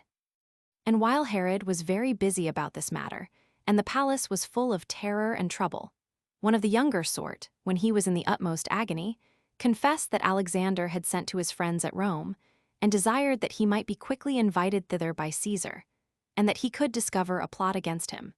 That Mithridates, the king of Parthia, was joined in friendship with his father against the Romans, and that he had a poisonous potion ready prepared at Ascalori. 5 to these accusations Herod gave credit, and enjoyed hereby, in his miserable case, some sort of consolation in excuse of his rashness, as flattering himself with finding things in so bad a condition. But as for the poisonous potion, which he labored to find, he could find none. As for Alexander, he was very desirous to aggravate the vast misfortunes he was under, so he pretended not to deny the accusations, but punished the rashness of his father with a greater crime of his own. And perhaps he was willing to make his father ashamed of his easy belief of such calumnies. He aimed especially, if he could gain belief to his story, to plague him and his whole kingdom. For he wrote 4 letters, and sent them to him, that he did not need to torture any more persons, for he had plotted against him, and that he had for his partners Pharoras and the most faithful of his friends, and that Salome came in to him by night, and that she lay with him whether he would or not, and that all men were come to be of one mind, to make away with him as soon as they could, and so get clear of the continual fear they were in from him. Among these were accused Ptolemy and Sapinius, who were the most faithful friends to the king. And what more can be said, but that those who before were the most intimate friends were become wild beasts to one another, as if a certain madness had fallen upon them, while there was no room for defense or refutation in order to the discovery of the truth, but all were at random doomed to destruction. So that some lamented those that were in prison, some those that were put to death, and others lamented that they were in expectation of the same miseries. And a melancholy solitude rendered the kingdom deformed, and quite the reverse to that happy state it was formerly in. Herod's own life also was entirely disturbed, and because he could trust nobody, he was sorely punished by the expectation of further misery, for he often fancied in his imagination that his son had fallen upon him, or stood by him with a sword in his hand. And thus was his mind night and day intent upon this thing, and revolved it over and over, no otherwise than if he were under a distraction. And this was the sad condition Herod was now in. 6. But when Archelaus, king of Cappadocia, heard of the state that Herod was in, and being in great distress about his daughter, and the young man, and grieving with Herod, as with a man that was his friend, on account of so great a disturbance as he was under, he came on purpose to compose their differences. And when he found Herod in such a temper, he thought it wholly unseasonable to reprove him, or to pretend that he had done anything rashly, for that he should thereby naturally bring him to dispute the point with him, and by still more and more apologizing for himself to be the more irritated. He went, therefore, another way to work, in order to correct the former misfortunes, and appeared angry at the young man, and said that Herod had been so very mild a man that he had not acted a rash part at all. He also said he would dissolve his daughter's marriage with Alexander, nor could injustice spare his own daughter, if she were conscious of anything, and did not inform Herod of it. When Archelaus appeared to be of this temper, and otherwise than Herod expected or imagined, and, for the main, took Herod's part and was angry on his account, the king abated of his harshness, and took occasion from his appearing to have acted justly hitherto, to come by degrees to put on the affection of a father, and was on both sides to be pitied. For when some persons refuted the calumnies that were laid on the young man, he was thrown into a passion. But when Archelaus joined in the accusation, he was dissolved into tears and sorrow after an affectionate manner. Accordingly, he desired that he would not dissolve his son's marriage, and became not so angry as before for his offenses. So when Archelaus had brought him to a more moderate temper, he transferred the calumnies upon his friends, and said it must be owing to them that so young a man, and one unacquainted with malice, was corrupted, and he supposed that there was more reason to suspect the brother than the soft. Upon which Herod was very much displeased at Pheroras, who indeed now had no one that could make a reconciliation between him and his brother. So when he saw that Archelaus had the greatest power with Herod, he betook himself to him in the habit of a mourner, and like one that had all the signs upon him of an undone man. Upon this Archelaus did not overlook the intercession he made to him, nor yet did he undertake to change the king's disposition towards him immediately. And he said that it was better for him to come himself to the king and confess himself the occasion of all, that this would make the king's anger not to be extravagant towards him, and that then he would be present to assist him. When he had persuaded him to this, he gained his point with both of them, and the calumnies raised against the young man were, beyond all expectation, wiped off. And Archelaus, as soon as he had made the reconciliation, went then away to Cappadocia, having proved at this juncture of time the most acceptable person to Herod in the world. On which account he gave him the richest presents as tokens of his respects to him, and being on other occasions magnanimous, he esteemed him one of his dearest friends. He also made an agreement with him that he would go to Rome, because he had written to Caesar about these affairs. So they went together as far as Antioch, and there Herod made a reconciliation between Archelaus and Titus, the president of Syria, who had been greatly at variance, and so returned back to Judea.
Chapter 9.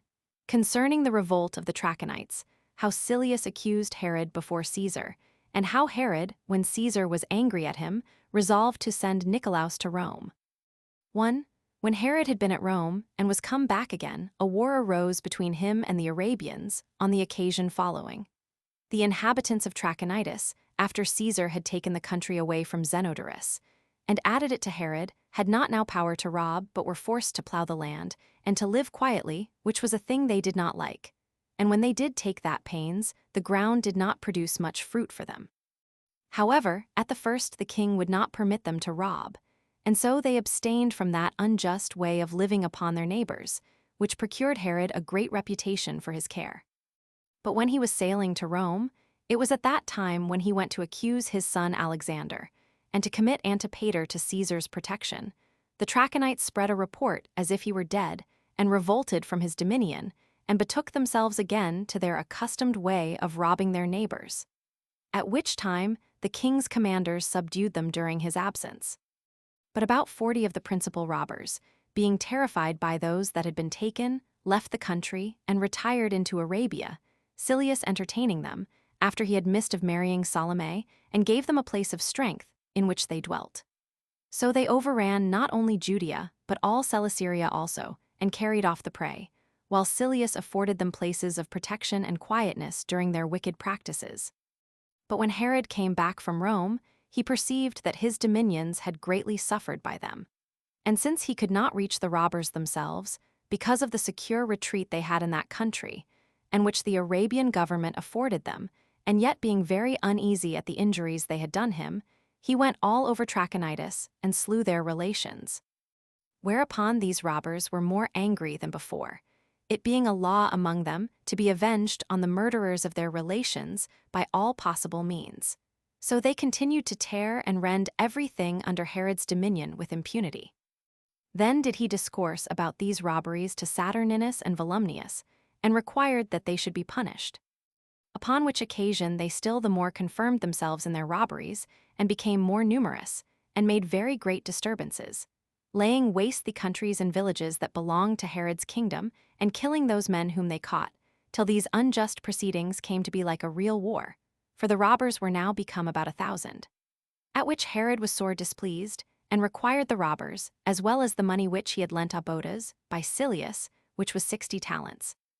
And since the time of payment was now past, he desired to have it paid him.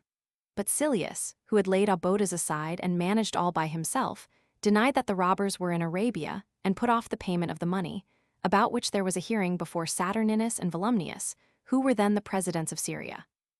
11 At last, he, by their means, agreed that within 30 days' time Herod should be paid his money, and that each of them should deliver up the other's subjects reciprocally.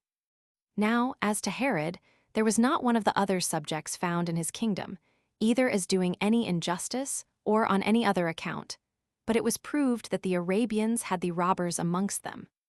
2. When this day appointed for payment of the money was past, without Silius's performing any part of his agreement, and he was gone to Rome, Herod demanded the payment of the money, and that the robbers that were in Arabia should be delivered up, and, by the permission of Saturninus and Volumnius, executed the judgment himself upon those that were refractory. He took an army that he had, and led it into Arabia, and in 3 days' time marched 7 mansions. And when he came to the garrison wherein the robbers were, he made an assault upon them, and took them all, and demolished the place, which was called Ripta, but did no harm to any others. But as the Arabians came to their assistance, under Nasib their captain, there ensued a battle, wherein a few of Herod's soldiers, and Nasib, the captain of the Arabians, and about 20 of his soldiers, fell, while the rest betook themselves to flight.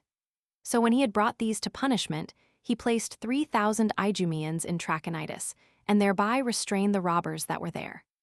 He also sent an account to the captains that were about Phoenicia, and demonstrated that he had done nothing but what he ought to do in punishing the refractory Arabians, which, upon an exact inquiry, they found to be no more than what was true.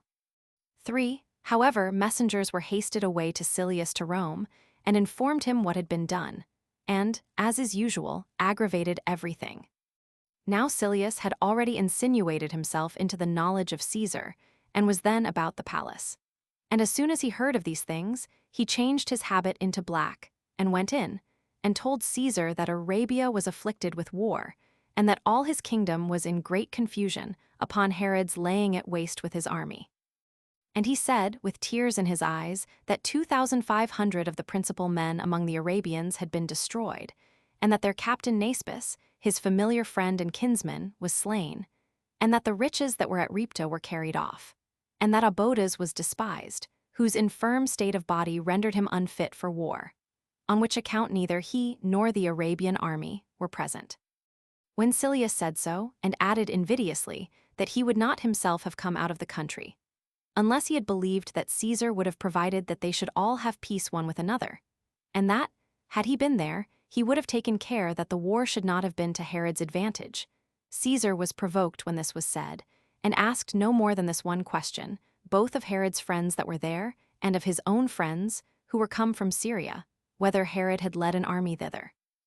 And when they were forced to confess so much, Caesar, without staying to hear for what reason he did it, and how it was done, grew very angry, and wrote to Herod sharply.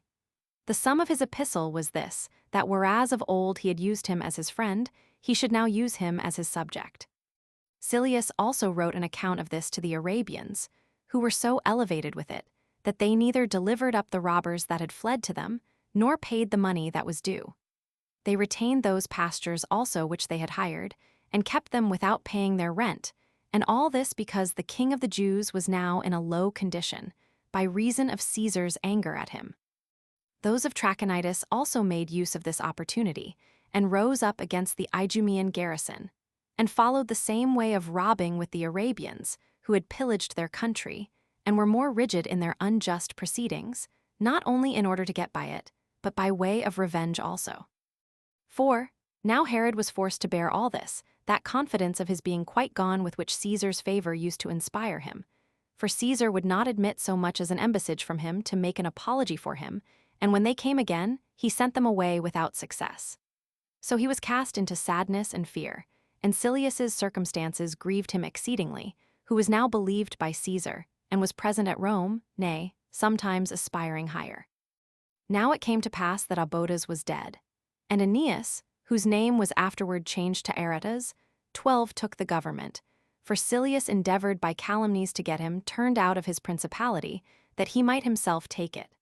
With which design he gave much money to the courtiers, and promised much money to Caesar, who indeed was angry that Aretas had not sent to him first before he took the kingdom.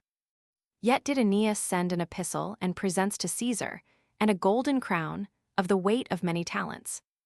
Now that epistle accused Silius as having been a wicked servant, and having killed Obodas by poison, and that while he was alive he had governed him as he pleased, and had also debauched the wives of the Arabians, and had borrowed money in order to obtain the dominion for himself.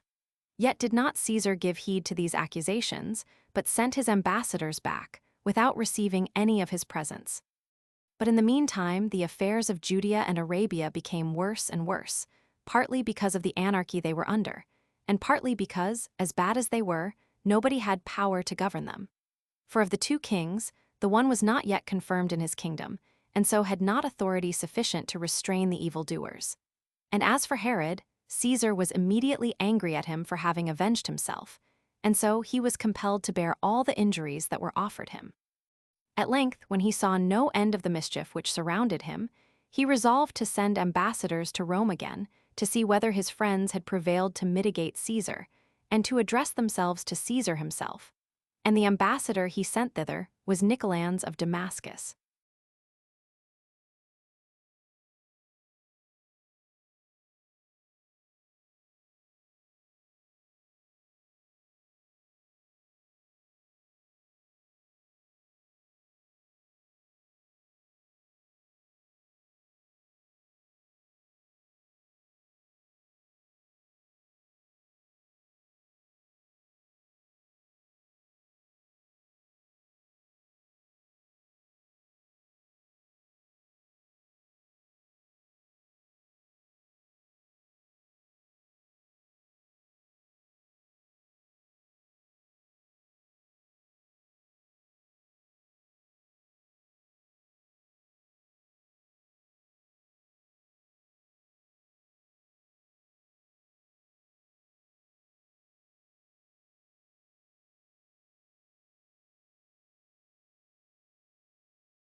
Chapter 10. How Eurycles falsely accused Herod's sons, and how their father bound them and wrote to Caesar about them. Of Silius, and how he was accused by Nicolaus. 1. The disorders about Herod's family and children about this time grew much worse. For it now appeared certain, nor was it unforeseen beforehand, that fortune threatened the greatest and most insupportable misfortunes possible to his kingdom. Its progress and augmentation at this time arose on the occasion following. One Eurycles, a Lacedaemonian person of note there, but a man of a perverse mind, and so cunning in his ways of voluptuousness and flattery as to indulge both, and yet seemed to indulge neither of them, came in his travels to Herod, and made him presents, but so that he received more presents from him. He also took such proper seasons for insinuating himself into his friendship, that he became one of the most intimate of the king's friends. He had his lodging in Antipater's house, but he had not only access, but free conversation with Alexander, as pretending to him that he was in great favor with Archelaus, the king of Cappadocia. Whence he pretended much respect to Glaphyra, and in an occult manner cultivated a friendship with them all, but always attending to what was said and done, that he might be furnished with calumnies to please them all. In short, he behaved himself so to every body in his conversation, as to appear to be his particular friend, and he made others believe that his being anywhere was for that person's advantage.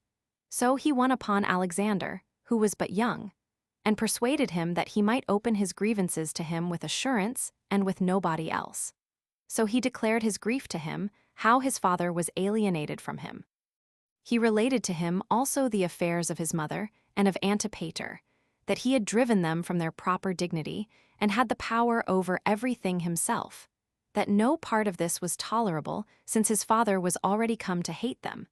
And he added that he would neither admit them to his table nor to his conversation.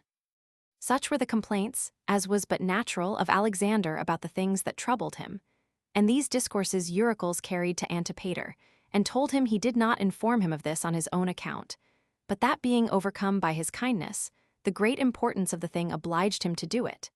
And he warned him to have a care of Alexander, for that what he said was spoken with vehemency, and that, in consequence of what he said, he would certainly kill him with his own hand. Whereupon Antipater, thinking him to be his friend by this advice, gave him presents upon all occasions, and at length persuaded him to inform Herod of what he had heard. So when he related to the king Alexander's ill temper, as discovered by the words he had heard him speak, he was easily believed by him, and he thereby brought the king to that pass, turning him about by his words and irritating him, till he increased his hatred to him and made him implacable, which he showed at that very time, for he immediately gave Eurycles a present of 50 talents. Who, when he had gotten them, went to Archelaus, king of Cappadocia, and commended Alexander before him, and told him that he had been many ways of advantage to him in making a reconciliation between him and his father. So he got money from him also, and went away, before his pernicious practices were found out. But when Eurycles was returned to Lacedaemon, he did not leave off doing mischief, and so, for his many acts of injustice, he was banished from his own country. 2. But as for the king of the Jews, he was not now in the temper he was in formerly towards Alexander and Aristobulus, when he had been content with the hearing their calumnies when others told him of them. But he was now come to that pass as to hate them himself, and to urge men to speak against them, though they did not do it of themselves.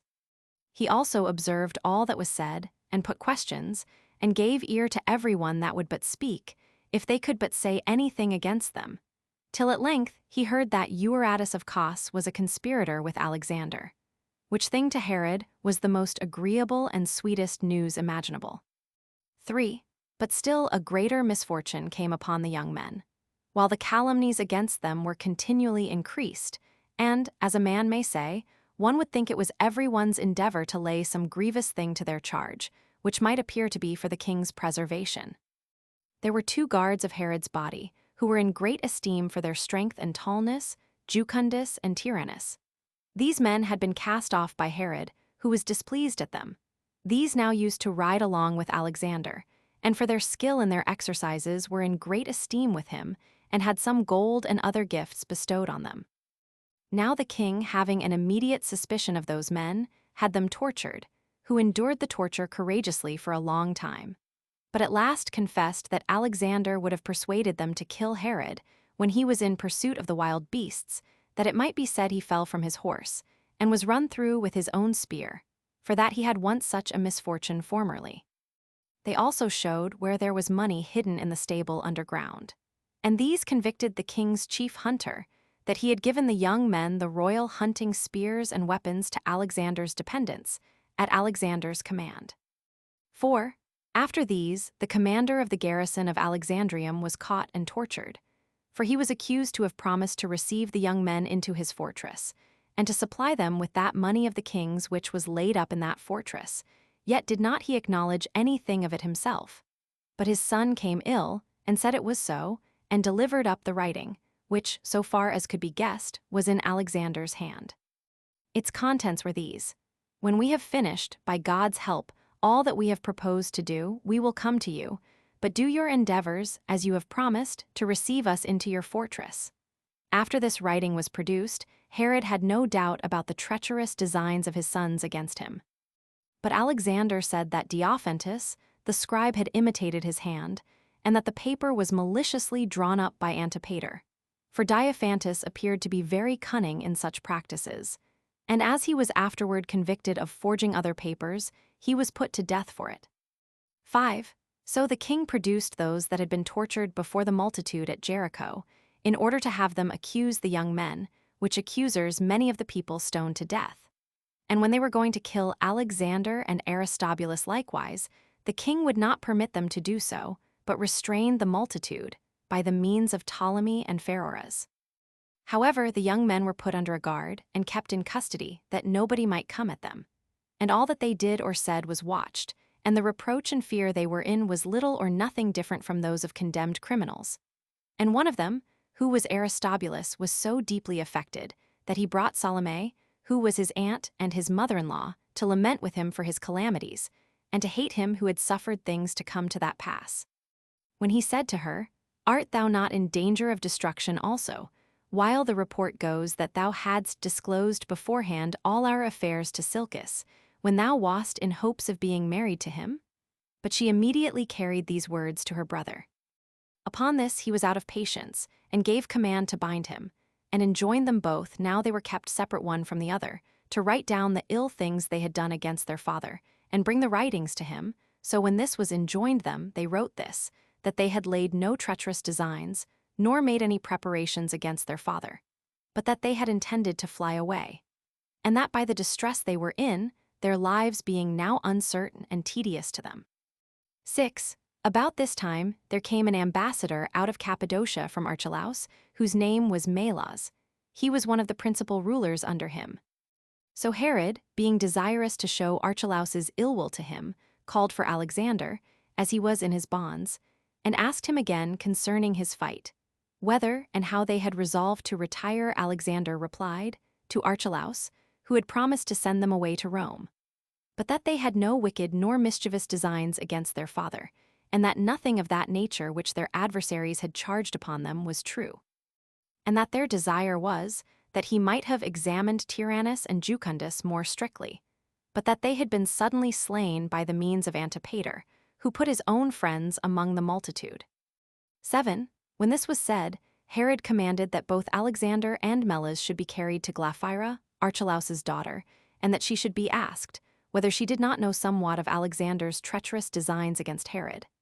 Now as soon as they were come to her, and she saw Alexander in bonds, she beat her head, and in a great consternation gave a deep and moving groan. The young man also fell into tears. This was so miserable a spectacle to those present, that for a great while they were not able to say or to do anything.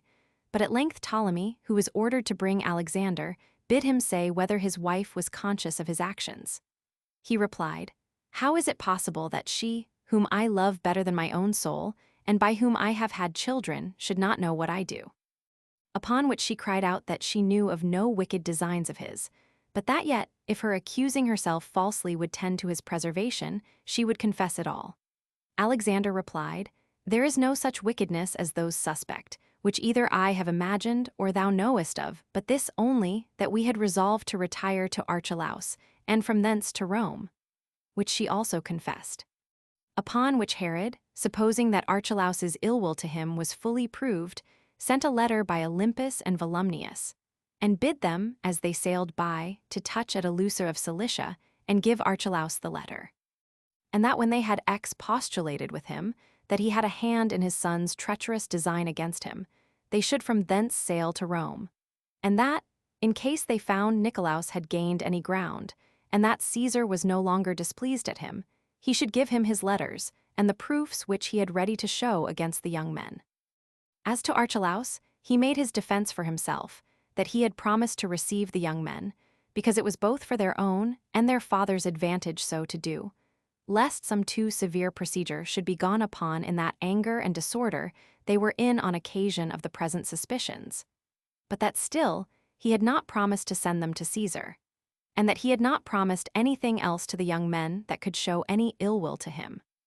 8. When these ambassadors were come to Rome, they had a fit opportunity of delivering their letters to Caesar, because they found him reconciled to Herod.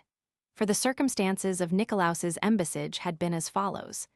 As soon as he was come to Rome, and was about the court, he did not first of all set about what he was come for only, but he thought fit also to accuse Silius. Now the Arabians, even before he came to talk with them, were quarreling one with another. And some of them left Silius's party, and joining themselves to Nicolaus, informed him of all the wicked things that had been done, and produced to him evident demonstrations of the slaughter of a great number of Obotas's friends by Silius. For when these men left Silius, they had carried off with them those letters whereby they could convict him. When Nicolaus saw such an opportunity afforded him, he made use of it, in order to gain his own point afterward, and endeavored immediately to make a reconciliation between Caesar and Herod. For he was fully satisfied that if he should desire to make a defense for Herod directly, he should not be allowed that liberty, but that if he desired to accuse Silius, there would an occasion present itself of speaking on Herod's behalf. So when the cause was ready for a hearing, and the day was appointed, Nicolaus, while Aretas's ambassadors were present, accused Silius, and said that he imputed to him the destruction of the king and of many others of the Arabians, that he had borrowed money for no good design. And he proved that he had been guilty of adultery, not only with the Arabian, but Rhenan women also. And he added that above all the rest he had alienated Caesar from Herod, and that all that he had said about the actions of Herod were falsities. When Nicolaus was come to this topic, Caesar stopped him from going on, and desired him only to speak to this affair of Herod, and to show that he had not led an army into Arabia, nor slain 2,500 men there, nor taken prisoners, nor pillaged the country. To which Nicolaus made this answer: I shall principally demonstrate that either nothing at all, or but a very little of those imputations are true, of which thou hast been informed, for had they been true, thou mightest justly have been still more angry at Herod. At this strange assertion Caesar was very attentive, and Nicolaus said that there was a debt due to Herod of 500 talents, and a bond, wherein it was written, that if the time appointed be lapsed, it should be lawful to make a seizure out of any part of his country. As for the pretended army, he said, it was no army, but a party sent out to require the just payment of the money, that this was not sent immediately, nor so soon as the bond allowed, but that Silius had frequently come before Saturninus and Volumnius, the presidents of Syria, and that at last he had sworn at Berytus, by thy fortune, 13, that he would certainly pay the money within 30 days and deliver up the fugitives that were under his dominion. And that when Silius had performed nothing of this, Herod came again before the presidents, and upon their permission to make a seizure for his money, he, with difficulty, went out of his country with a party of soldiers for that purpose. And this is all the war which these men so tragically describe, and this is the affair of the expedition into Arabia. And how can this be called a war, when thy presidents permitted it, the covenants allowed it, and it was not executed till thy name, O Caesar, as well as that of the other gods, had been profaned? And now I must speak in order about the captives. There were robbers that dwelt in Trachonitis. At first their number was no more than 40, but they became more afterwards, and they escaped the punishment Herod would have inflicted on them by making Arabia their refuge. Silius received them, and supported them with food, that they might be mischievous to all mankind, and gave them a country to inhabit, and himself received the gains they made by robbery. Yet did he promise that he would deliver up these men, and that by the same oaths and same time that he sware and fixed for payment of his debt. Nor can he by any means show that any other persons have at this time been taken out of Arabia besides these, and indeed not all these neither, but only so many as could not conceal themselves. And thus does the calumny of the captives, which hath been so odiously represented, appear to be no better than a fiction and a lie, made on purpose to provoke thy indignation. For I venture to affirm that when the forces of the Arabians came upon us, and one or two of Herod's party fell, he then only defended himself, and there fell Naspus their general, and in all about 25 others, and no more. Whence Silius, by multiplying every single soldier to 100, he reckons the slain to have been 2,500. 9. This provoked Caesar more than ever. So he turned to Silius full of rage and asked him how many of the Arabians were slain. Hereupon he hesitated and said he had been imposed upon. The covenants also were read about the money he had borrowed, and the letters of the presidents of Syria, and the complaints of the several cities, so many as had been injured by the robbers. The conclusion was this, that Silius was condemned to die, and that Caesar was reconciled to Herod, and owned his repentance for what severe things he had written to him, occasioned by calumny, insomuch that he told Silius that he had compelled him, by his lying account of things, to be guilty of ingratitude against a man that was his friend. At the last all came to this, Silius was sent away to answer Herod's suit, and to repay the debt that he owed, and after that to be punished.